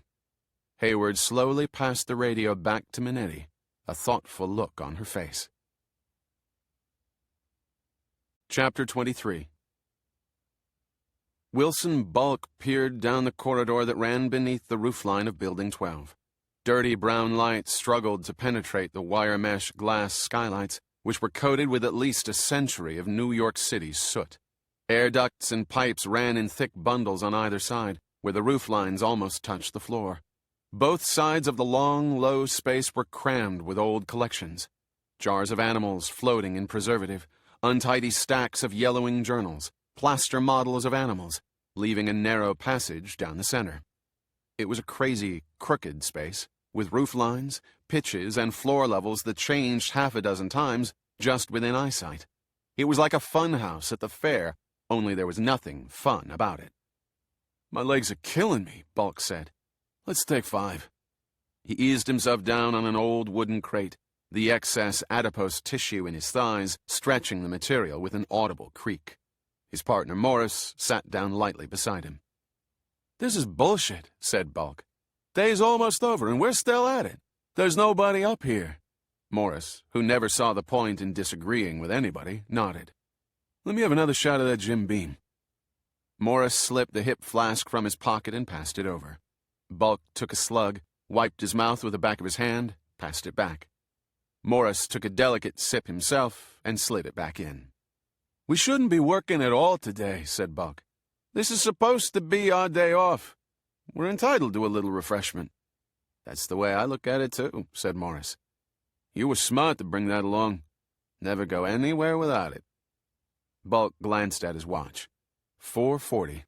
The light filtering in through the skylights was slowly dying, the shadows deepening in the corners. Night would be coming soon. And with this section of the attics undergoing repairs and currently without electricity, that meant switching to flashlights, making their search all the more annoying. Bulk felt the creeping warmth of the whiskey in his gut. He sighed heavily, leaned his elbows on his knees, looked around. "Look at that shit, will you?" He gestured at a series of low metal shelves beneath the eaves, filled with countless glass jars containing jellyfish. "You think they actually study this crap?" Morris shrugged. Bulk reached out, fished a jar off the shelf, took a closer look. A whitish blob floated in the amber liquid amidst drifting tentacles. He gave the jar a quick shake. When the turbulence settled, the jellyfish had been reduced to swirling shreds. "Broke into 1,000,000 pieces." He showed the jar to Morris. "Hope it wasn't important." He issued a guffaw and, with a roll of his eyes, shoved the jar back onto the shelf. "In China, they eat 'em," said Morris.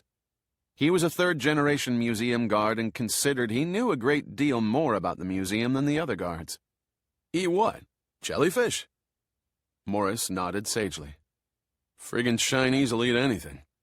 "They say they're crunchy." Morris sniffed, wiped his nose. "Gross." Bulk looked around. "This is bullshit," he repeated. "There's nothing up here." "The thing I don't get," Morris said, "is why they're reopening that tomb anyway." I told you how my granddad used to talk about something that happened in there back in the 30s? Yeah, you've been telling everybody and his brother about that. Something real bad. Tell me some other time. Bulk glanced at his watch again. If they really thought there was something up here, they would have sent cops, not 2 unarmed guards.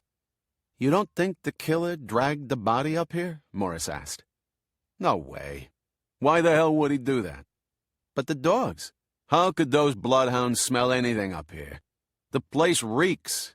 They lost the trail down on the 5th floor anyway, not up here. I suppose you're right. I am right. As far as I'm concerned, we're done up here. Bulk rose, slapped the dust off his butt. What about the rest of the attics?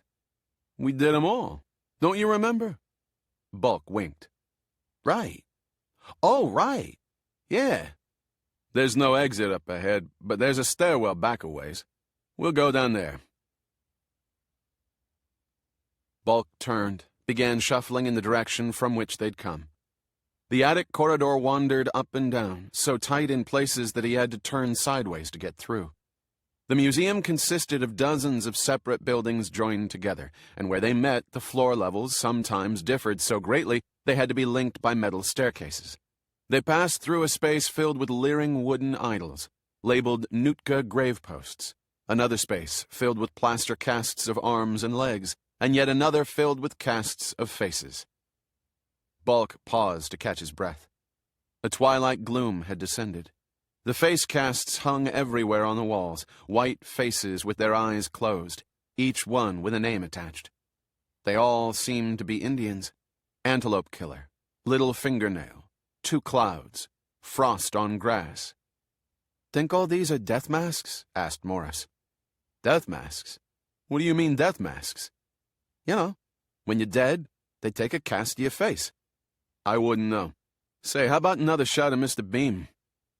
Morris obligingly removed the flask. Bulk took a swig, passed it back. What's that? Morris asked, gesturing with the flask. Bulk peered in the indicated direction.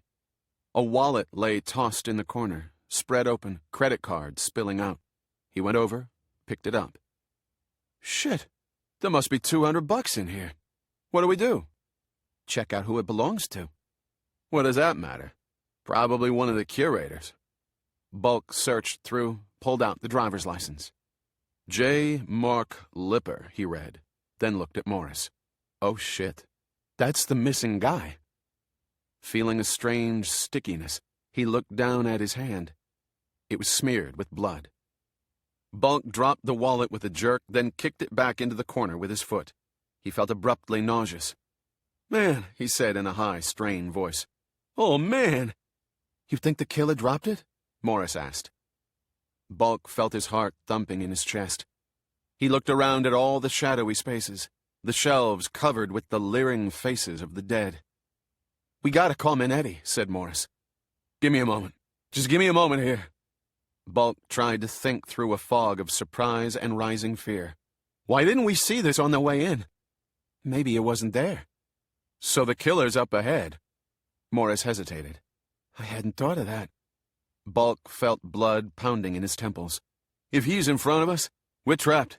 There's no other way out. Morris said nothing. His face looked yellow in the dim light. He pulled out his radio. Morris calling Central. Morris calling Central. Do you read? A steady hiss of static. Bulk tried his radio, but the result was the same.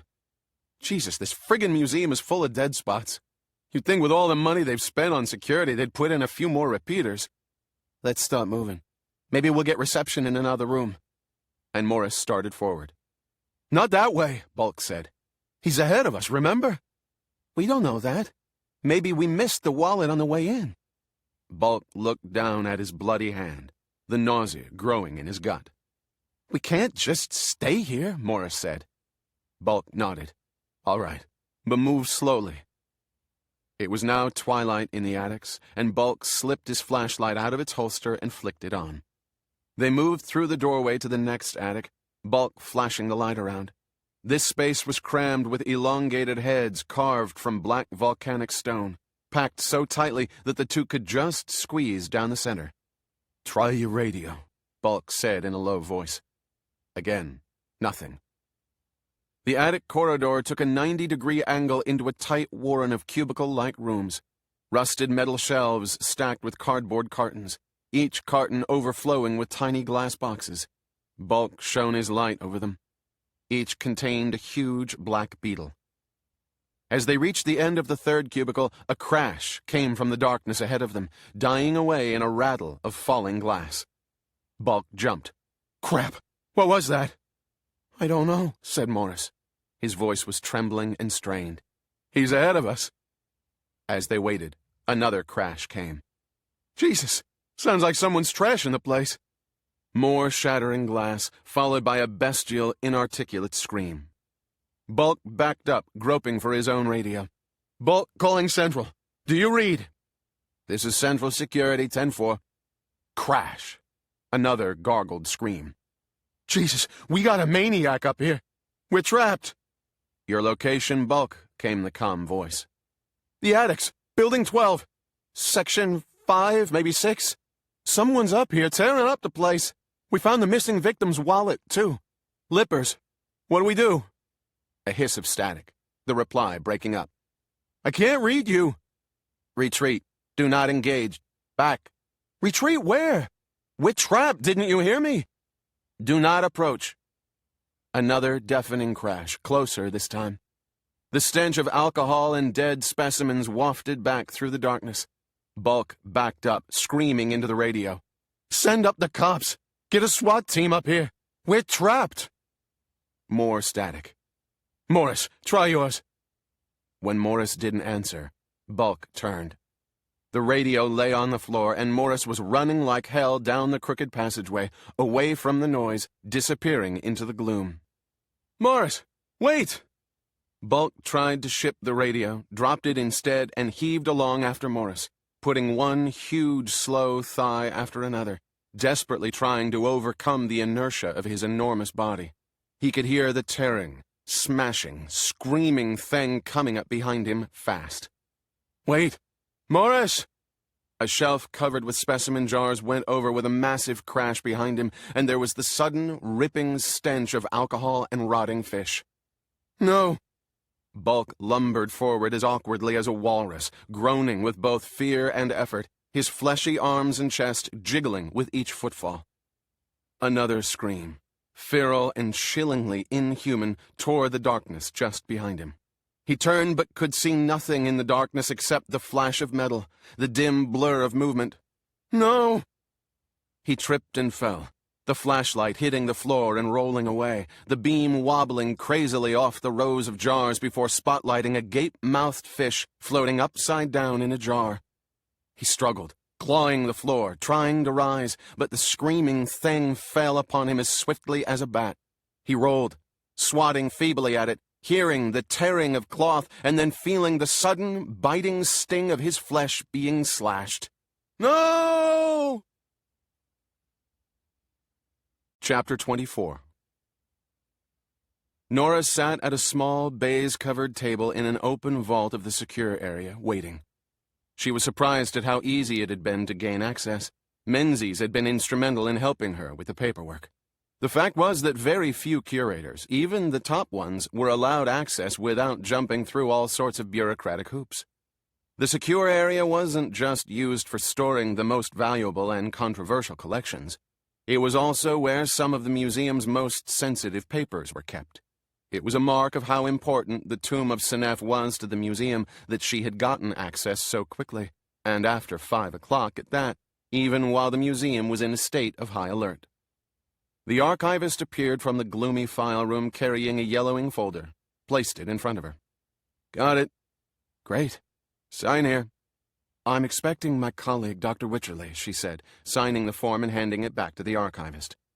"I have the paperwork for him all ready to go." "Thank you." The woman nodded.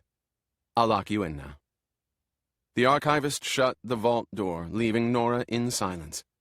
She stared at the slender file, feeling a prickle of curiosity. It was marked simply, Tomb of Senef, Correspondence, Documents, 1933 to 35. She opened it. The first item was a typewritten letter on elaborate stationery with a gold and red embossing. It was written by the Bey of Bulbasa, and it must have been the one described in the newspaper articles Nora had seen, full of assertions that the tomb was cursed, an obvious ploy to get the tomb back for Egypt. She turned to the next documents. Lengthy police reports from one Detective Sergeant Gerald O'Banion, handwritten in the beautiful script once standard in America. She scanned the reports with interest, then reviewed the mass of papers beyond. Memos and letters to city officials and the police in what appeared to have been a successful effort to squelch the real story described in the police reports and keep it from the press. She paged through the documents, fascinated by the tale they told, finally understanding why the museum had been so anxious to shut down the tomb. She jumped when a faint tone announced that the vault door was opening.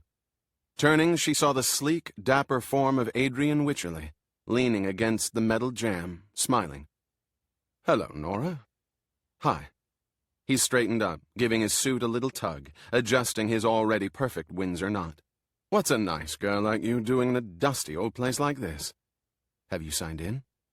"Je suis en règle," he said with a little laugh, coming forward and leaning over her shoulder. She could smell expensive aftershave and mouth-washed breath. "What have we here?" The archivist looked in. "Ready to be locked in?" "Do. Lock us in." And Wycherley winked at Nora. "Why don't you take a seat, Adrian?" she said coolly. "Don't mind if I do." He pulled an old wooden chair up to the table, dusted the seat with a swipe of a silk handkerchief, and eased himself down. "Any skeletons in the closet?" he asked Nora, leaning in. "Definitely." Wycherley was a bit too close, and Nora edged away as subtly as she could. Although Wycherley had initially come across as the acme of good breeding, lately his smarmy winks and fingertip caresses had led her to believe he was operating more on the glandular level than she had initially thought. Still, things had remained on a professional level, and she hoped they would continue that way. "Do tell," Wycherley said. "I've just skimmed the documents, so I don't have the full story, but here it is in brief. On the morning of March 3rd, 1933, the guards arriving to open the tomb realized it had been broken into. A lot of objects were vandalized. The mummy was missing, later found in an adjacent room, badly mutilated. When they looked in the sarcophagus, they found a different body in it. A freshly murdered body, as it happened. Amazing. Just like that fellow, what's his name? DeMeo. Sort of, except the resemblance stops there. The body belonged to Julia Cavendish, a wealthy New York socialite. She just happened to be the granddaughter of William C. Spragg. Spragg? He was the man who bought the tomb from the last Baron Rattray and had it shipped to the museum. I see. Cavendish was a patroness of the museum. She appears to have had a rather notorious reputation as, well, for want of a better term, a female rake. How so? She went to bars and picked up young working-class men, longshoremen, stevedores, and the like. And did what with them? Wycherley asked with a leer. Use your imagination, Adrian, she said dryly.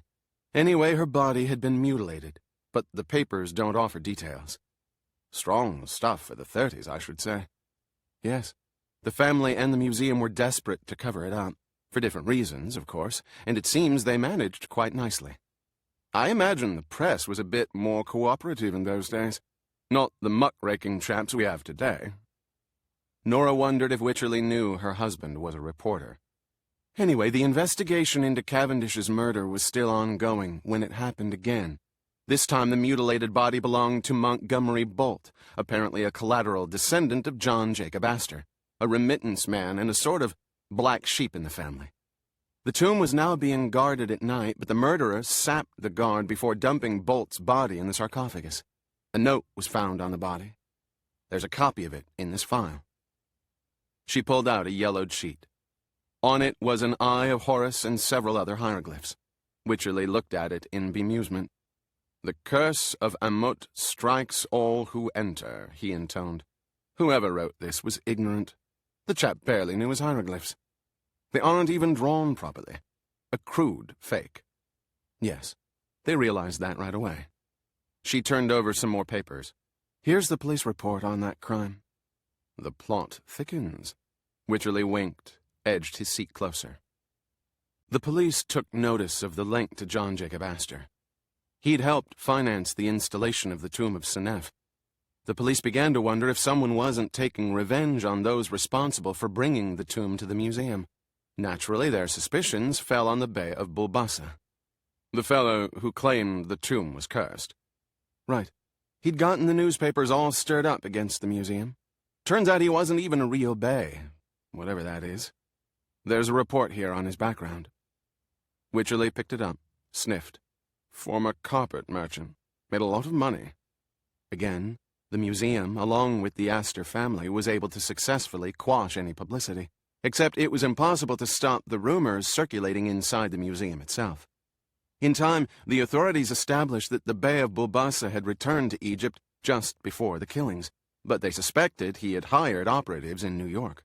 If he did, though, they were too clever to get caught. And when the third killing occurred, another. This time it was an elderly lady who lived in the neighborhood. It took them a while to figure out the connection. Turns out she was distantly descended from Kaor, the man who originally found the tomb. By now the museum was boiling with rumors, and they were spreading to the general populace. Every crank spiritualist, medium, and tarot card reader was converging on the museum, and New Yorkers were only too eager to believe the tomb was really cursed. Credulous fools.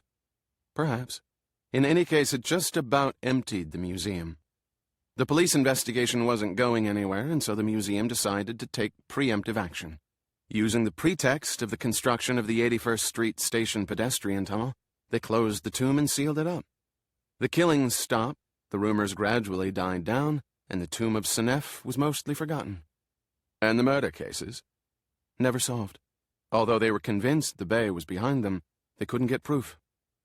Wycherley rose from his chair. That's quite a story, Nora. It certainly is. What are you going to do with it? On the one hand, it might make an interesting sidebar to the history of the tomb. But I have a sense the museum wouldn't be too keen on publicizing it, and I'm not sure I'd like to either. I'd rather focus on the archaeology, on teaching people about ancient Egypt. I agree with you, Nora. There's another reason, maybe even more important. This new murder in the museum. It has some resemblances to the old ones. People will talk. Rumors will start. Rumors have already started. Well, yes. I've been hearing quite a few myself. At any rate, we don't want anything derailing this opening. Very true. Good.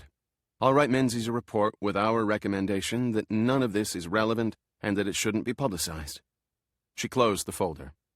That settles it, then. There was a silence. Wycherley had risen from his seat and was once again standing behind her, glancing down at the scattered papers of the file. He reached over and picked one up, perused it, put it back down. She felt his hand on her shoulder and stiffened. A moment later, she felt his lips on the nape of her neck, barely touching her skin, caressing her as lightly as a butterfly. She rose abruptly and turned. He stood close to her, blue eyes flashing. I'm sorry if I startled you. He smiled, displaying his porcelain rack. I couldn't help myself. I find you devastatingly attractive, Nora. He continued smiling at her, radiating self-confidence and charm, elegant and more handsome than any man deserved to be. In case you hadn't noticed, I'm married, she said. We'll have a grand time and nobody need ever know. I will know. He smiled, put a caressing hand on her shoulder. I want to make love to you, Nora. She took a deep breath. Adrian, you're a charming and intelligent man. I'm sure that many women would like to make love to you, too. She could see his smile broadening. But I'm not one of them. But, my lovely Nora, wasn't that plain enough for you? I haven't the slightest interest in making love to you, Adrian, even if I weren't married. Wycherley stood there, dumbfounded, his face struggling to comprehend the sudden reversal of his expectations. I don't mean to be insulting, just unambiguous, since my earlier efforts to telegraph my lack of interest don't seem to have penetrated.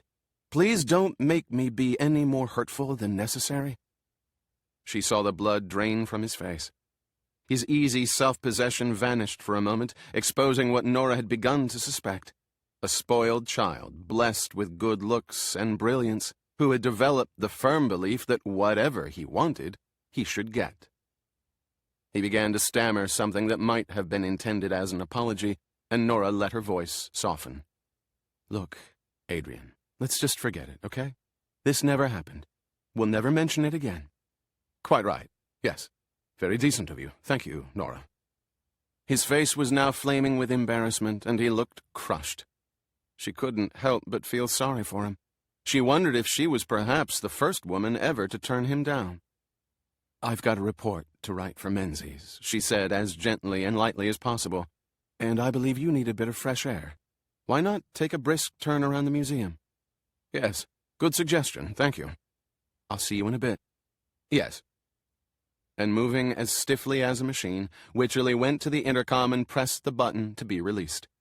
When the vault door opened, he vanished without another word, and Nora was once again left in peace to take notes and make her report. Chapter 25. D'Agosta turned the wheel of the meat van and slowed, guiding it out of the woods. Herkmore rose ahead of him, a brilliant cluster of sodium lights bathing the maze of walls, towers, and cell blocks in an unreal topaz light. As he approached the first set of gates, he continued to slow, passing a cluster of warning signs telling drivers to have their paperwork in order and to expect a search, followed by a list of forbidden items so long it took 2 billboards to name them all, everything from fireworks to heroin. D'Agosta took a deep breath, tried to calm his unsettled nerves. He'd been in prisons before, of course, but always on official business. Driving in like this, bent on some extremely unofficial business, was asking for trouble. Real trouble. He stopped at the first chain-link gate. A guard came out of a pillbox and sauntered over, carrying a clipboard. "You're early tonight," he said. D'Agosta shrugged. "It's my first time up here. Left early in case I got lost." The guard grunted, shoved the clipboard in the window. D'Agosta attached his paperwork and handed it back. The guard flipped through it with the tip of a pencil, nodding. "Know the drill?" "Not really," D'Agosta answered truthfully. "You'll get this back on your way up. Show your ID at the next checkpoint." "Gotcha." The chain-link gate withdrew on wheels, making a rattling noise. D'Agosta eased forward, feeling his heart hammering in his chest. Glynn claimed to have planned everything down to the last iota, and had, with remarkable ease, secured his employment under an assumed name with the meatpacking company, and arranged for him to get this route. But the fact was, you could never predict what people might do. That was where he and Glynn parted opinion. This little adventure could turn to shit in a heartbeat. He drove the truck up to the second gate, and once again, a guard came out. "ID?" D'Agosta handed him the false driver's license and permit. The man looked them over. "New man?" "Yeah." "You familiar with the layout?" "It wouldn't hurt to hear it again." "Go straight through, then bear to the right. When you see the loading dock, back up to the first bay." "Got it." "You can exit the vehicle to supervise the unloading.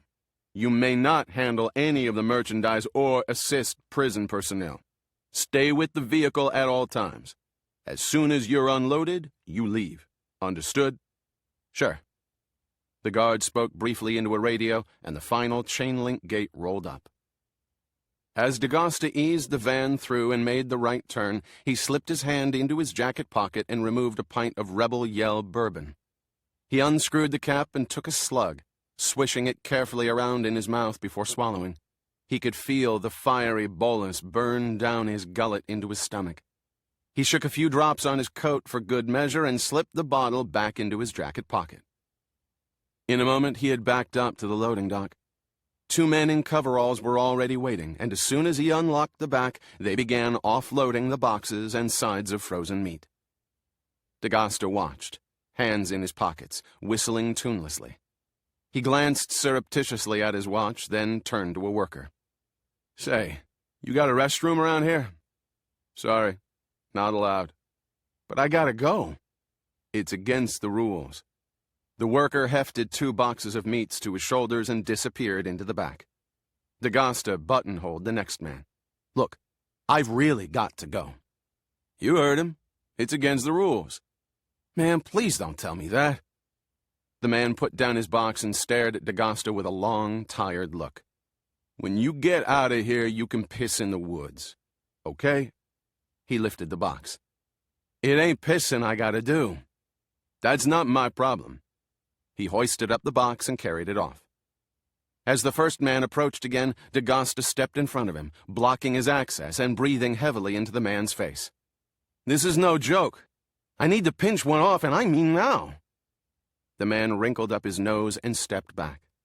He glanced at his fellow worker. He's been drinking. What's that? DeGosta said belligerently. What did you say? The man returned the look coolly. I said, you've been drinking.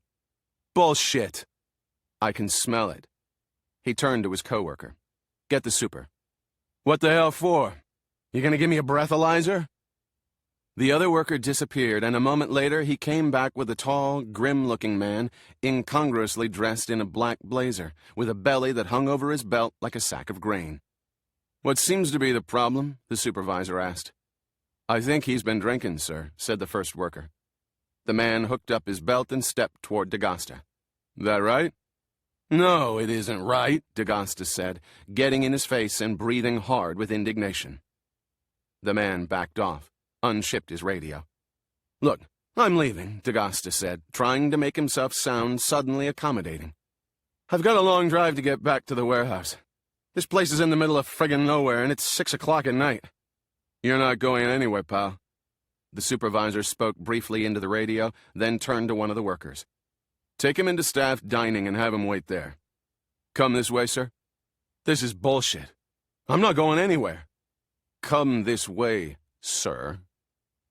Grudgingly, DeGosta followed the guard through the loading dock and into a large pantry, empty, dark, and smelling strongly of Clorox. They passed through a door in the far wall into a smaller room where, it seemed, the kitchen staff took their own meals when they were not on shift. Have a seat. DeGosta sat down at one of the stainless steel tables. The man took a seat at the next table, folded his arms, looked away. A few minutes passed and the supervisor returned, an armed guard at his side. Stand up, the super said. DeGosta complied. The super turned toward the guard. Search him. You can't do that. I know my rights, and this is a federal prison. It's all spelled out on the signs in front if you bothered to read them. We have the right to search anyone at will. Don't you friggin' touch me. Sir, at the moment you've got a medium-sized problem. If you don't cooperate, you're going to have a big problem. Yeah? What kind of a problem? How does resisting a federal law enforcement officer sound? Now, last time, raise your arms. After a moment's hesitation, DeGosta did as he was ordered. A pat-down quickly brought to light the pint bottle of Rebel Yell. The guard pulled out the bottle, shaking his head sadly. He turned to the supervisor. What now? He asked. Call the local police department. Have them pick him up. A drunk driver is their problem, not ours. But I just took one sip. The supervisor turned back. Sit down and shut up. DeGosta sat down again a little unsteadily, muttering to himself. And the truck? The guard asked. Call his company. Have them send someone to pick it up. It's after 6.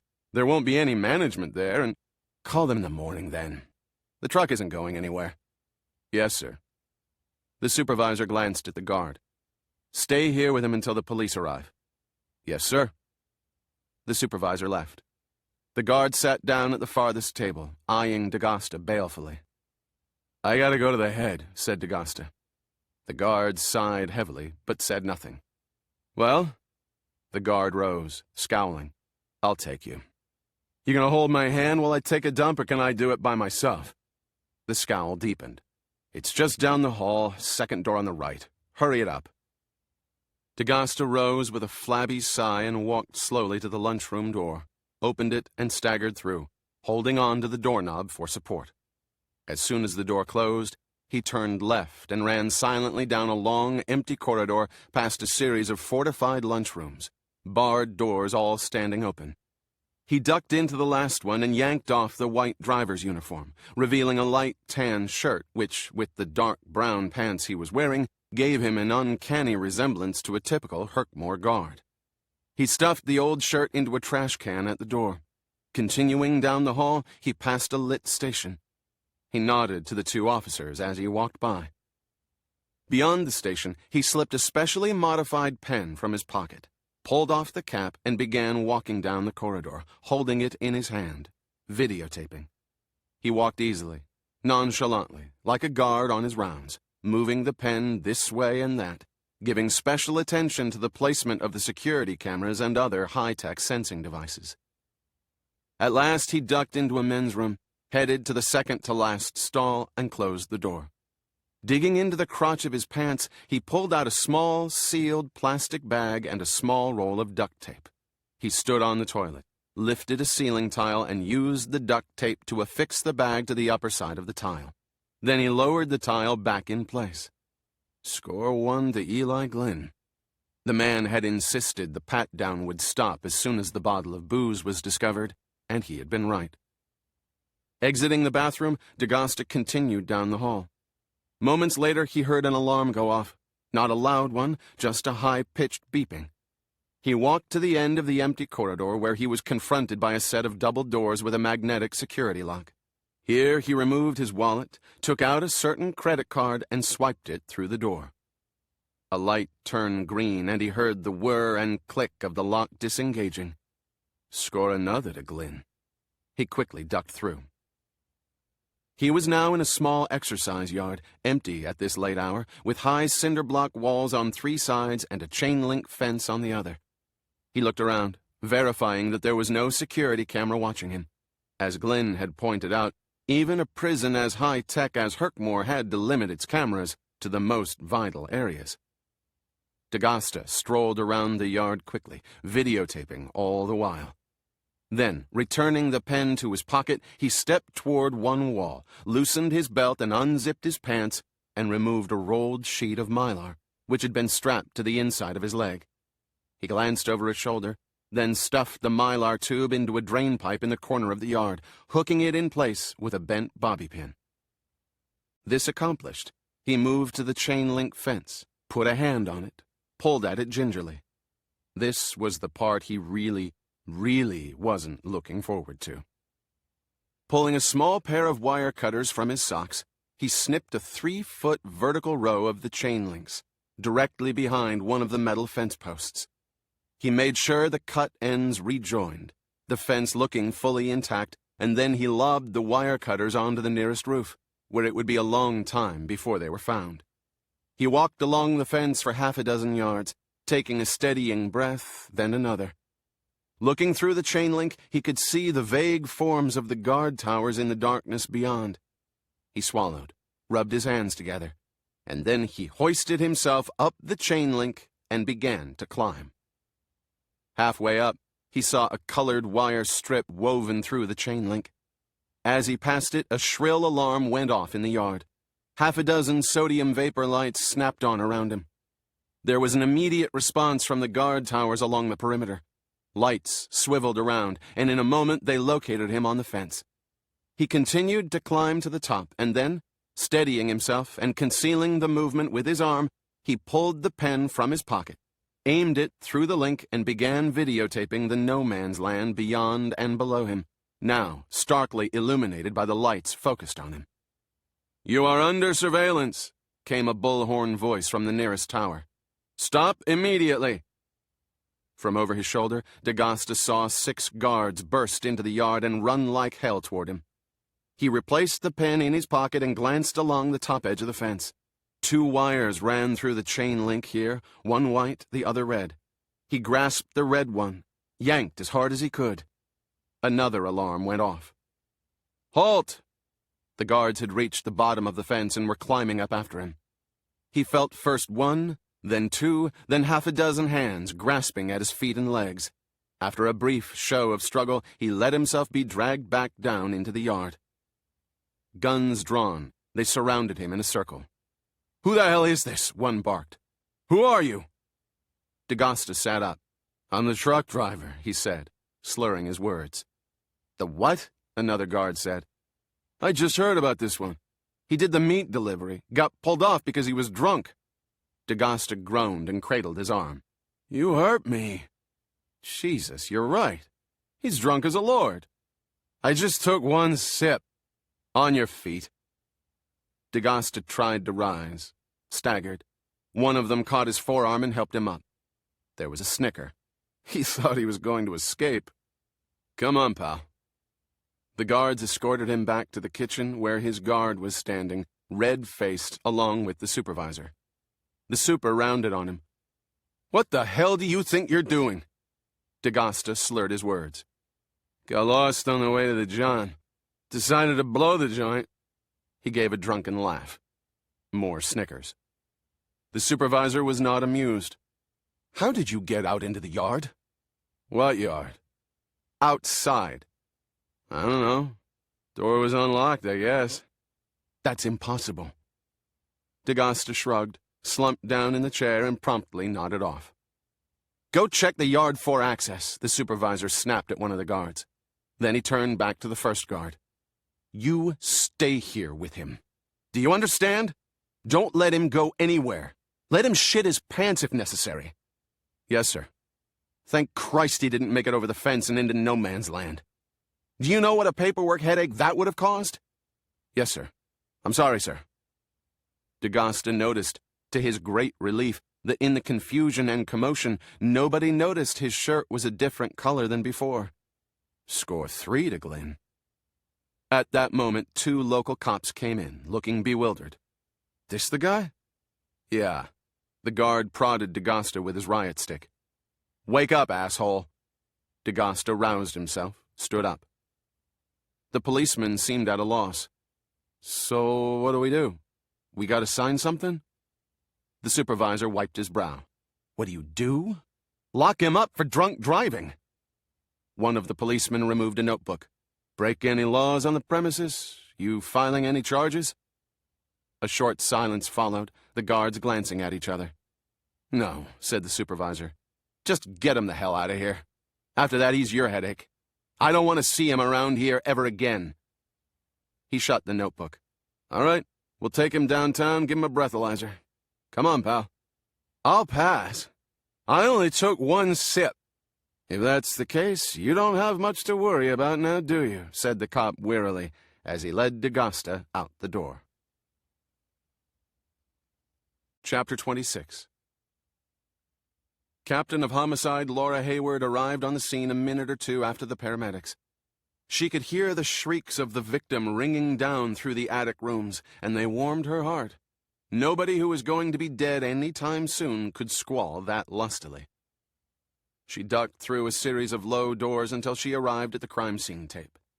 With relief, she saw it was Sergeant Visconti and his partner, an officer named Martin.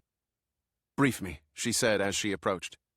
"We were the closest team to the attack," Visconti replied. "We scared off the perp. He was bent over the victim, working him over. When he saw us approaching, he fled back into the attics." "Get a look at him?" "Just a shadow." "Weapon?" "Unknown." She nodded. "We also found Lipper's wallet." Visconti gestured with his chin toward a plastic evidence box, lined up with several others just outside the tape. Hayward leaned over, opened the box. "I want a full battery on the wallet and everything inside. DNA, latents, trace fibers, the works. And freeze a dozen swabs of blood and a dozen of organics for future workups." "Yes, Captain." "Is the other guard around? What's his name? Morris? I'd like to talk to him."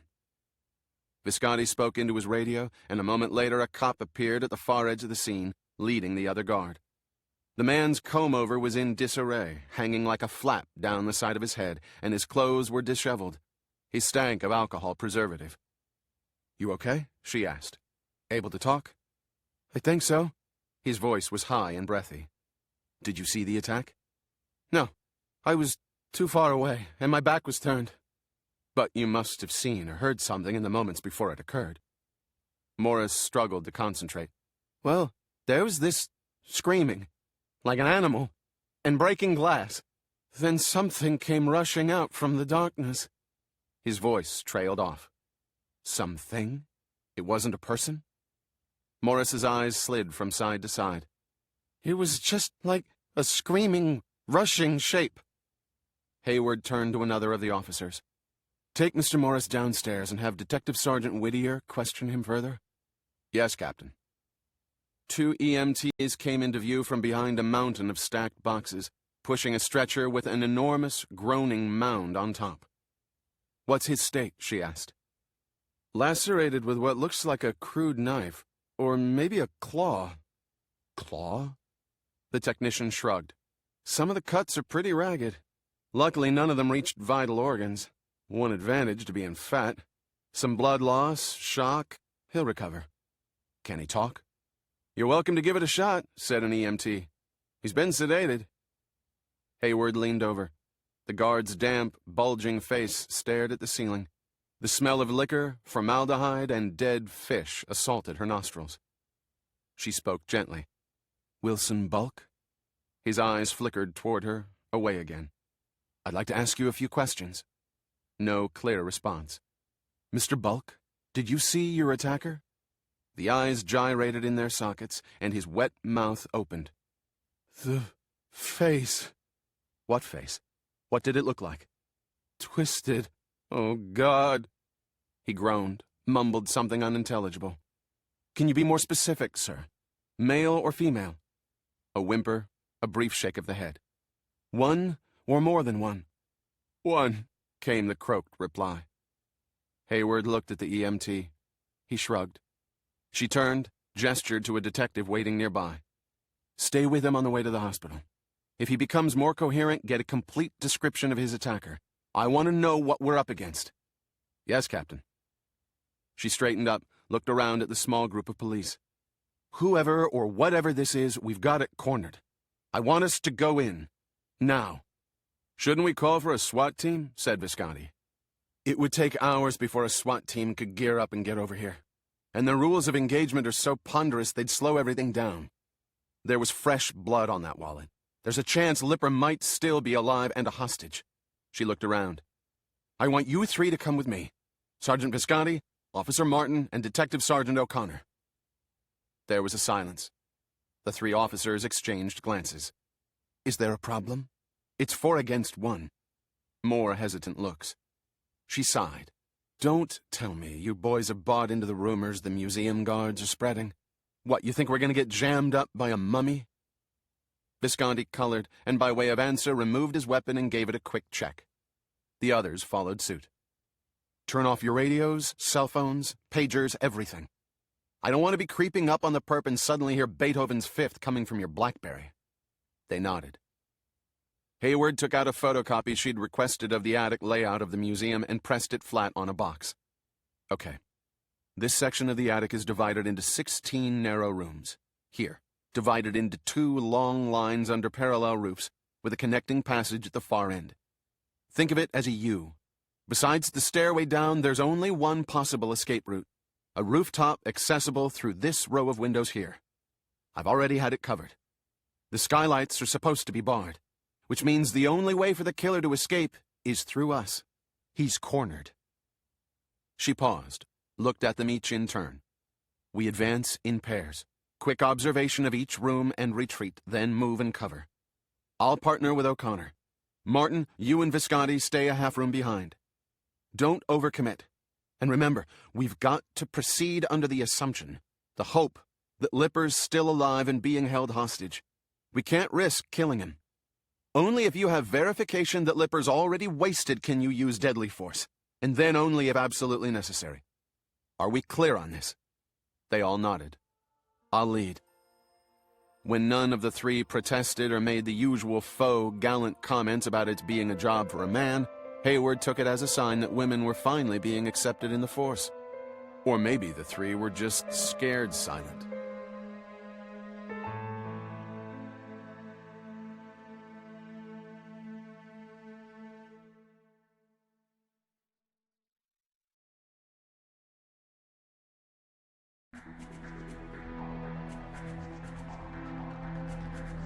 They stepped carefully through the crime scene, Hayward leading, O'Connor at her heels.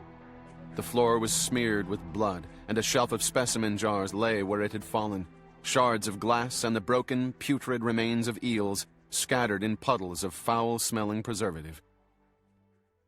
They moved past the guard at the far end of the crime scene and into the next room of the attic. The temporary lights set up around the crime scene were fainter here, cloaking the room in near darkness. Hayward and O'Connor moved to either side of the doorway. She gave a quick peek inside, ducked back, nodded to O'Connor, then proceeded. Empty. More shelves had been thrown over, the glass littering the floor, filling the room with the choking stench of preservative. These jars seemed to have been filled with small rodents. A pile of papers had been dashed about and numerous stored objects flung helter-skelter. It reminded her in a way of the preliminary autopsy report on DeMeo. The killer had rooted about haphazardly among his internal organs, ripping and pulling stuff out with a kind of crazy, disorganized violence. A sick kind of vandalism. She crept up to the next door, waited until the others were in position, ducked around for a visual. Another room, like the previous, completely trashed. One of the dingy skylights had been broken, but the bars above it were still intact. No escape that way. She froze, suddenly listening. A faint sound was echoing back from the dark attics beyond. "Hush," she whispered. "Hear that?" It was a strange kind of stumbling, limping gait. A dragging sound, followed by an unsettling thump. Drag, thump. Drag, thump. Hayward moved into the next room, almost pitch dark now. Pulling out her flashlight, she used it to illuminate the dark corners. The room contained thousands of plaster faces, death masks, staring at them from every square foot of wall surface. Some of the masks showed signs of recent damage. Someone, apparently the killer, had slashed at the masks, gouging out their eyes, leaving smears of blood everywhere. The lights were off in the next room. Crouching beside the doorframe of the next room, Hayward gestured for the men behind to stay put. She leaned forward, listening intently. The strange sound had ceased. The killer was waiting, listening. She sensed, rather than knew, that it was near, very near. She could feel the level of tension within their little group rising. Better to keep going. The less thinking, the better. Hayward ducked forward, swept the room with her flashlight, then ducked back again as quickly as she could. Something was crouching in the middle of the next room, naked, bestial, bloody, but definitely human and surprisingly small and thin. She gestured to the others, held one finger upward, then rotated it slowly toward the doorway. One perp in the room beyond. There was a tense moment as they gathered themselves, and then Hayward spoke in a firm, clear voice. "Police officers, do not move. We're armed and we've got you covered. Walk to the doorway with your hands up." She heard a scrambling noise, a thumping and banging like a beast shambling on all fours. "He's running!" Gun drawn, Hayward ducked around the corner just in time to see a dark figure scuttle into the darkness of the room beyond. This was followed by a tremendous crash. "Let's go!" She ran across the room to the far doorway, paused, gave a quick look into the next with the flashlight. There was no sign of the figure, but there were plenty of nooks and crannies where the killer could hide. "Again!" They charged into the next room, immediately spreading out and taking cover. This was the largest attic room yet, filled with gray metal shelves tightly packed with jars. In each jar resided a single staring eye, the size of a cantaloupe, roots dangling like tentacles. One shelf of jars had been thrown to the ground, and the eyeballs lay ruptured, oozing jelly amidst the glass and preservative. A quick search disclosed the room was empty. Hayward gathered the team. "Slowly but surely," she said, "we're driving him into a corner. Remember that people, like animals, get progressively more dangerous as they become cornered." Nods all around. She glanced around. The whale eyeball collection, it seems. A few nervous, steadying laughs. "Okay, we'll take it one room at a time. No hurry." Hayward moved to the edge of the next door, listened, then ducked her head around, flashed the light. Nothing. As they moved into the room, Hayward heard a sudden, rending scream from beyond the far doorway, followed by the tremendous crash of glass and the sound of running liquid. The men jumped as if they'd been shot. A strong odor of ethyl alcohol drifted back. "That stuff is flammable," Hayward said. "If he's got a match, get ready to run." She moved forward, raking the next room beyond with her flashlight. "I see it!" O'Connor cried. Drag thump. A shriek like a banshee, and then a dark figure, scuttling sideways but with horrifying single-mindedness, came rushing at them, gray flint knife raised in a fisted hand. Hayward jumped back as it crossed the threshold, knife slashing the air. "Police!" she called out. "Drop your weapon!" But the figure paid no heed, shambling crab-like at them, knife still slashing the air. "Don't shoot!" Hayward cried. "Mace him!" She dodged the figure, drawing it around while the other 3 cops flanked it on both sides, holstering their guns and pulling out their riot sticks and mace. Visconti jumped forward and maced the attacker, and he howled like a demon, spinning and whipping the stone knife around blindly. Hayward deftly stepped in and gave a sharp, plunging kick to the inside of one leg, sending him sprawling. A second kick sent the knife skittering across the floor. "Cuff him!" But Visconti had already sprung into action, slapping the cuffs on one wrist and then, with the help of O'Connor, wrestling the other flailing arm down and cuffing it as well. He screamed and bucked maniacally. "Do his ankles," Hayward ordered. A minute later the perp lay on his stomach, still pinned, writhing and shrieking in a voice so high it cut the air like a scalpel. "Get the EMTs in here," Hayward said. "We need a sedative." Most suspects, when cuffed hand and foot and pinned to the floor, settled down. Not this one. He continued to writhe and scream, twisting, rolling, thrashing about, and small as he was, it was all that Hayward and the cops could do to hold him down. "Must be on angel dust," said one of the cops. "I've never seen angel dust do this." A minute later, an EMT arrived and plunged a needle into the shrieking man's buttock. A few moments later, he began to quiet down. Hayward got up and dusted herself off. "Jesus," said O'Connor. "Looks like he's taken a shower in gore."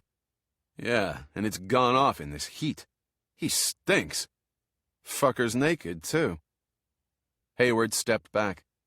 The perp was still lying on his stomach, face pressed to the floor by Visconti, whimpering and quivering in an unsuccessful attempt to fight off the sedative.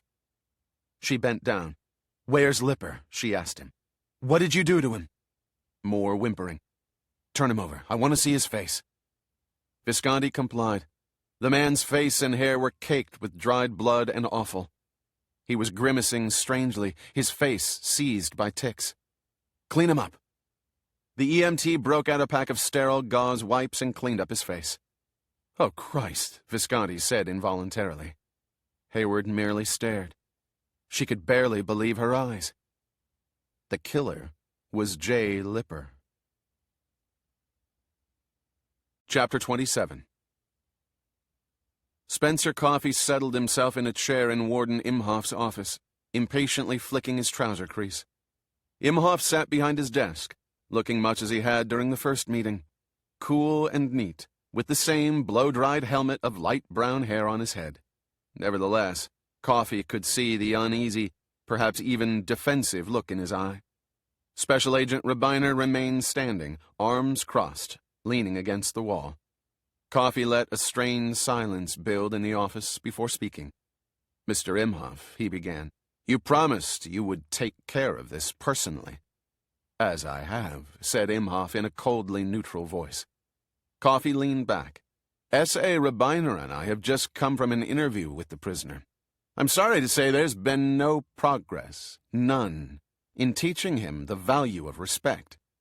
Now, I told you earlier I wasn't really interested in how you accomplished the task we set for you, that I was only interested in results. Whatever you're doing, it isn't working. The prisoner's the same cocky, arrogant bastard who first walked in here. Refused to answer questions. Insolent as well. When I asked him how he was enjoying solitary confinement, he said, "I rather prefer it." Prefer it to what? Being mixed in with former clients is how he put it, the sarcastic bastard. Really emphasizing the point that he didn't want to be mixed with the general prison population. He's as unrepentant and combative as ever. Agent Coffey, sometimes these things take time. Which is exactly what we don't have, Mr. Imhoff. We've got a second bail hearing coming up, and Pendergast's going to have a day in court. We can keep him from his lawyer only so long. I need him broken by then. I need a confession. What he didn't add were the growing problems they were having nailing down some of the evidence. That would make the bail hearing very tricky, whereas a confession would make it all so nice and clean. As I said, it takes time. Coffee took a breath, remembering Imhoff's particular buttons. A little carrot, a little stick. Meanwhile, our man is down there bad-mouthing you and Herkmore to all who will listen. Guards, staff, everyone. And he's an eloquent bastard, Imhoff. The warden remained silent, but Coffee noticed, with satisfaction, a slight twitching at one corner of his mouth. And yet the man made no move to suggest stronger measures. Maybe there weren't any stronger measures. And that's when the idea came to him, the masterstroke. It was the former client's phrase that did it. So Pendergast was afraid of being mixed up with former clients? Mr. Imhoff, he said, but quietly, as if to disguise the freshness of his brainstorm, is that computer on your desk linked to the Department of Justice database? Naturally. Well then, let's check up on some of these former clients. I don't understand. Access Pendergast's arrest records.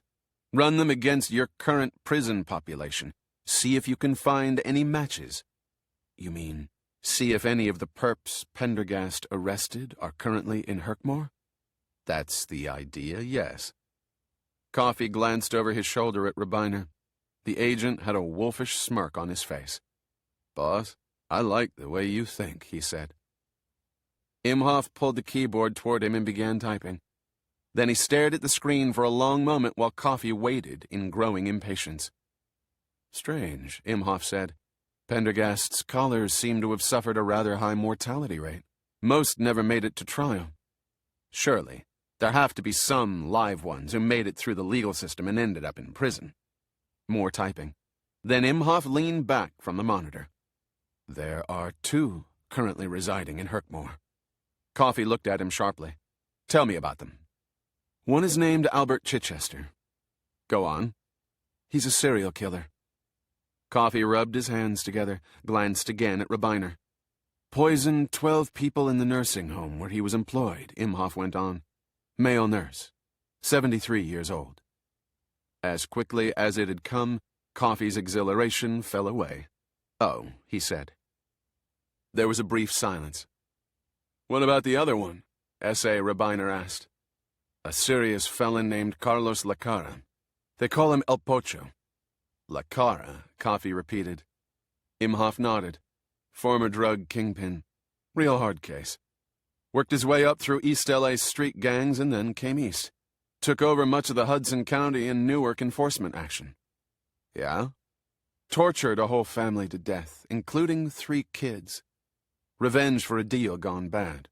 Says here Pendergast was the S.A. in charge on that one. Funny, I didn't remember that. What's Lacara's record here? Leads a gang in here known as the Broken Teeth. A major pain in the rear for our guards. The Broken Teeth, Coffee murmured. The exhilaration was quickly returning. Now tell me, Mr. Imhoff, where does this Pocho Lacara currently enjoy his exercise privileges? Yard 4.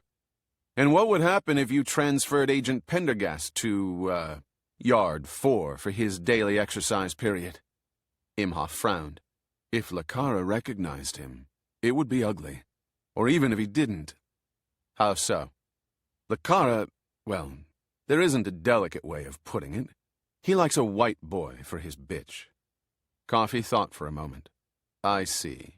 Please give the order at once. Imhoff's frown deepened. Agent Coffee, that's a rather extreme step.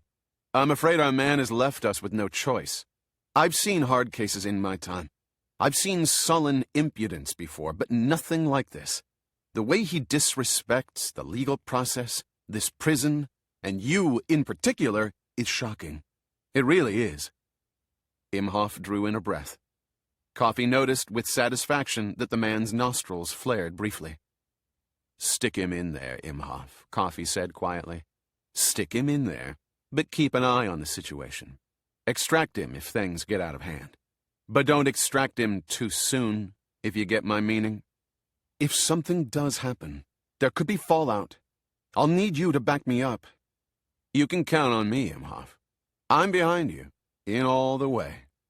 And with that, Coffey turned, nodded to the still grinning Rabbiner, and left the office. Chapter 28. Captain of Homicide Laura Hayward sat at her desk, gazing at the storm of paperwork in front of her. She hated disorder. She hated mess. She hated unsquared papers and shabby piles. And yet it seemed no matter how much she sorted and squared and organized, it ended up this way. The desk a physical manifestation of the disorder and frustration within her own mind. By rights, she should be typing up a report on the murder of DeMeo. Yet she felt paralyzed. It was damn hard to work on open cases when you felt you'd royally screwed up on a previous one. That maybe an innocent, or mostly innocent, man was in prison, unjustly charged with a crime that carried a potential death sentence. She made another enormous effort to impose order on her mind. She had always organized her thoughts in lists. She was forever making lists, nested within lists, within lists.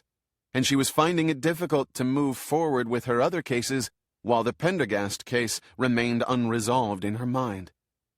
She sighed, focused, and began again. 1. A possibly innocent man was in prison, charged with a capital crime. 2.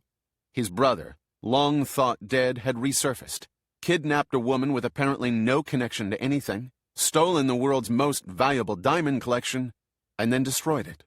Why? 3. A knock on the door interrupted her.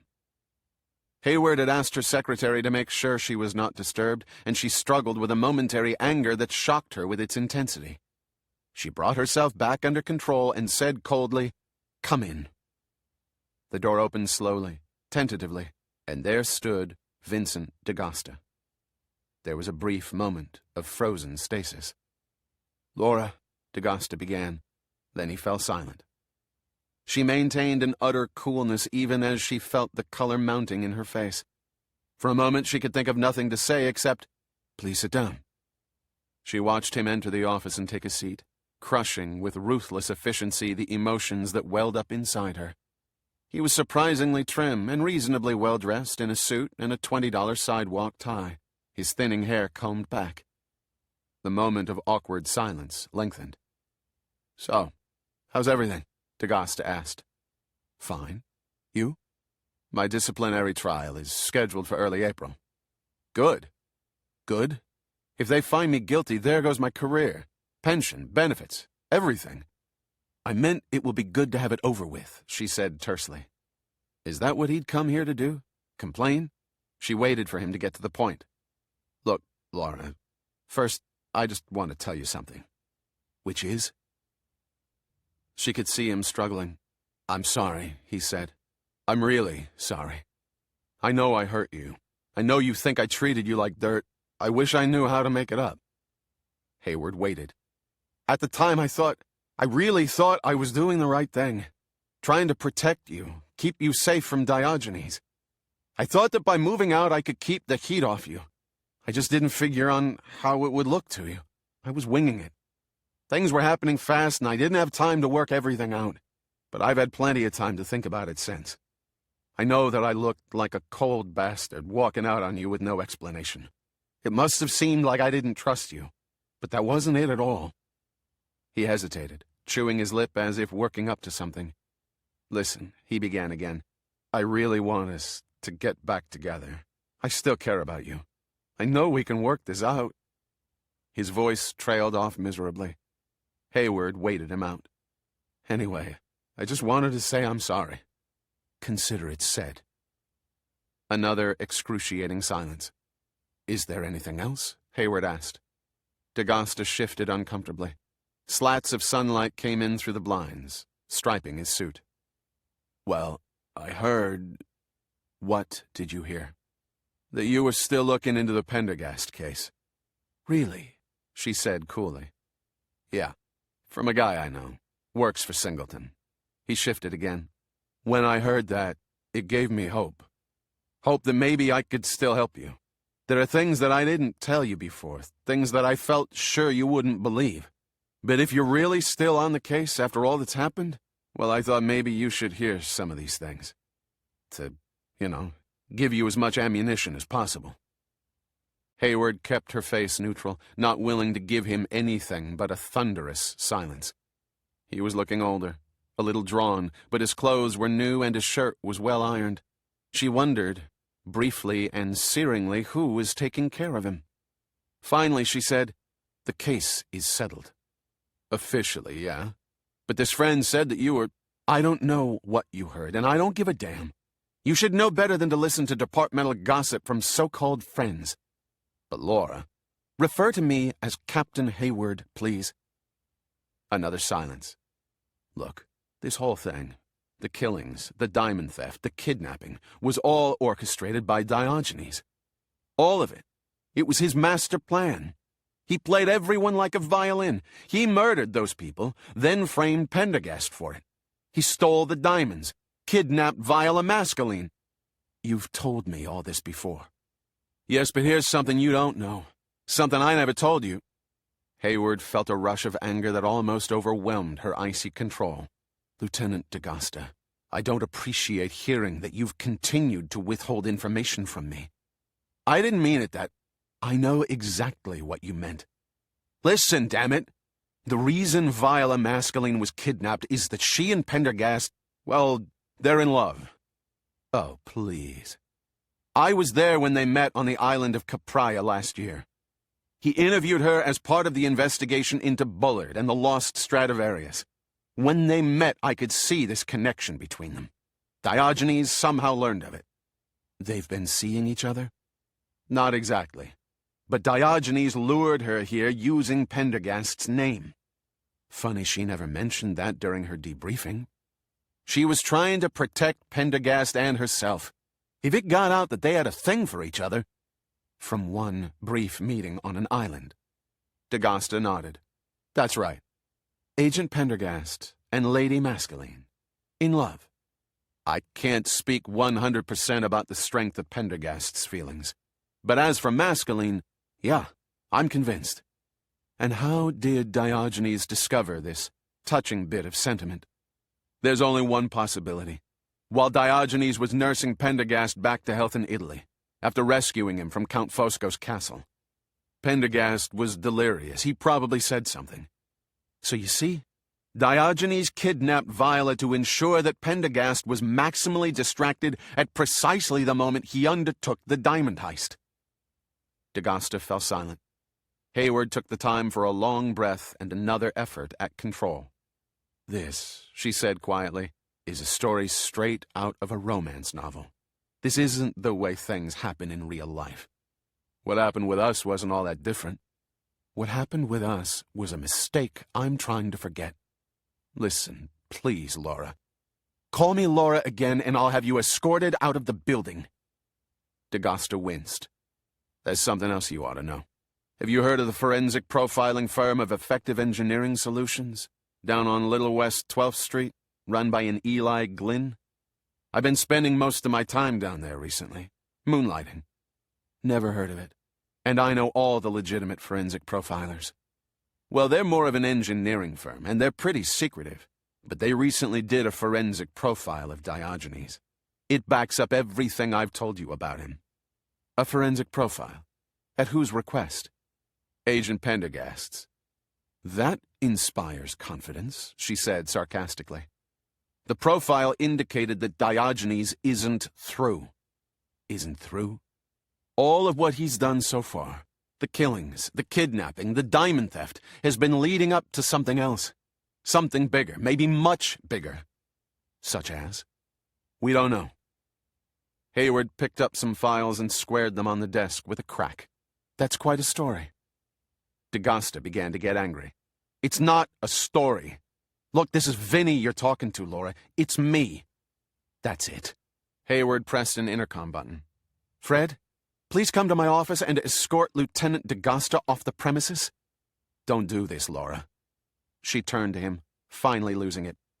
"Yes, I will do it. You lied to me. Played me for a fool. I was willing to offer you anything. Everything. And I am so very sorry. God, if only I could turn back the clock, do things differently. I tried my best. Tried to balance my loyalty to Pendergast with my loyalty to you. I know I screwed up a wonderful thing, and I believe that what we had is worth saving. I want your forgiveness." The door was opened by a police sergeant. "Lieutenant," he said. D'Agosta rose, turned, and exited without even a look back. The sergeant shut the door, leaving Hayward behind her heaped-up desk, silent and trembling, looking at the mess but seeing nothing at all. Chapter 29.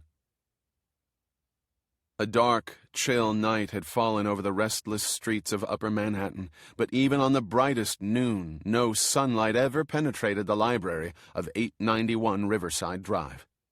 Metal shutters were closed and fastened over mullioned windows, and drapes of rich brocade hid the shutters in their turn. The room was lit only by fire, the glow of candelabra, the flicker of embers dying on the wide grate. Constance sat in a wing chair of burnished leather. She was very erect, as if at attention, or perhaps poised for flight. She was looking tensely at the other occupant of the room, Diogenes Pendergast, who sat on the couch across from her, a book of Russian poetry in his hands. He spoke softly, his voice as liquid as honey, the warm cadence of the deep south strangely appropriate to the flow of the Russian. He finished, then laid the book down and looked over at Constance. "Heart's memory of sun grows fainter. Sallow is the grass." He laughed quietly. "Akhmatova. No one else ever wrote about sorrow with the kind of astringent elegance she did." There was a short silence. "I don't read Russian," Constance replied at last. "A beautiful, poetic language, Constance. It's a shame, because I sense hearing Akhmatova speak of her sorrow in her own tongue would help you bear your own." She frowned. "I bear no sorrow." Diogenes raised his eyebrows and laid the book aside. "Please, child," he said quietly. "This is Diogenes. With others you may put up a brave front. But with me there's no reason to hide anything. I know you. We are so very alike." "Alike?" Constance laughed bitterly. "You're a criminal. And me, you know nothing about me." "I know a great deal, Constance," he said, voice still quiet. "You are unique. Like me, we are alone. I know you've been blessed and cursed with a strange and terrible burden. How many would wish for such a gift as you were given by my great-uncle Antoine, and yet how few could understand just what it would be like. Not liberation, not at all. So many, many years of childhood, and yet to be deprived of being a child." He looked at her, the fire illuminating his strange bicolored eyes. "I have told you. I, too, was denied a childhood, thanks to my brother and his obsessive hatred of me." Immediately a protest rose to Constance's lips, but this time she suppressed it. She could feel the white mouse shifting in her pocket, contentedly curling himself up for a nap. Unconsciously she moved a hand over the pocket, stroking it with slender fingers. "But I've already spoken to you about those years, about my treatment at his hands." A glass of pastis sat at his right hand. He had helped himself from the sideboard earlier, and now he took a slow, thoughtful sip. "Has my brother communicated with you?" he asked. "How can he? You know where he is. You put him there." "Others in similar situations find ways to get word to those they care about." "Perhaps he doesn't want to cause me further discomfort." Her voice fell as she spoke. Her eyes dropped to her fingers, still absently stroking the sleeping mouse, then rose again to look at Diogenes' calm, handsome face. "As I was saying," he went on after a pause, "there is much else we share. Constance said nothing, stroking the mouse. "And much that I can teach you." Once again she summoned a tart retort. Once again it remained unvoiced. "What could you possibly teach me?" she replied instead. Diogenes broke into a gentle smile. "Your life, not to put too fine a term to it, is dull, even stultifying. You're trapped in this dark house, a prisoner. Why? Aren't you a living woman? Shouldn't you be allowed to make your own decisions, to come and go as you please? Yet you've been forced to live in the past. And now you live for others who only take care of you through guilt or shame. Wren, Proctor, that busybody policeman DeGosta, they're your jailers. They don't love you. Aloysius does." A sad smile creased Diogenes' face. "You think my brother is capable of love? Tell me, has he ever told you he loved you?" "He doesn't have to." "What evidence do you have that he loves you?" Constance wanted to answer, but she felt herself coloring in confusion. Diogenes waved a hand as if to imply his point was made. "And yet you don't have to live this way. There's a huge, exciting world out there. I could show you how to turn your amazing erudition, your formidable talents, toward fulfilling, toward pleasing yourself." Hearing this, Constance felt her heart accelerate despite her best intentions. The hand stroking the mouse paused. "You must live not only for the mind, but for the senses. You have a body as well as a spirit. Don't let that odious Wren jail you with his daily babysitting. Don't crush yourself any longer. Live, travel, love, speak the languages you've learned. Experience the world directly and not through the musty pages of a book. Live in color, not black and white." Constance listened intently, feeling her confusion mount. The fact was, she felt she knew so little of the world. Nothing, in fact. Her entire life had been a prelude to what? Speaking of color, note the ceiling of this room. What color is it? Constance glanced up at the library ceiling. Wedgwood blue. Was it always that color? No.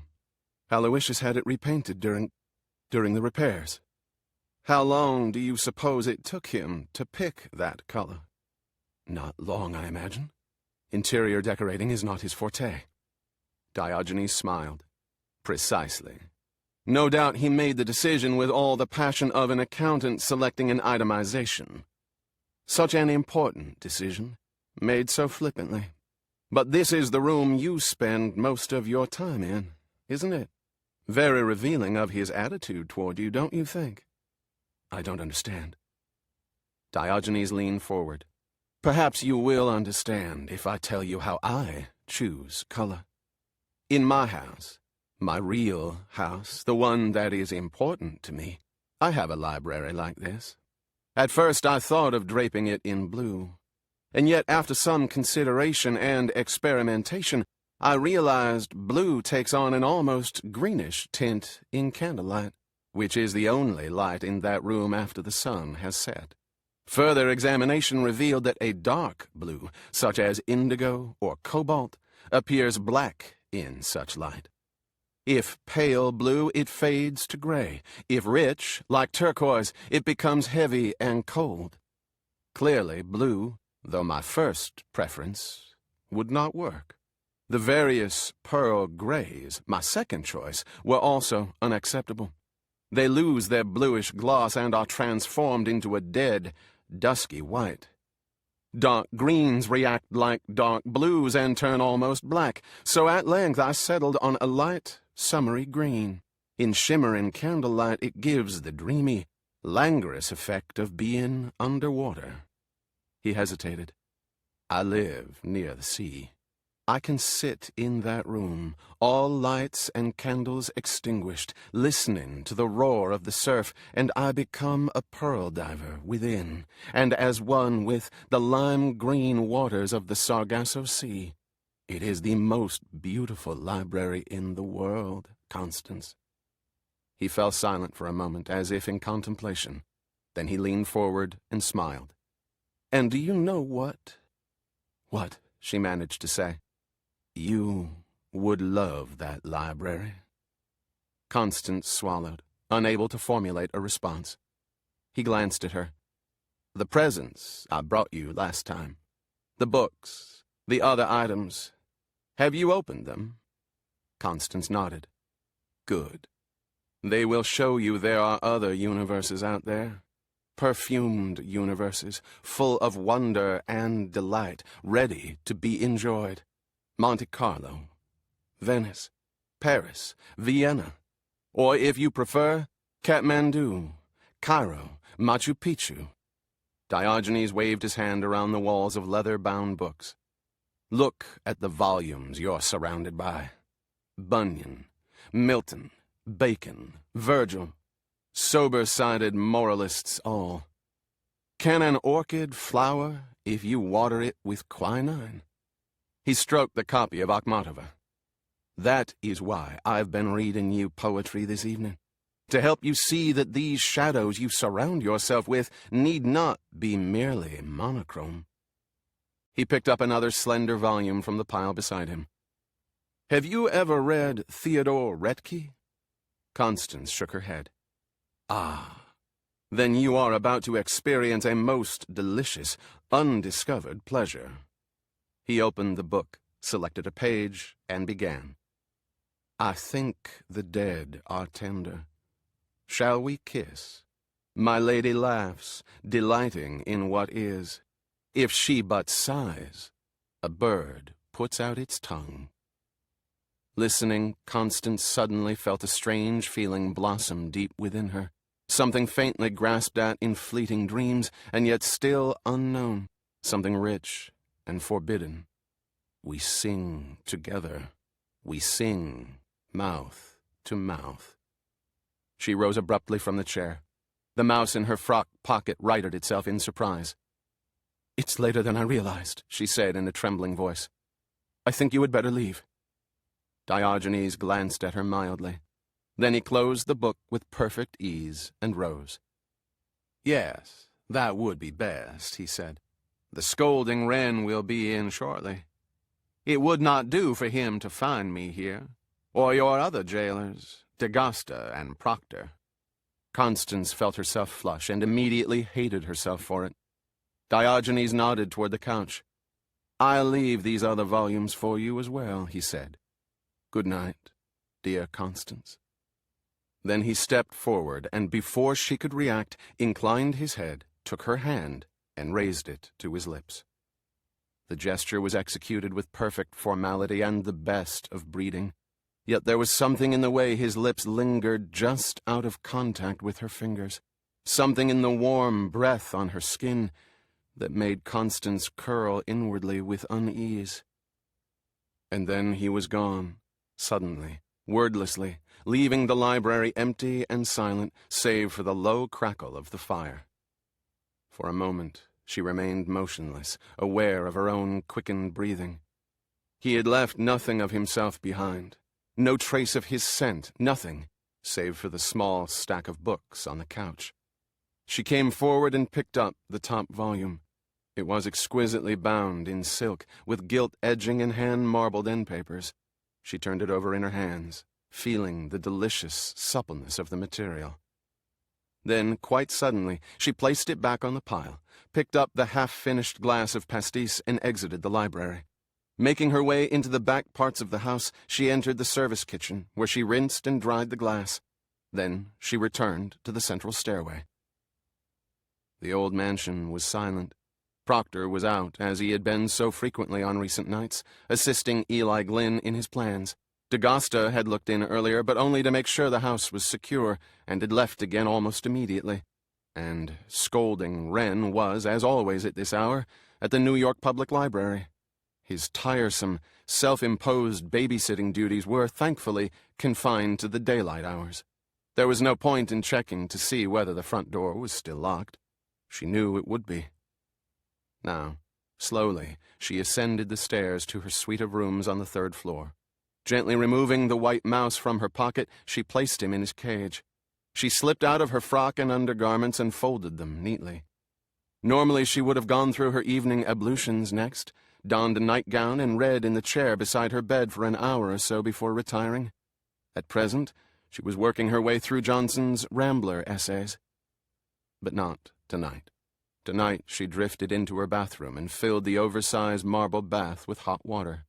Then she turned to a beautifully papered gift box, resting on a brass server nearby. Inside the box were a dozen small glass bottles from a Parisian manufacturer of bath oils, a gift from Diogenes on his last visit.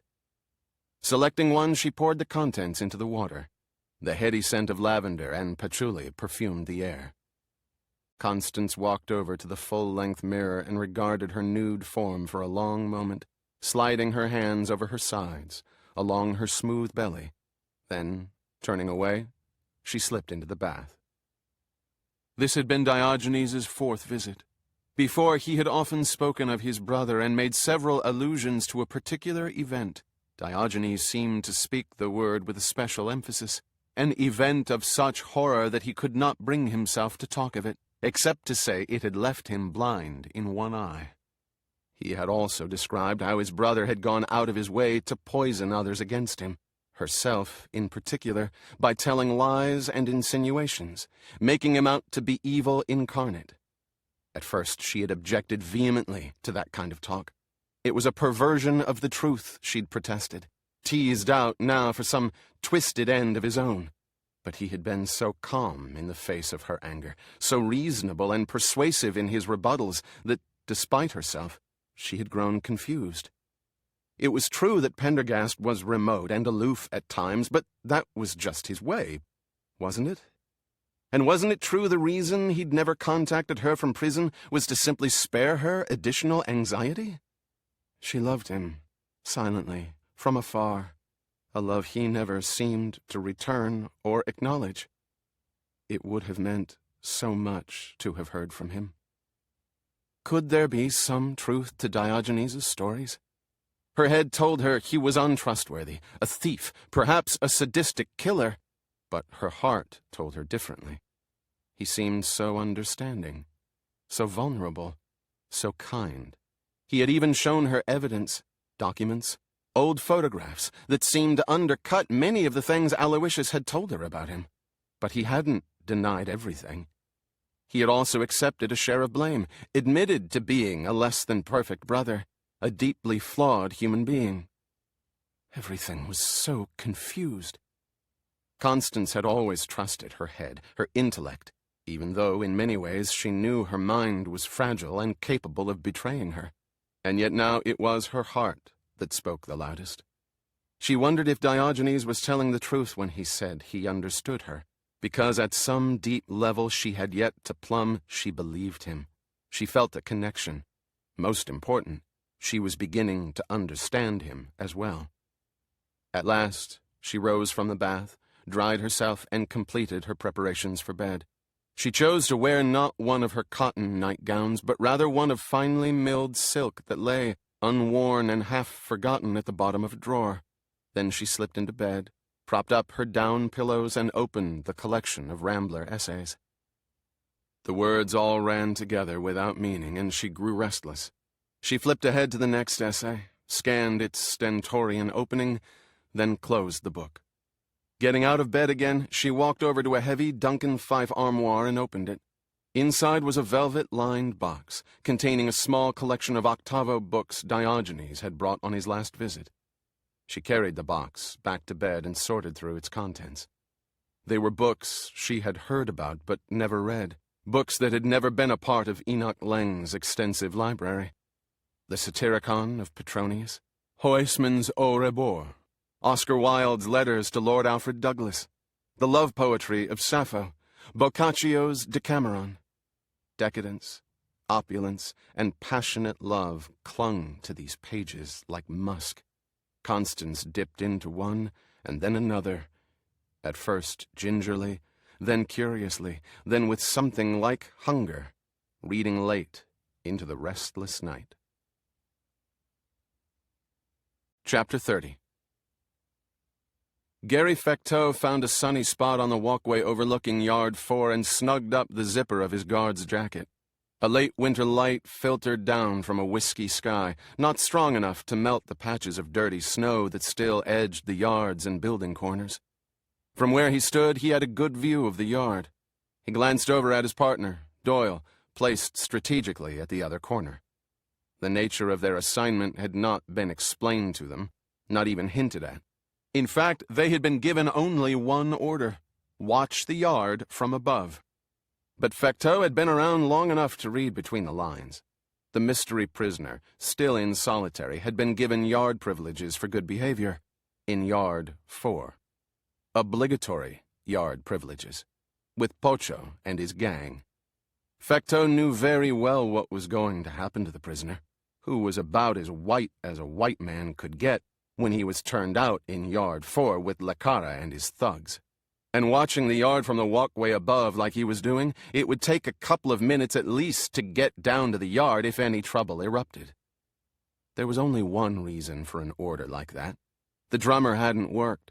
For some inexplicable reason, he'd actually grown quiet, and now they were on to something new. He licked his lips and scanned the empty yard. The basketball hoop with no net, the parallel bars, the quarter-acre of asphalt. 5 minutes until the exercise hour. Fecteau wasn't exactly thrilled with the assignment. If anybody got killed, it would be his ass. And he sure didn't relish the thought of pulling Lecara off someone. On the other hand, another part of him relished the thought of violence. His heart rate accelerated with anticipation and apprehension. At the appointed time, to the second, he heard the bolts shoot back and the double doors to the yard opened. 2 guards stepped into the weak sunlight, hooked the doors open, and stood on either side while Pocho ambled out, always first, his eyes squinting around the cement yard, stroking the tuft of hair under his lip. He was wearing the standard prison jumpsuit, no coat despite the winter temperature. He turned as he walked, twisting the tuft of hair, muscles rippling under his sleeves. His shaved head gleamed dully in the weak light and across his face, making his old acne scars look like lunar craters. Lecara sauntered into the center of the yard as the 6 other inmates filed out after him, heading off in different directions, striking casual poses as they looked around, chewing gum, walking aimlessly across the tarmac. One guard tossed out a basketball, which bounced toward one of the men. He flipped it up with his foot, caught it, then began bouncing it idly. A moment later, the new prisoner stepped out, tall and straight. He paused just beyond the threshold, looking around with a degree of casualness that made Fecteau tingle. The poor guy hadn't a clue. Pocho and his boys didn't even seem to notice the newcomer, except that they all stopped chewing, but only for an instant. The ball continued its steady bounce, like the slow beating of a drum. Bum, bum, bum. It was as if nothing out of the ordinary had happened. The mystery prisoner began to walk along the cinder-block wall of the yard. As he walked, he looked about, face neutral, his moves easy and smooth. The others followed him with their eyes. The yard was enclosed on 3 sides by the cement walls of Herkmore, with chain link topped by concertina wire forming the 4th barrier at the far end. The prisoner walked alongside the wall until he came to the chain link, then turned to follow the line of the fence, staring out through it as he walked. Prisoners, Fecteau had noticed, always looked out or up, never back in toward the grim building. A guard tower dominated the middle distance, and beyond that, the tops of the trees rose above the prison's outer wall. One of the delivery guards looked up, caught Fecteau's eye, and shrugged as if to say, "What's going on?" Fecteau shrugged back and signaled them to leave, that the transfer of prisoners to the yard was good. The 2 disappeared back into the building, shutting the doors behind them. Fecteau raised the radio to his lips and spoke in a low tone. "You reading me, Doyle?" "I read you." "You thinking what I'm thinking?" Yep. We better be ready to run down there and break things up. 10-4. They waited. The sound of the bouncing ball continued steadily.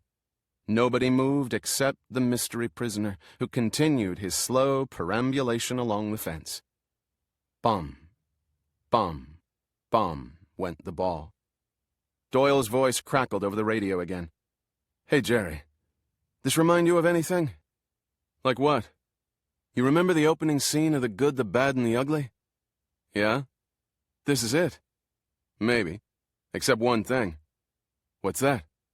The outcome. Doyle snickered over the radio. Don't worry. Pocho wants his meat alive, only tenderized. Now Lacara removed his hands from his pockets, straightened up, and Pimp rolled over to a point on the fence 30 feet ahead of the prisoner. He hooked a hand on the chain link and watched the prisoner come toward him. Instead of varying his route to avoid Lacara, the prisoner continued his leisurely stroll, not pausing for an instant until he had come right up to Lacara, and then he spoke to him. Fecteau strained to hear. Good afternoon, said the prisoner. Lacara looked away. Got a cigarette? I'm sorry, I don't smoke. Lacara nodded, still looking off into the distance, his eyes half closed like two black slits. He began stroking the tuft of hair, pulling his lip down with each stroke, exposing a row of yellow, broken teeth. You don't smoke, Lacara said quietly. Isn't that healthy? I used to enjoy the occasional cigar, but I quit when a friend of mine developed cancer. They had to cut off most of his lower jaw, poor fellow. At this, Lacara's head swiveled toward him, as if in slow motion. He must have been one ugly motherfucker after that. It's amazing what they can do with plastic surgery these days. Lacara turned. Hey, you hear that, Rafe? This boy's got a friend with no mouth.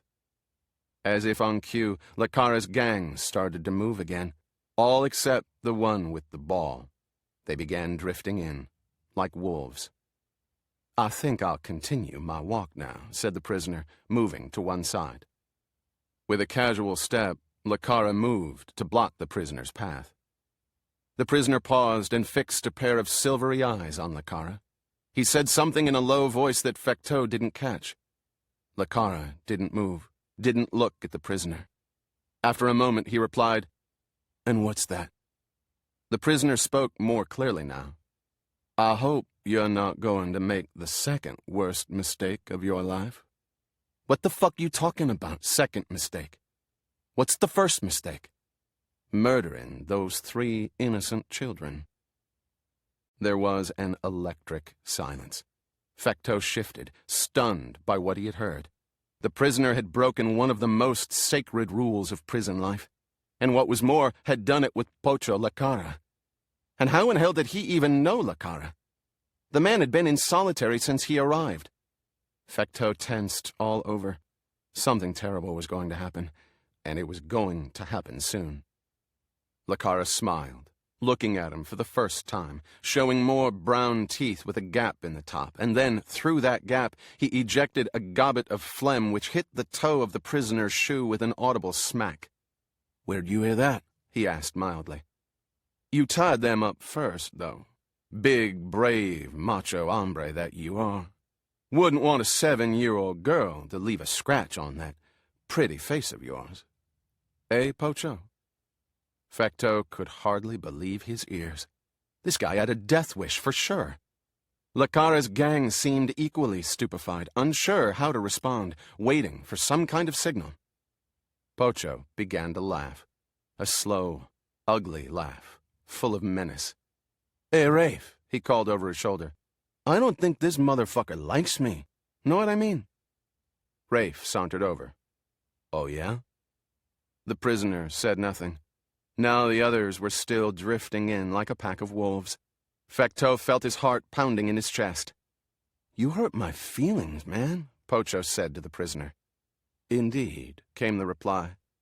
And what feelings are those? Pocho stepped back and Rafe came in, all slow and nonchalant, and then, fast as a spring-loaded trap, he swung on the prisoner's gut. The prisoner moved like a blur, one leg flashing out, and suddenly Rafe was doubled up on the ground. Then, with a horrible sucking sound, he vomited.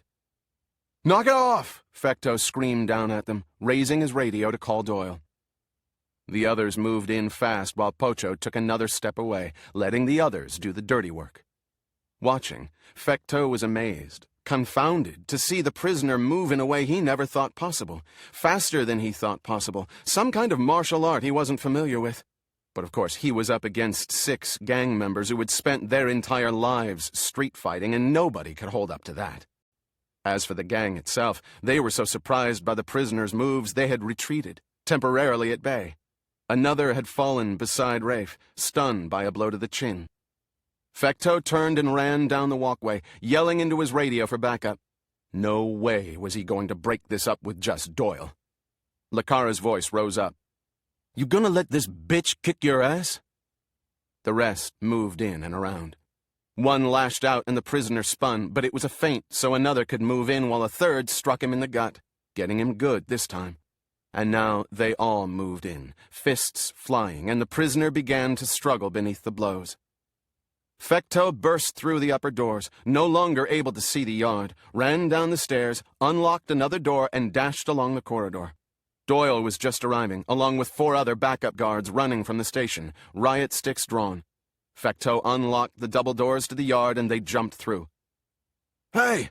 Cut the shit!" Fecto screamed as they ran across the cement toward a small knot of Lakara's men, hunched over an invisible figure on the ground, kicking the crap out of it.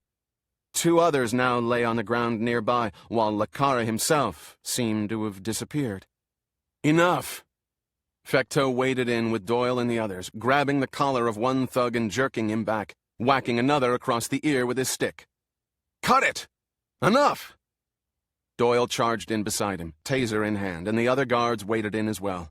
In less than 30 seconds, the inmates had been restrained. The special prisoner lay on his back, unconscious, the blood covering his face, a striking contrast to his skin. His pants nearly torn off at the waistband, his shirt split down the side. One of the other prisoners was screaming hysterically somewhere in the background. "You seen what that crazy fucker do? You seen that, man?" "What's happening, Fecto?" came the warden's voice over the radio. "What's this about a fight?" As if he didn't know. "The new prisoner got nailed, sir." "What happened to him?" "We need EMTs," one of the other guards was calling in the background. "We got at least 3 prisoners hurt bad. EMTs!" "Fecto, are you there?" came Imhoff's strident voice. "Yeah, the new prisoner's hurt. Don't know how bad, though." "Find out." "Yes, sir. Another thing. I want the EMTs on the new prisoner first. You understand?" "Copy, sir." Fecto looked around. Where the hell was Pocho?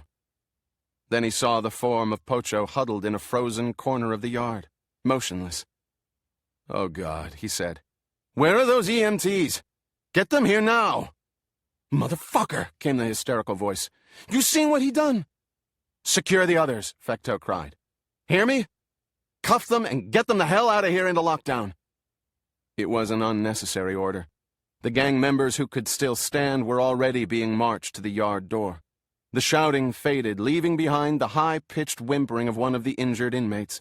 Lakara lay in grotesque imitation of a supplicant, knees and face in the snow, head twisted in an unnatural angle.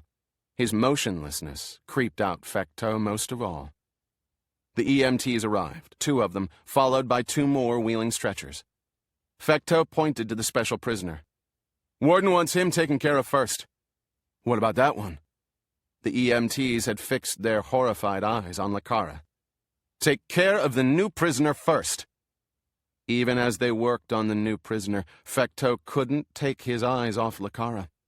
And then, as if in slow motion, Lakara's body began to move, began to topple on its side where it lay, again unmoving, the grinning face and wide-open eyes now turned to the sky. Fecto raised the radio to his lips, wondering just what to tell the warden. One thing was clear.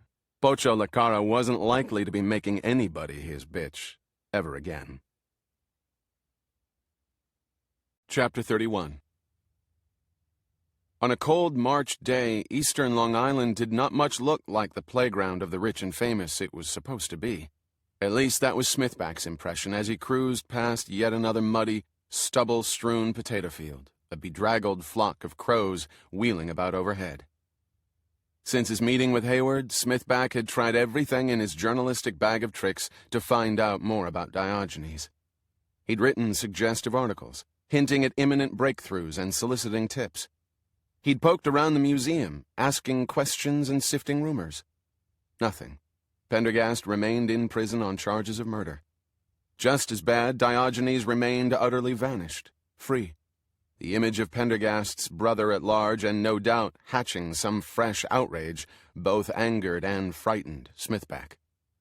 He wasn't sure exactly when the idea had come to him, but come it had, and now he was driving eastward on the island, heading for a house that he hoped, rather fervently hoped, was unoccupied. Chances were he'd find nothing. After all, what could he find that the police hadn't? But it was the only thing still left for him to do. In 500 feet, turn right on Springs Road, spoke a mellifluous female voice from the dashboard. Thanks, Lavinia darling, Smithback said with a jauntiness he didn't feel. Turn right on Springs Road. Smithback complied, swinging onto a cracked macadam road sandwiched between more potato fields, shuttered beach houses, and bare-limbed trees. Beyond lay a marsh of dead cattails and sawgrass. He passed a faded wooden sign in a picturesque state of dilapidation. Welcome to the Springs, it told him. This was an unpretentious corner of eastern Long Island, only faintly perfumed with the odor of quiet money. The town, my dear Lavinia, is small and unremarkable, but not wholly without atmosphere, said Smithback. Wish you could see it. In 500 feet, turn right on Glover's Box Road. Very well. Turn right on Glover's Box Road, came the smooth answer. With a voice like that, you can make a fortune in the phone sex business, you know that? Smithback was glad Lavinia was only a voice in his dashboard. The GPS navigator system couldn't know just how nervous he felt. He now found himself on a broad, sandy spit of land, beach houses on either side among scraggly pines, cattail marshes, and scrub. A gray sheet of water lay to his left, Gardiner's Bay. On his right was a bedraggled harbor, shut up for the winter, the yachts gone into tender. In 300 feet, you will arrive at your destination. Smithback slowed. Ahead he could see a sandy driveway leading through a sparse scattering of oaks to end at a gray shingled house. Police sawhorses had been placed across the driveway, but there was no sign of a police presence. The house was shut up and dark. The road curved past a few more houses, then ended in a loop where the spit came to an end. A sign to one side announced a public beach. Smithback pulled the car onto the side of the loop. He was the only one there, and stepped out, inhaling the fresh, cold air. He zipped his jacket against the damp wind, shrugged his arms into a backpack, picked up a rock from the ground, placed it in his pocket, and strolled out onto the beach. The small waves slopped and hissed up the strand in a regular cadence. Strolling along, he picked up a few shells, tossed them back again, scuffed his sneakers along the sand, all the time making his way down the beach. The houses stood just beyond the beginning of the sawgrass and dunes, gray shingles and white trim, silent and boarded up for the winter. The house he wanted was easy to identify. Pieces of yellow crime scene tape still fluttered from stakes driven into the unkempt yard.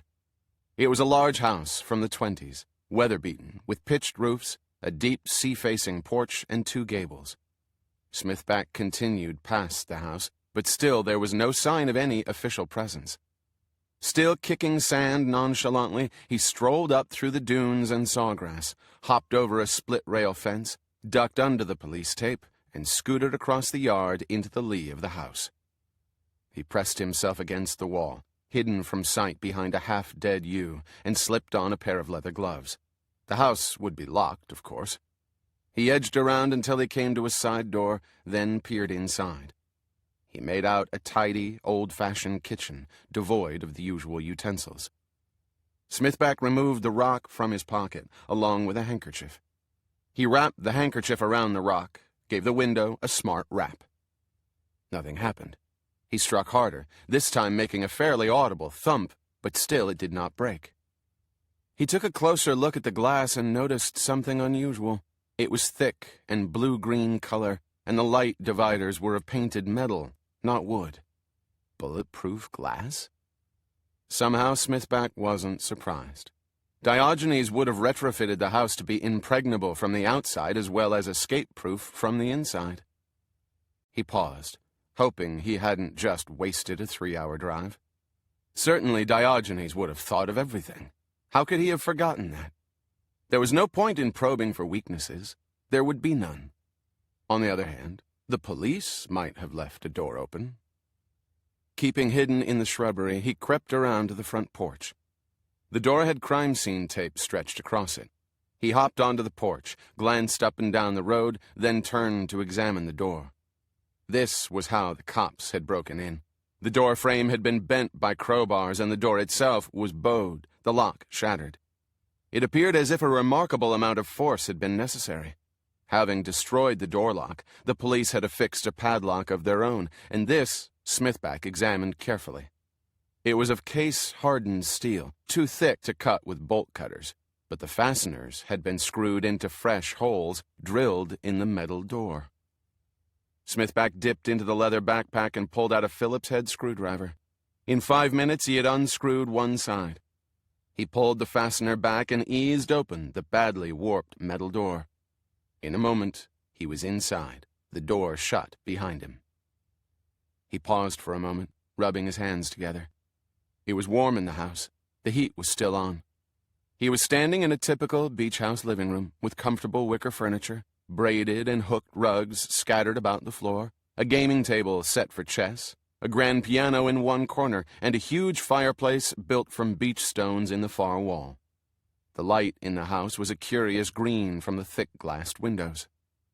What was he looking for? He wasn't sure. Some clue to where Diogenes might be, perhaps, or under what other identity or identities he might be hiding. He had a moment's feeling of dismay, wondering how he could possibly find something that the police had missed, or that, even more improbably, Diogenes himself had overlooked.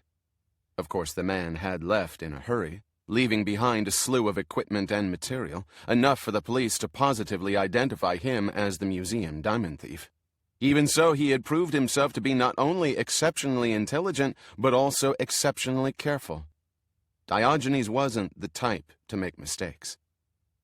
Walking noiselessly, Smithback moved through an archway into a dining room, beautifully paneled in oak, with a heavy table and Chippendale chairs. Paintings and prints hung on the dark red walls. A door in the far wall led to the tiny kitchen, also spotless. The police would not have cleaned the house. He figured this was the way Diogenes habitually kept it. Back in the living room, Smithback wandered to the piano, hit a few keys. It was beautifully in tune, the hammers working smoothly.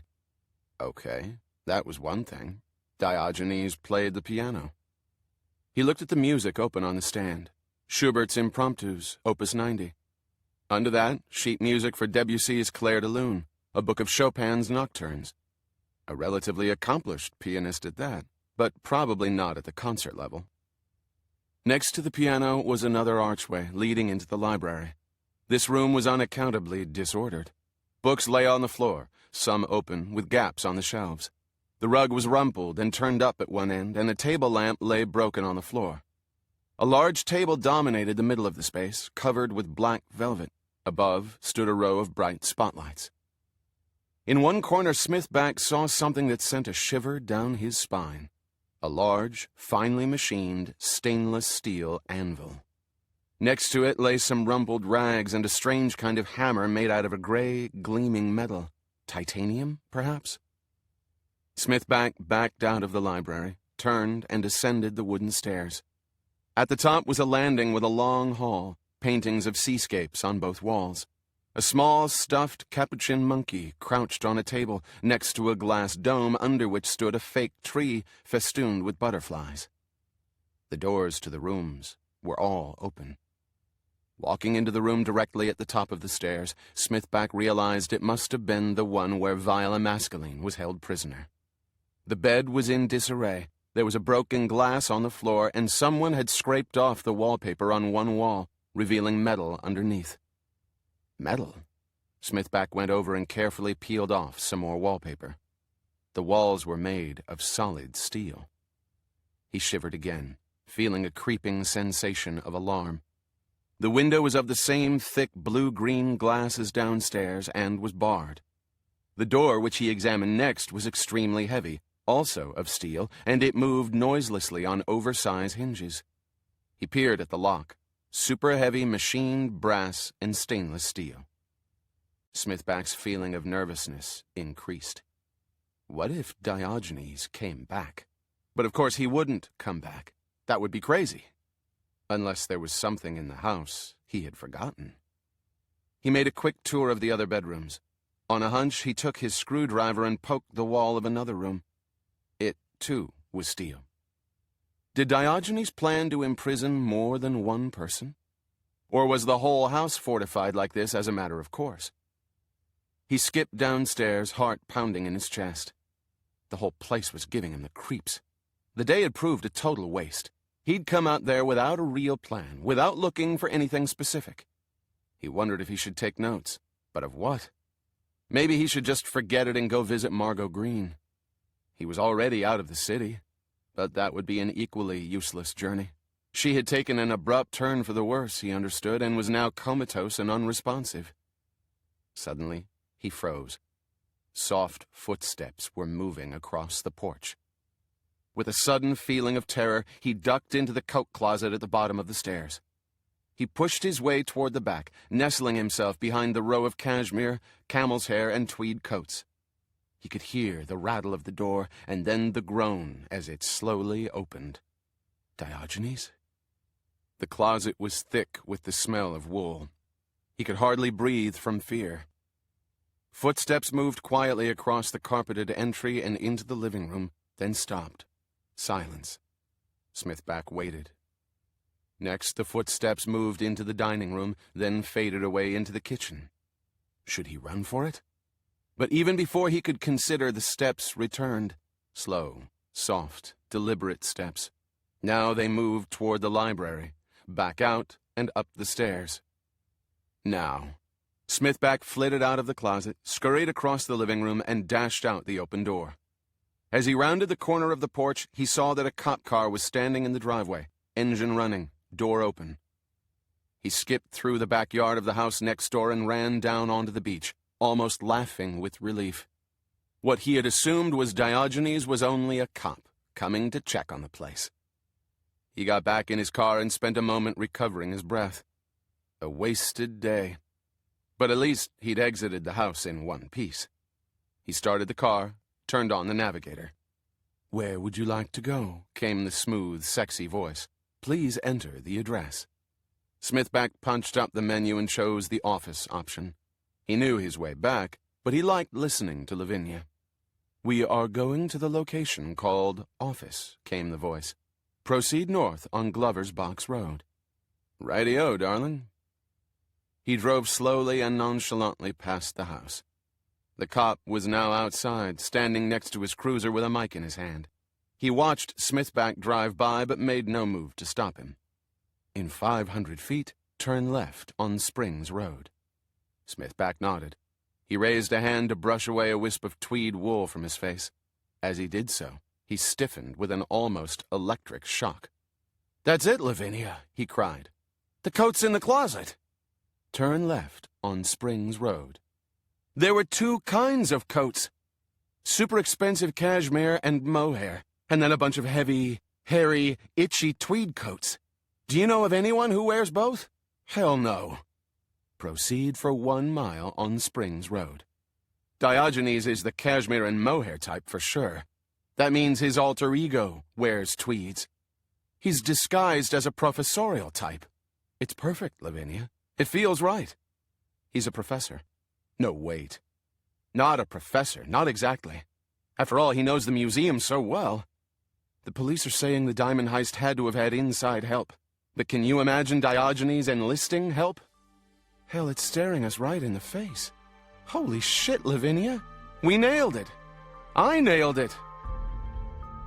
In 500 feet, take a left on the old stone highway, came the placid response.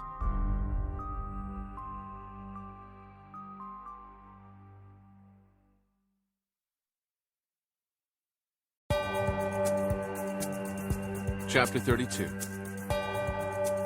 What repelled Hayward most about the Bellevue psych ward wasn't the dingy tiled corridors, or the locked steel doors, or the mingled smell of disinfectant, vomit, and excrement. It was the sounds that came from everywhere. A cacophony of mutterings, shrill outbursts, monotonic repetitions, glottal explosions, whining, soft, high-speed babblings. A symphony of misery, now and then punctuated by a cry so hideous, so full of despair, that it wrenched her heart. Meanwhile, Dr. Goshar Singh walked beside her, speaking in a calm, rational voice as if he heard nothing, and maybe, she thought, he didn't. If he did, he would no longer be sane himself. It was that simple. Hayward tried to focus on the doctor's words.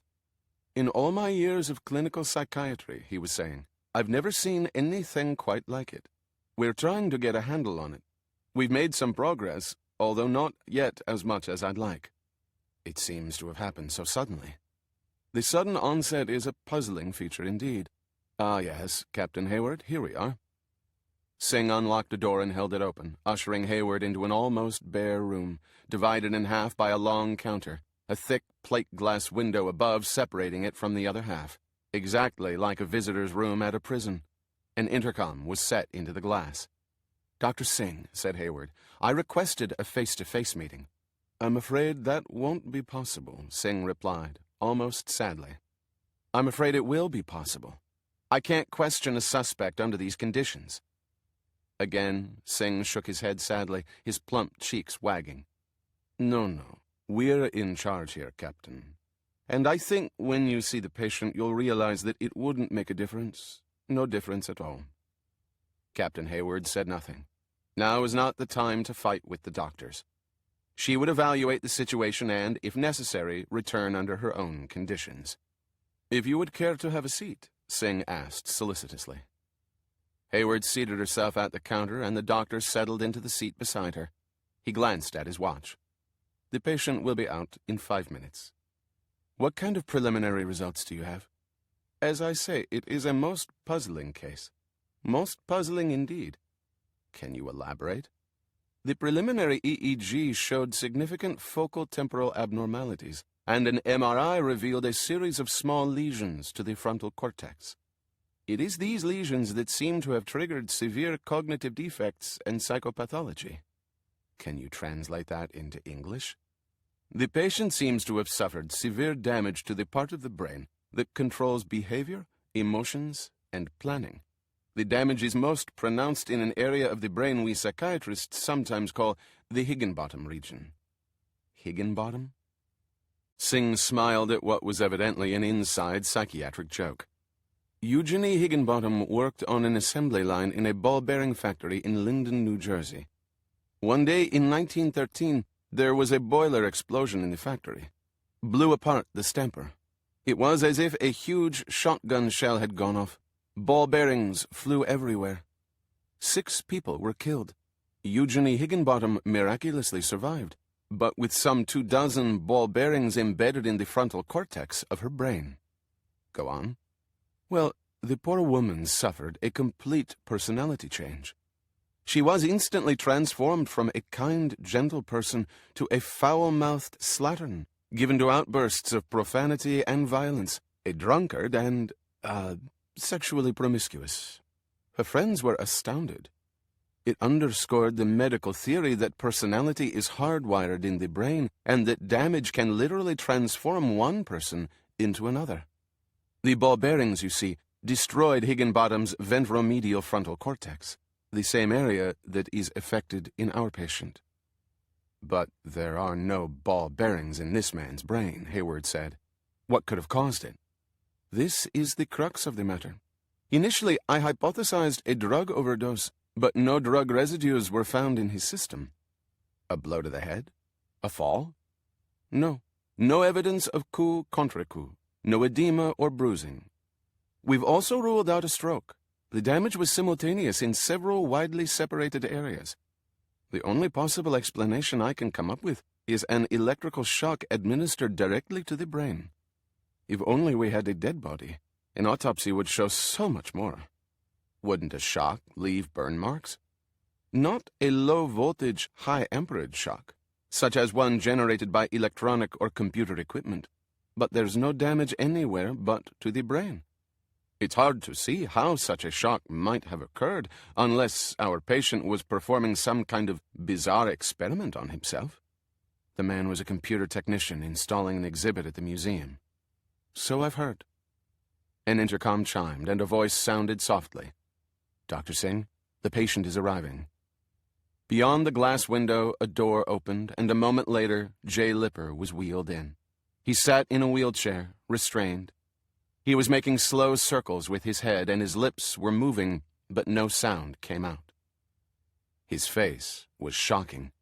It was as if it had caved in, the skin gray and slack and hanging in leathery folds, the eyes jittery and unfocused, the tongue hanging out as long and pink and wet as that of an overheated retriever. "Oh, my God," Hayward said involuntarily. "He's heavily sedated for his own safety. We are still trying to adjust the meds, find the right combination." "Right." Hayward looked at her notes. Then she leaned forward, pressed the talk switch on the intercom. "J. Lipper?" The head continued its slow orbit. "Jay, can you hear me?" Was there a hesitation there? Hayward leaned forward, speaking softly into the intercom. "Jay, my name is Laura Hayward. I'm here to help you. I'm your friend." More slow rolling. "Can you tell me what happened at the museum, Jay?" The rolling continued. A long gobbet of saliva, which had gathered on the tip of his tongue, dripped to the floor in a foamy thread. Hayward leaned back and looked toward the doctor. "Have his parents been in?" Singh bowed. "Yes, they were here. And a very painful scene it was." "Did he respond?" "That was the only time he's responded, and then only briefly. He emerged from his inner world for less than 2 seconds." "What did he say?" "This isn't me." "This isn't me?" Any idea what he meant by that? "Well, I imagine he retains some faint recollection of who he was, along with a vague realization of what he's become." "And then?" Singh seemed embarrassed. "He became suddenly violent. He said he was going to kill them both and rip out their guts. He had to be further sedated."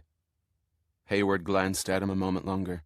Then, thoughtfully, she turned back toward Lipper, still rolling his head, his glassy eyes 1,000,000 miles away.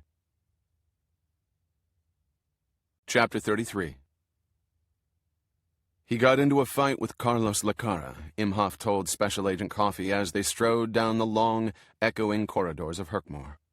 Lacara's friends weighed in, and by the time the guards broke it up, a certain amount of damage had been done. Coffey listened to the public recitation of events with Rabiner at his side. 2 prison guards walking behind completed the entourage. They rounded a corner and continued down another long corridor. "What kind of damage?" "Lacara's dead," said the warden. "Broken neck. Don't know what happened exactly. Not yet. None of the prisoners are talking." Coffey nodded. "Your prisoner got pretty banged up.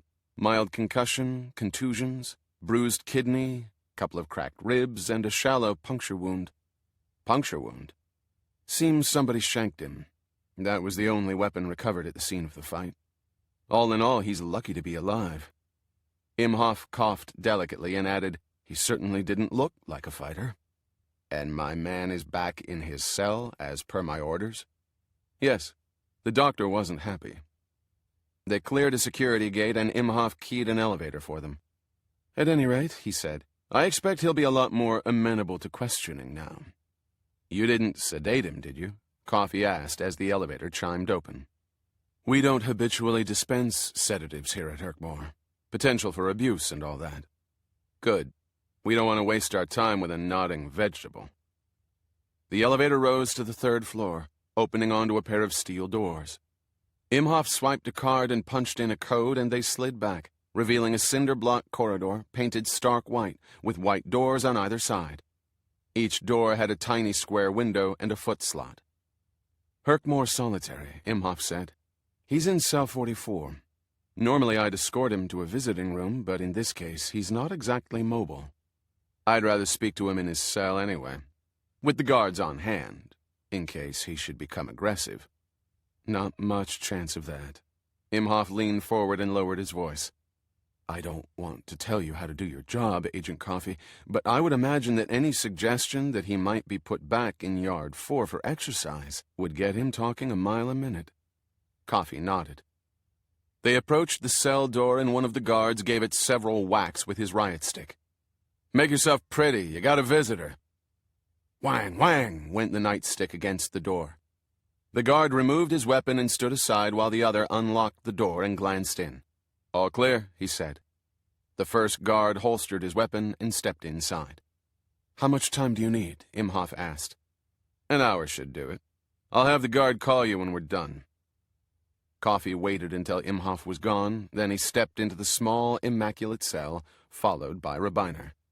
The second guard closed the door from the outside and locked it, preparing to stand watch. The prisoner lay on the narrow bed, propped up on a thin pillow, dressed in a fresh jumpsuit so orange it almost glowed. Coffey was shocked by his appearance. Head bandaged, one eye swollen shut and the other dark, the entire face a palette of black, blue, and green. Behind the puffy slit in the prisoner's good eye, Coffey could see the glitter of silver. Agent Coffey? The guard asked. Do you want a chair? No, I'll stand. He turned to Rabiner. Ready? Rabiner had removed a microcassette recorder. Yes, sir. Coffey folded his arms and looked down at the battered and bandaged prisoner. He grinned. What happened to you? Try to kiss the wrong guy? No answer, but then Coffey expected none. Let's get down to business. He took out a sheet of paper with his notations. Roll the tape. This is Special Agent Spencer Coffey in prison cell number C344 at Herkmore Federal Correctional and Holding Facility, interviewing the prisoner identified as AXL Pendergast. The date is March 20th. A silence. Can you talk? To Coffey's surprise, the man said, yes. His voice was barely a whisper and a little thick on account of his puffy lips. Coffey smiled. This was a promising beginning. I'd like to get this over with as soon as possible. Likewise. It seemed the softening up had worked even better than he had anticipated. All right, then. I'm going to return to my previous line of questioning. This time I expect a response. As I've already explained, the evidence puts you in Decker's house at the time of the killing. It provides means, motive, and opportunity, and a direct link between you and the murder weapon. The prisoner said nothing, so Coffey continued. Point 1. The forensic team recovered half a dozen long black fibers at the crime scene, which we found came from a highly unusual cashmere merino blended Italian fabric made in the 1950s. An analysis of the suits in your wardrobe indicate that all of them were made from the same fabric, even the very same bolt of cloth. Point 2. At the scene of the crime, we found 3 hairs, one with a root. A PCR analysis proved it matched your DNA to a probability of error of 1 in 16 billion. Point 3. A witness, a neighbor of Decker's, observed a pale-complected individual in a black suit entering Decker's house 90 minutes before the murder. In no less than 3 photo lineups, he positively and categorically identified you as that person. As a member of the U.S. House of Representatives, he is about as unimpeachable a witness as you could find. If the prisoner sneered momentarily, it happened so fast that Coffey wasn't sure he had seen it at all. He took a moment to read the man's face, but it was impossible to discern any kind of emotion in a face so swollen and bandage-covered. All he could really see of the man was the silver glitter behind the slitted eye. It made him uneasy. You're an FBI agent. You know the ropes. He shook the piece of paper at Pendergast. You're going to be convicted. If you want to avoid the needle, you'd better start cooperating, and cooperating now. He stood there, breathing hard, staring at the bandaged prisoner. The prisoner gazed back. After a moment, he spoke. I congratulate you, he said. His slurred voice sounded submissive, even obsequious. May I make a suggestion, Pendergast?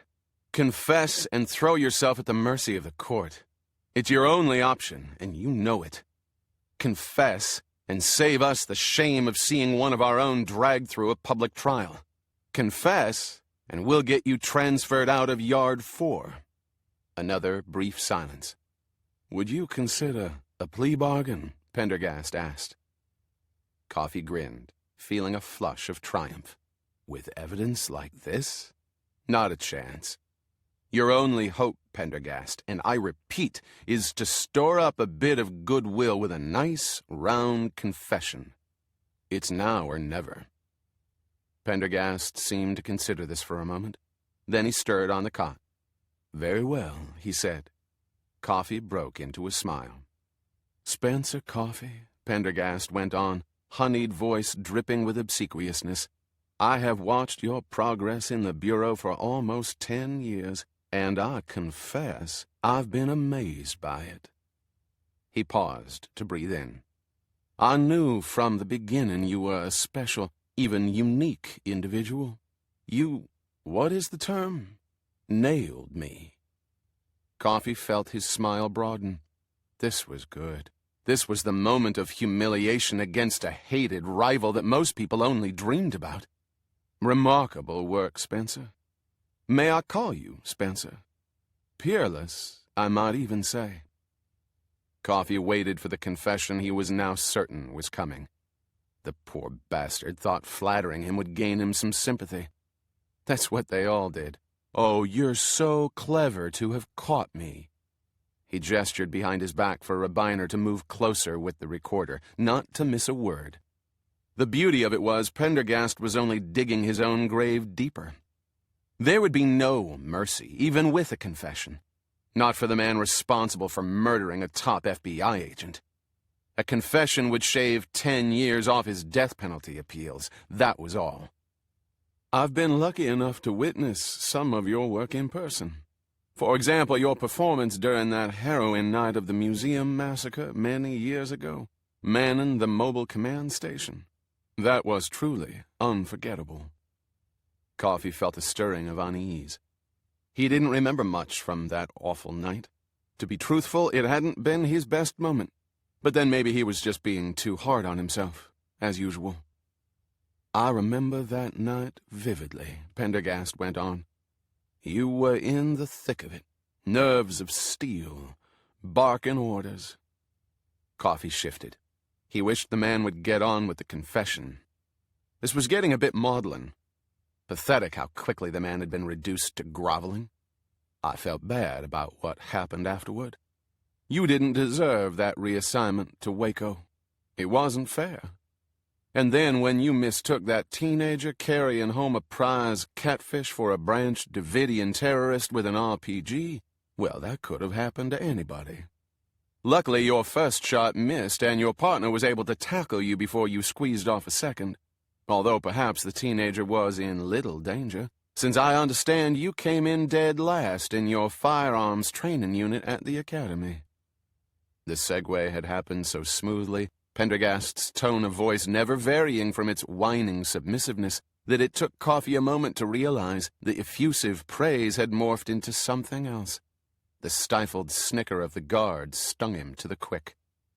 I happened upon a bureau study of the Waco field office while it was under your benevolent leadership. It seems your office enjoyed being at the top of several lists. For example, the smallest number of cases successfully closed for 3 years running. The largest number of agents requesting transfers.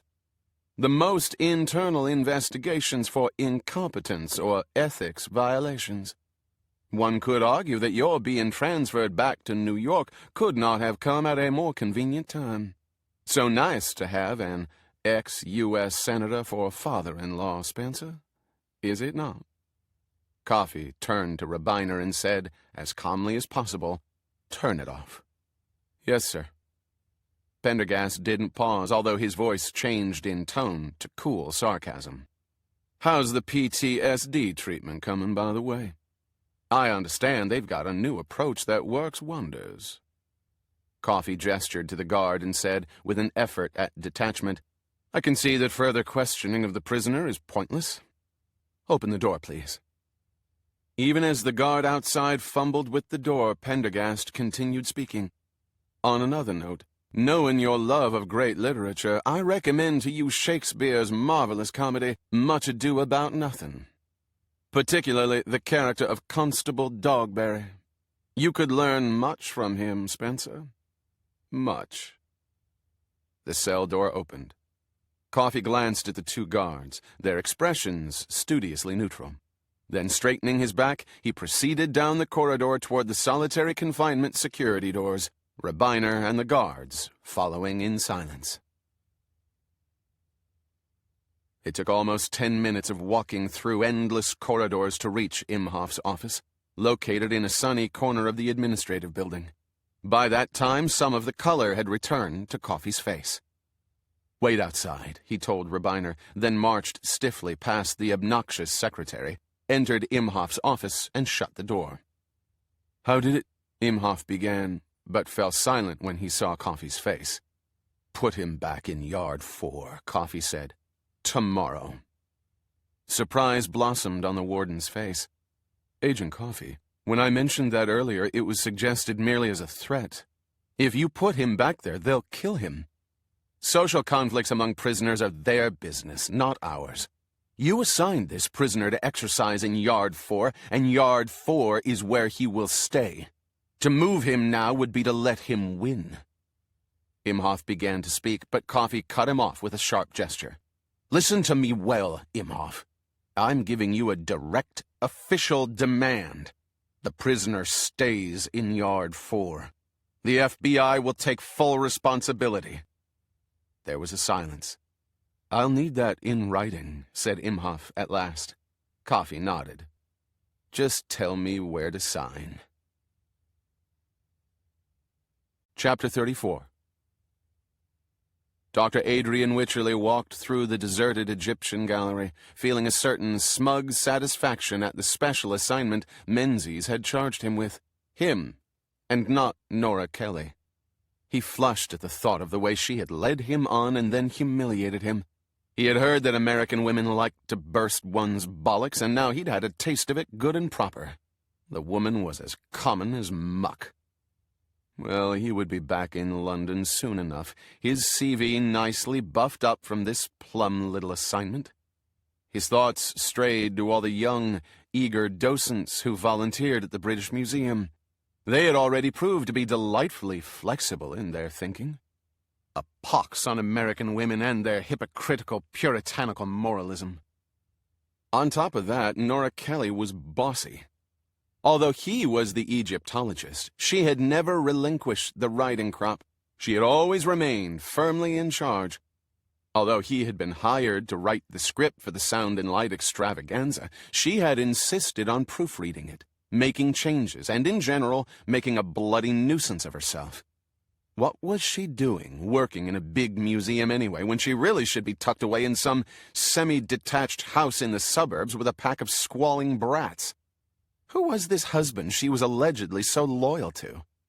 Maybe the problem was she was rogering someone on the side already. Yes, that was probably it. Wycherley arrived at the annex and paused. It was very late. Menzies had been quite insistent on the time, and the museum was almost unnaturally silent. He listened to that silence. There were some sounds, but what exactly he couldn't say. A faint sighing somewhere of what? Forced air ducts? And then a slow, methodical ticking. Tick, tick, tick. Every 2 or 3 seconds, like a moribund clock.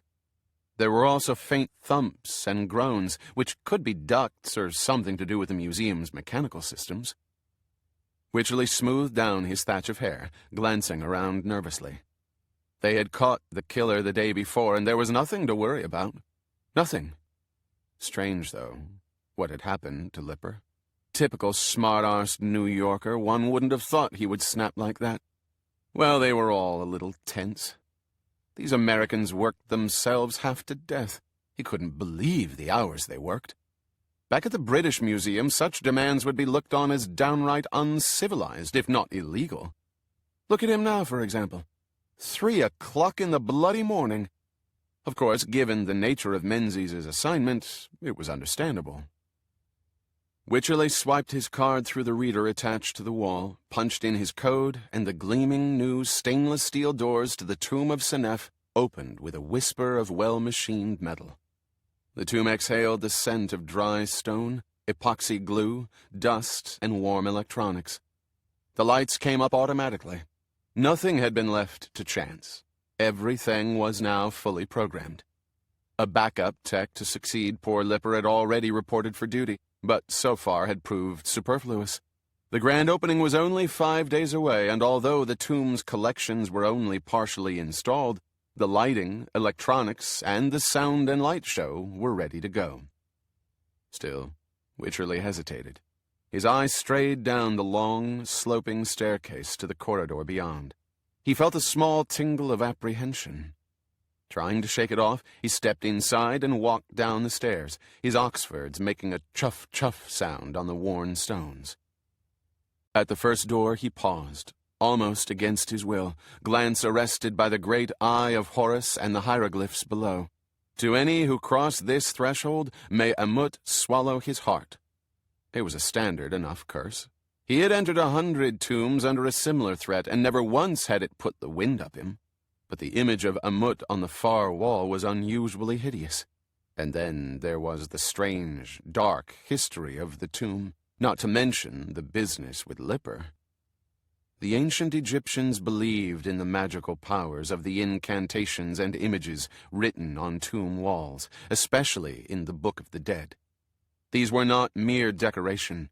They had a power against which the living were helpless. In studying Egypt for so long, in learning to read hieroglyphics fluently, in immersing himself in their ancient beliefs, Wycherley had come to half believe them himself. Of course, they were all rubbish, but at one level he understood them so thoroughly they almost seemed real.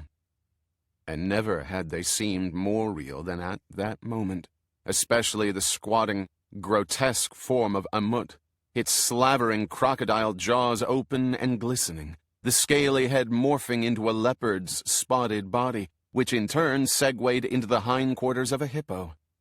Those hindquarters were the most vile of all. A bloated, slimy, misshapen fundament spreading over the ground.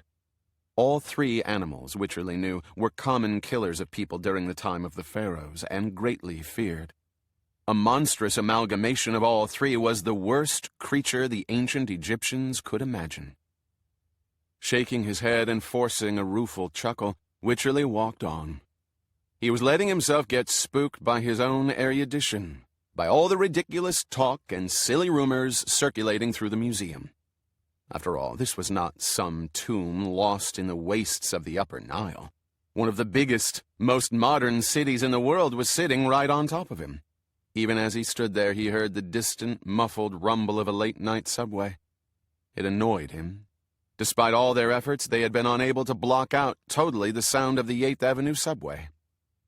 He crossed the well and glanced up at the dense script from the Book of the Dead, his eye arrested by the odd inscription that he had so cavalierly dismissed during his first visit. The place which is sealed, that which lieth down in the closed place, is reborn by the Ba soul which is in it. That which walketh in the closed space is dispossessed of the Ba soul. By the eye of Horus I am delivered or damned, O great god Osiris. Like many inscriptions from the Book of the Dead, it was well nigh opaque. But as he read it a second time, a glimmer of understanding came to him. The ancients believed people had 5 distinct souls. The Ba soul was the ineffable power and personality each person possessed. This soul flew back and forth between the tomb and the underworld, and it was the means by which the deceased kept in touch with the underworld. But the Ba soul had to reunite with the mummified corpse every night, or the deceased would die again, this time permanently. The passage, it seemed to Wycherley, implied that those who invaded the place which was sealed, the tomb, would be deprived of their Ba soul and thus damned by the eye of Horus. In ancient Egypt, the insane were considered to be people who had somehow lost their Ba soul. In other words, those who defiled the tomb would be driven insane. Wycherley shivered. Isn't that just what had happened to that poor bugger Lipper? Suddenly he found himself laughing out loud, his voice echoing unpleasantly in the close confines of the tomb. What was the matter with him? He was becoming as superstitious as a bloody Irishman. He gave his head another, more vigorous shake and proceeded into the inner tomb. He had work to do. He had a special errand to run for Dr. Menzies. Chapter 35. Nora unlocked her office door, laid her laptop and mail on the desk, then shrugged out of her coat and hung it up. It was a cold, sunny, late March morning, and yellow light streamed in the window, making an almost horizontal bar of gold light, raking the spines of the books crowding the shelves along the opposite wall. 4 more days until the opening, she thought with satisfaction, and then she could get back to her potsherds and her husband, Bill. Because of her long hours at the museum, their lovemaking had been so scarce of late he'd even stopped bothering to complain. 4 more days. It had been a long, stressful haul, and bizarre even by museum standards, but it was almost over. And who knew? The opening might actually be fun. She'd be taking Bill, and she knew how much he liked a good gorge, and the museum, for all its shortcomings, knew how to throw a party. She settled at her desk and had just begun slitting open the letters when a knock sounded at the door. "Come in," she said, wondering who else would be in so early. It was barely 8 o'clock. The avuncular form of Menzies appeared in the doorway, his blue eyes worried, his brow furrowed with concern. "May I?" he asked, gesturing at the guest chair. "Please." He came in and sat down, folding one leg over the other and tugging at the crease in his herringbone slacks. "You haven't seen Adrian, have you?" "No, but it's very early. He probably isn't in yet." "That's just the thing. He did come in, at 3 this morning, checked in through security and accessed the tomb according to the electronic security logs. Then he left the tomb at 3:30, locked it up tight. Strange thing is, he didn't leave the museum. He hasn't checked out. Security shows him as still on the premises, but he's not in his office or lab. In fact, I can't find him anywhere. I thought perhaps he might have said something to you." "No, nothing. Do you know why he came in at 3? "He might have wanted to get a head start on the day. As you know, we have to start moving in the final artifacts at 9. I've got the carpenters, the exhibition department, and the conservation staff all mobilized. But no Adrian. I can't believe he would just vanish like this." "He'll show up. He's always been reliable." "I should hope so." "I should hope so, too," came another voice. Nora glanced up, startled. Wycherley stood in the doorway, looking at her. Menzies seemed startled himself and then smiled with relief. "There you are. I was starting to get worried." "No need to worry about me." Menzies rose. "Well then, much ado about nothing. Adrian, I'd like to have a chat with you in my office about the artifact placements. We have a big day ahead of us. Mind if I have a word with Nora first? I'll see you in a few minutes." "Fine." Menzies left and shut the door behind him. Wycherley sat himself down, uninvited, in the wing chair Menzies had just vacated. Nora felt a twitch of annoyance. She hoped he wasn't going to repeat his asinine behavior of the previous week. When he spoke again, his voice was laced with sarcasm. "Worrying that I might try to slip something unwelcome into your knickers? Adrian, I don't have time for this. I've got a busy day ahead of me, and so do you. Give it a rest." "Not after your abominable behavior." "My behavior?" Nora took a breath. This was not the time to get into it. "The door is over there. Please use it." "Not until we settle this thing." Nora looked at Wycherley more closely, feeling a twinge of alarm. She was suddenly struck by how tired he looked, wiped out even. His face was white. Gray pouches had formed under his blue eyes, and his hair was damp and disordered. Most surprising of all, his suit and tie, always immaculate, looked untidy, even disheveled. Beads of sweat stood on his brow. "Are you all right?" "I'm fine." but as he spoke, one side of his face suddenly contracted in a grotesque twitch. "Adrian, I honestly think you need a break. You've been working too hard." She kept her voice calm and cool. As soon as he left, she would call Menzies and suggest he order Wycherley home for the day. Much as they needed his expertise, and despite his obnoxious behavior, he'd proved invaluable, they couldn't afford a crack-up just before the opening. His face twitched again, a horrible muscular contraction that screwed his handsome features into a brief grimace before allowing them to spring back into normalcy. "Why did you ask me that, Nora? Don't I seem all right?" His voice had risen in volume. She noticed his hands were gripping the arm of the chair so hard that the fingernails were digging into the fabric. Nora rose from her seat. "You know, with all your hard work, I really think you've earned a day off." She decided she wouldn't even check with Menzies. She was the curator of the show, and she was going to send him home. Wycherley was in no condition to be supervising the moving of millions of dollars worth of artifacts. Another hideous twitch. "You still haven't answered my question." "You're exhausted, that's all. I'm giving you the day off. This is not optional, Adrian. I want you to go home and get some rest." "Not optional? And since when have you been my boss?" "Since the day you arrived here. Now please go home or I'll be forced to call security." "Security? They're a ruddy joke." "Please remove yourself from my office." And Nora reached for the phone. But suddenly Wycherley, rising, lunged forward and swept it from the desk to the floor, stomped on the cradle, yanked the wire out the back, and tossed it aside. Nora froze. Something terrible was happening to Wycherley, something utterly beyond her experience. "Look, Adrian," she said calmly. "Let's just cool down here." She stood up, then began edging along the desk. "You bloody tart," he said in a low, menacing tone. Nora could see his fingers twitching now, contracting a little more with each twitch until they formed a spastically clutching fist. She could almost smell the air of violence gathering around him. She came around the desk, not fast, but with slow determination. "I'm leaving," she said, as firmly as she could. At the same time, she braced for a fight. If he came at her, she'd go straight for his eyes. "The fuck you are!" Wycherley stepped across her path while at the same time reaching behind his back and turning the lock in the door. "Get away from me now!"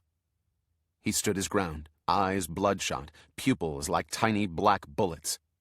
She struggled against a rising panic. What would work? Calm persuasion or stern command? She could smell his sweat, almost as strong as urine.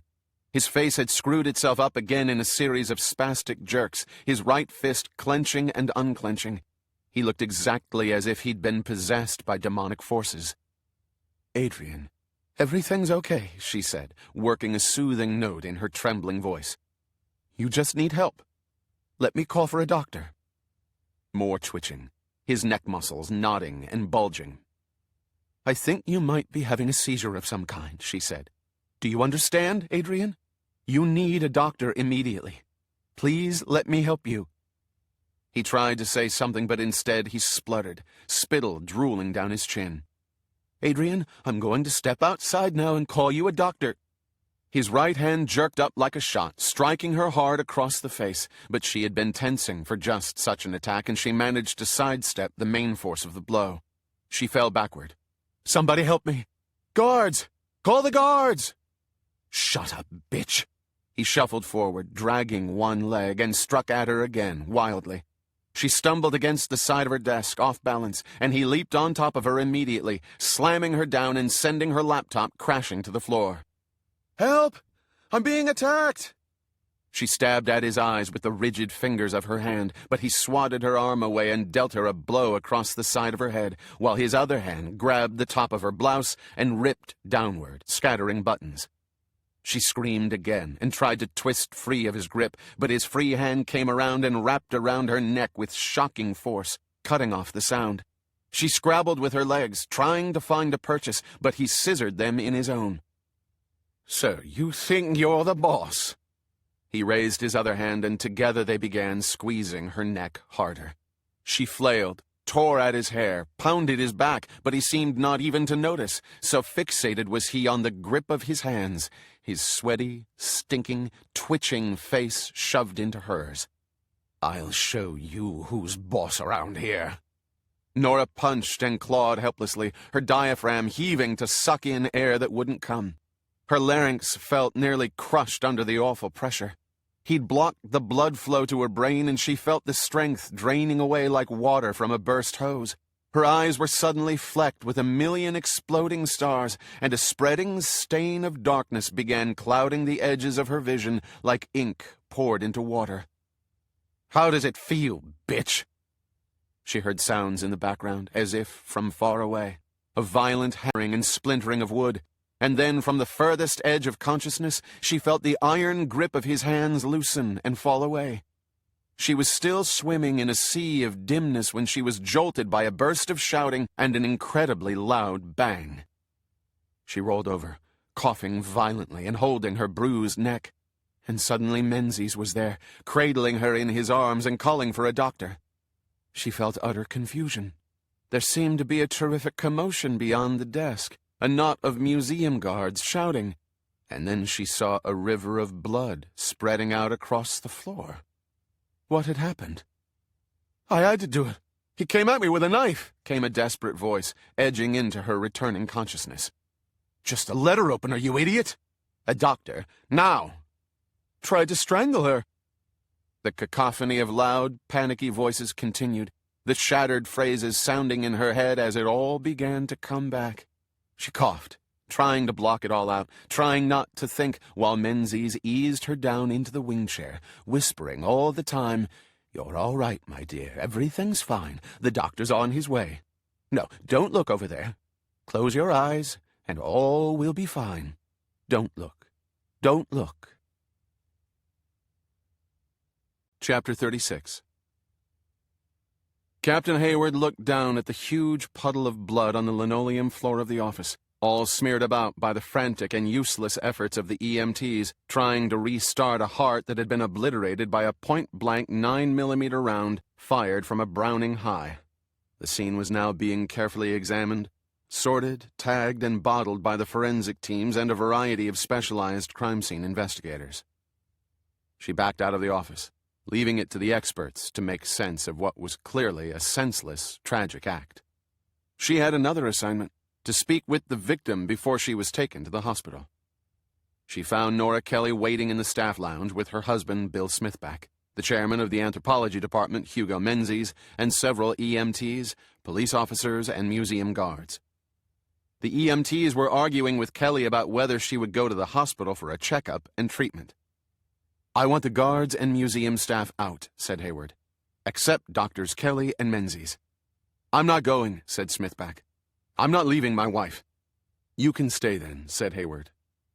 One of the EMTs, who had obviously been arguing with Nora for a while, leaned in for one last try. "Listen here, miss. Your neck is bruised and you might have a concussion. The effects can be delayed. We've got to take you in for tests." "Don't miss me. I'm a PhD. "The paramedic's right," Smithback added. "You need to go for at least a quick exam." "Quick? I'll be in the emergency room all day. You know what St. Luke's is like." "Nora, we can get along quite well without you today," Menzies said. "You've had a terrible shock." "With all due respect, Hugo, you know as well as I do that with Dr. Wycherley—" "Oh, God, this is terrible." She choked up for a moment, and Hayward used the opportunity to speak. "I know this is a bad time, Dr. Kelly. But can I ask you a few questions?" Nora wiped her eyes. "Go ahead. Can you tell me what happened leading up to the attack?" Nora took a deep, steadying breath. Then she proceeded to relate the events that had occurred in her office just 10 minutes before, as well as the pass Wycherley had made at her a few days before. Hayward listened without interrupting, as did her husband Smithback, his face darkening with anger. "Bastard," he muttered. Nora waved an impatient hand at him. "Something happened to him today. He wasn't the same person. It was like he had a seizure of some kind." "Why were you in the museum so early?" Hayward asked. "I have a busy day ahead of me." "And Wycherley?" "I understand he came in at 3 a.m. Hayward was surprised. What for? I've no idea. Did he go into the tomb? It was Menzies who answered. Yes, he did. The security log shows he entered the tomb just after 3, spent half an hour in there, then left. Where he was between then and the attack, we don't know. I looked all over for him. I assume you checked his background before you hired him. Did he have a criminal record, a history of aggression? Menzies shook his head. Absolutely nothing like that. Hayward looked around and saw to her relief that Visconti had been assigned to the museum that day. She motioned him over. I want you to take statements from Dr. Menzies and the guard who shot Wycherley, she said. We can get Dr. Kelly's when she returns from the hospital. No way, Nora said. I'm ready to give a statement now. Hayward ignored her. Where's the Emmy? Went to the hospital with the body. Get him on the radio. A moment later, Visconti handed her a radio. Then he led Menzies off to take a statement. Doctor, Hayward spoke into the radio. I want an autopsy performed as soon as possible. I want you to look for lesions to the temporal lobe of the brain, particularly to the ventromedial frontal cortex. No, I'm not a neurosurgeon. I'll explain later. She handed the radio back to Visconti, then cast a firm eye on Nora. You're going to the hospital. Now.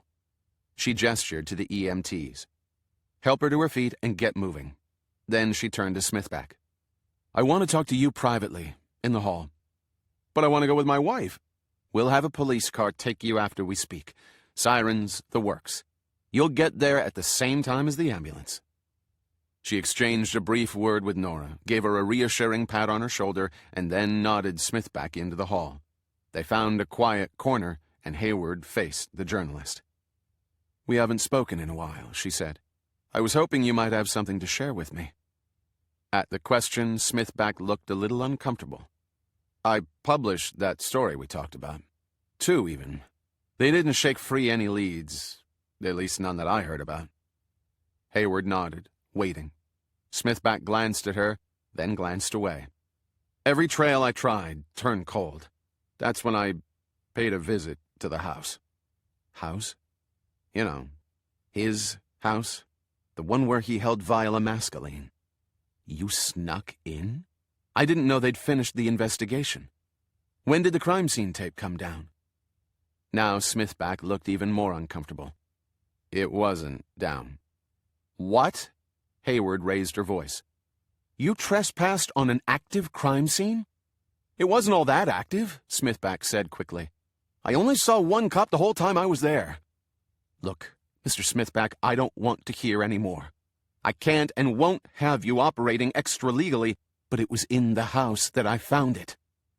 Hayward stopped and looked at him. Well, it's nothing I can prove. It's just a theory, really. At first I really thought it was something, but later on... Anyway, that's why I didn't call you about it earlier. Out with it. In a coat closet, I found a bunch of Diogenes' coats. Hayward crossed her arms, waiting. 3 were very expensive cashmere or camel's hair, elegant, Italian designed. Then there were a couple of big, bulky, itchy tweed jackets, also expensive but of a totally different style. You know, stodgy English professor. And, I know this sounds strange, but something about those tweeds, well, they almost seemed like a disguise. Almost as if Diogenes has an alter ego, Hayward said. She realized where this was going, and she was suddenly very interested. Right. And what kind of alter ego would wear tweeds? A professor. Or a curator, Hayward said. Exactly. And then it dawned on me, he's probably a curator in the museum. I mean, they're all saying the diamond heist had to have been an inside job. He didn't have a partner. Maybe he himself was the inside man. I know it sounds a little crazy. His voice trailed off, uncertain. Hayward looked at him intently. Actually, I think it's far from crazy. Smithback stopped to glance at her in surprise. You do? Absolutely. It fits the facts better than any other theory I've heard. Diogenes is a curator in this museum. But it just doesn't make sense. Why would Diogenes steal the diamonds and then pound them into dust and mail them back here? Maybe he has some personal grudge against the museum. We won't know for sure until we catch him. Good job, Mr. Smithback. There's just one more thing. Smithback's gaze narrowed. Let me guess. That's right. This conversation never took place. And until I say otherwise, these speculations are to go no further. Not even to your wife, and certainly not to the New York Times. Are we clear? Smithback sighed, nodded. Good. Now I need to track down Minetti. But first, let me get that squad car to take you to the hospital. She smiled. You've earned it. Chapter 37. In the great paneled office of Frederick Watson Colopy, director of the New York Museum of Natural History, a silence reigned. Everyone had arrived. Beryl Darling, the museum's general counsel, Josephine Rocco, head of PR, Hugo Menzies, the short list of Colopy's most trusted staff. They were all seated and looking in his direction, waiting for him to begin. At last, Colopy laid a hand on his leather-topped desk and looked around. Never in its long history, he began, has the museum faced a crisis of these proportions. Never. He let that sink in. The silence, the immobility of his audience held. In short order, we have been dealt several blows, any one of which could cripple an institution such as ours. The theft and destruction of the diamond collection, the murder of Theodore DeMeo, the inexplicable attack on Dr. Kelly, and the subsequent killing of the assailant, the very distinguished Dr. Adrian Wycherley of the British Museum, by a trigger-happy guard. A pause. And in 4 days, one of the biggest openings in the museum's history is scheduled. The very opening that was to put the diamond theft behind us. The question I pose to you now is this. How do we respond? Do we postpone the opening? Do we hold a press conference? I've gotten calls from 20 trustees so far this morning, and every single one has a different idea. And in 10 minutes, I have to face a homicide captain named Hayward who, I have no doubt, will demand that we postpone the opening. It's up to us four, at this moment, to set a course and stick with it. He folded his hands on the desk. Beryl, your thoughts? Colopy knew that Beryl Darling, the museum's general counsel, would speak with brutal clarity. Darling leaned forward, pencil poised in her hand. The first thing I'd do, Frederick, is disarm every museum guard in the building. Already done. Darling nodded with satisfaction. Next, instead of a press conference, which can spin out of control, I would immediately issue a statement, saying, it will be an unvarnished recitation of the facts, followed by a mea culpa and an expression of profound sympathy to the families of the victims, DeMeo, Lipper, and Wycherley.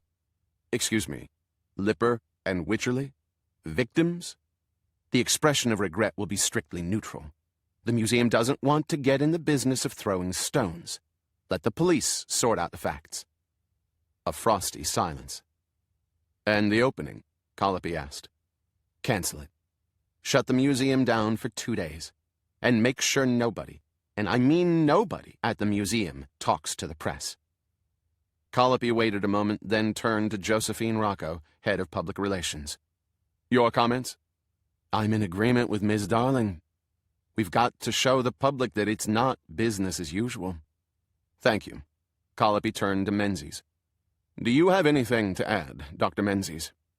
He was amazed at how cool, collected, and composed Menzies looked. He wished he had the same sang-froid. Menzies nodded toward Darling and Rocco. I would like to commend Ms. Darling and Ms. Rocco for their well-considered comments, which under almost any other circumstances would be excellent advice. But you differ? I do. Most decidedly.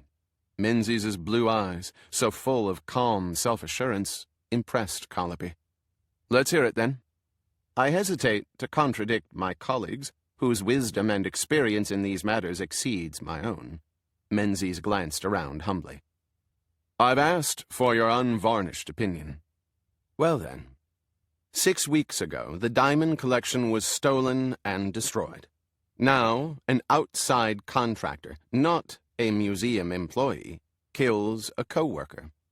Then a museum consultant, a temporary hire, not an employee, assaults one of our top curators, and is killed by a guard in the ensuing melee. Now, I ask you, what do these events have in common? Menzies looked around inquiringly. No one answered. Ms. Darling, Menzies persisted. Well, nothing. Exactly. During the same 6-week period, New York City had 61 homicides, 1,500 assaults, and countless felonies and misdemeanors. Did the mayor shut down the city? No. What did he do instead? He announced the good news. The crime rate is down 4% from the previous year. So, drawled Darling, what good news would you announce, Dr. Menzies? That despite recent events, the grand opening of the tomb of Senef is still on schedule and will go off exactly as planned. And just ignore the rest? Of course not. By all means, issue a statement. But be sure to point out that this is New York City, and that the museum is a vast place covering 28 acres of Manhattan, with 2,000 employees and 5 million visitors a year, and that under these circumstances, it's surprising that more random crimes don't happen. Be sure to emphasize the latter point. The crimes are not connected. They're random, and they've all been solved. The perpetrators have been caught. A run of bad luck, that's all. He paused. And there's one final point to consider.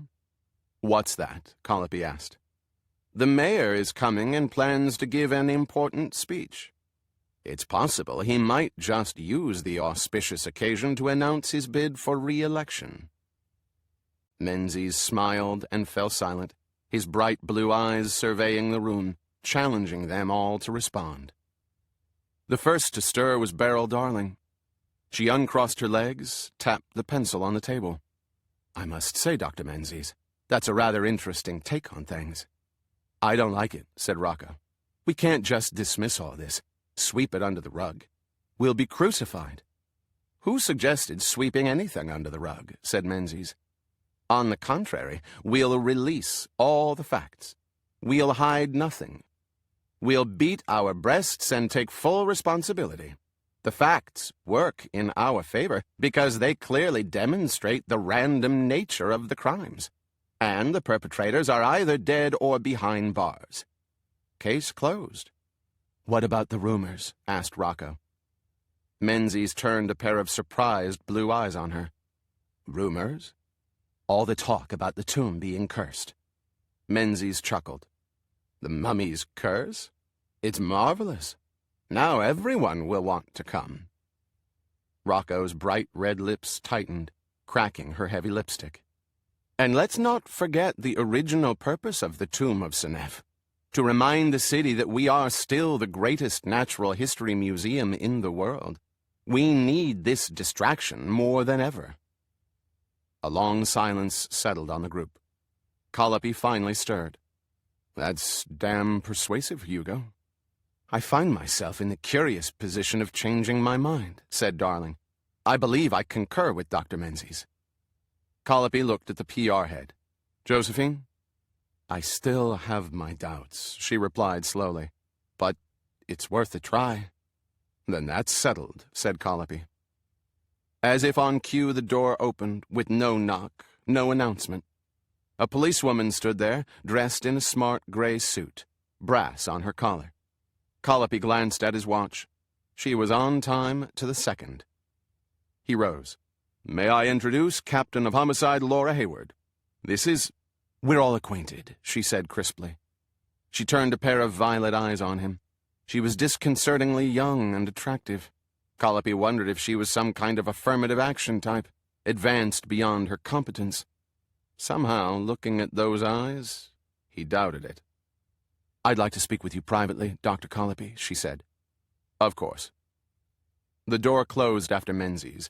The last to leave had said his goodbyes. Colopy turned his attention on Hayward. Would you like to take a seat, Captain? After the briefest of hesitations, she nodded. I think I will. She sank down in a wing chair, and Colopy noted that her skin was pale and she looked exhausted. And yet, her violet eyes were anything but dull. "What can I do for you, Captain?" he asked.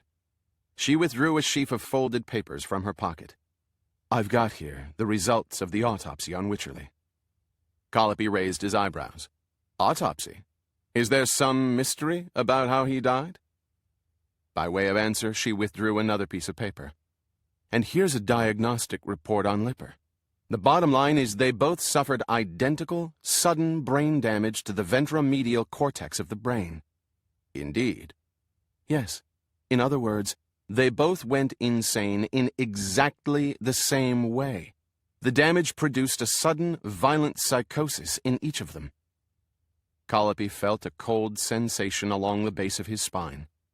This was exactly what they had dismissed, that the incidents were somehow connected. This could ruin everything. "The evidence suggests there's some kind of environmental cause, and that it may be in or around the tomb of Senef." "The tomb? Why do you say that?" "Because that's where both of them were immediately prior to the onset of symptoms." Colopy swallowed painfully, pulled at his collar. "This is astonishing news." "The ME thinks the cause could be anything. Electrical shock to the head, poison, fumes, or perhaps a malfunction in the ventilation system. An unknown virus or bacterium. We don't know. This is, by the way, confidential information." "I'm glad of that." Colopy felt a sensation of cold begin to spread. If this got out, it could put the lie to their statement and destroy all they had worked so hard for. "Since I received this information 2 hours ago, I've put a special toxicological forensic team into the tomb. They've been at it for an hour and so far haven't found anything. Of course, it's early in their search." "This is very disturbing, Captain," Colopy replied. "Is there any way the museum could be of assistance?" "That's exactly why I'm here. I want you to postpone the opening until we can locate the source." This was precisely what Colopy had been afraid of. He let a beat pass. "Captain, forgive me for saying so, but it seems you've jumped to 2 huge conclusions here. First, that the brain damage was caused by a toxin, and second, that this toxin is present in the tomb. It could have been anything, and happened anywhere." "Perhaps." "And you forget that others, many others, have spent significantly more time in the tomb of Senef than Lipper and Wycherley. They've manifested no symptoms." "I didn't forget that, Dr. Colopy." "In any case, the opening isn't for 4 days. Surely that's enough time to check out the tomb." "I'm not taking any chances." Colopy took a long, deep breath. "I understand what you're saying, Captain, but the fact is, we simply can't delay the opening. We've invested millions. I've got a new Egyptologist arriving in less than an hour, flown in all the way from Italy. The invitations have been mailed and acceptances returned, the catering paid for, the musicians hired. Everything's done.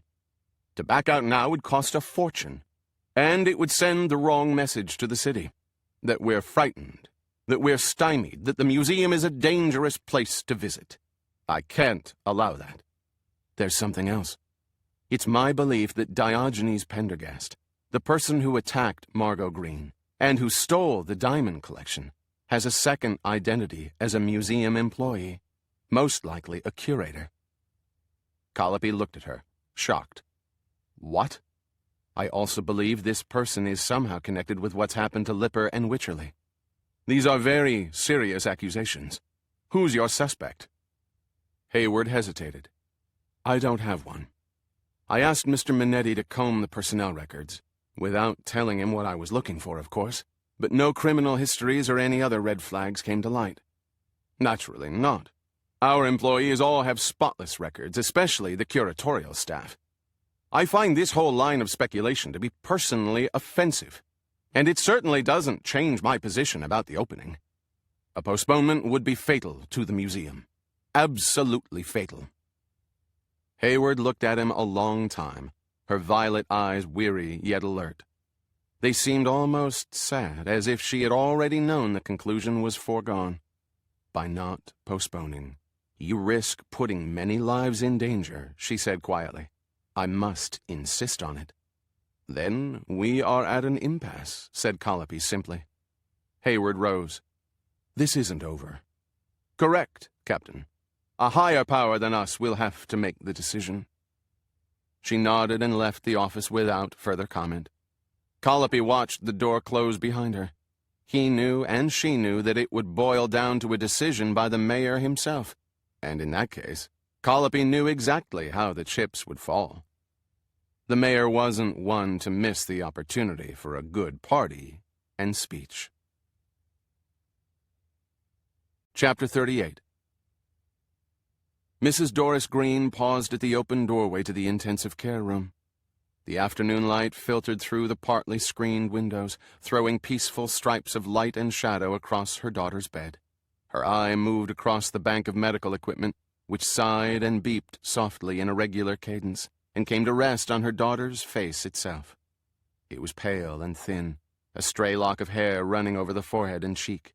Mrs. Green took a few steps inside and gently moved the lock to its proper place. "Hello, Margot," she said softly. The machines continued to beep and sigh.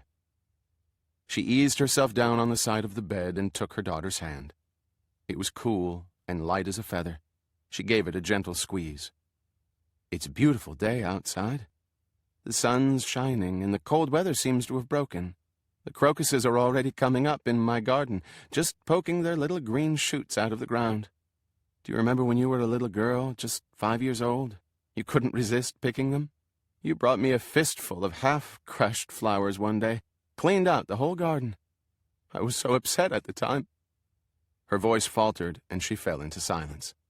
A moment later, the nurse entered, her cheerful, rustling presence adding a sudden efficiency to the gauzy atmosphere of bittersweet memory. "How are you, Mrs. Green?" she asked, straightening up some flowers in a vase. "All right, thank you, Janetta." The nurse checked the machines, jotting quick notes on a clipboard. She adjusted the IV, examined the breathing tube, then bustled about, plumping up more flowers and adjusting some of the get-well cards that covered the table and shelves. "The doctor should be in at any moment, Mrs. Green," she said, smiling and heading for the door. "Thank you." Peace descended once more. Doris Green stroked her daughter's hand ever so lightly. The memories came back, crowding in with no discernible order, diving with her daughter off the dock at the lake, opening the envelope containing her SAT scores, roasting Thanksgiving turkey,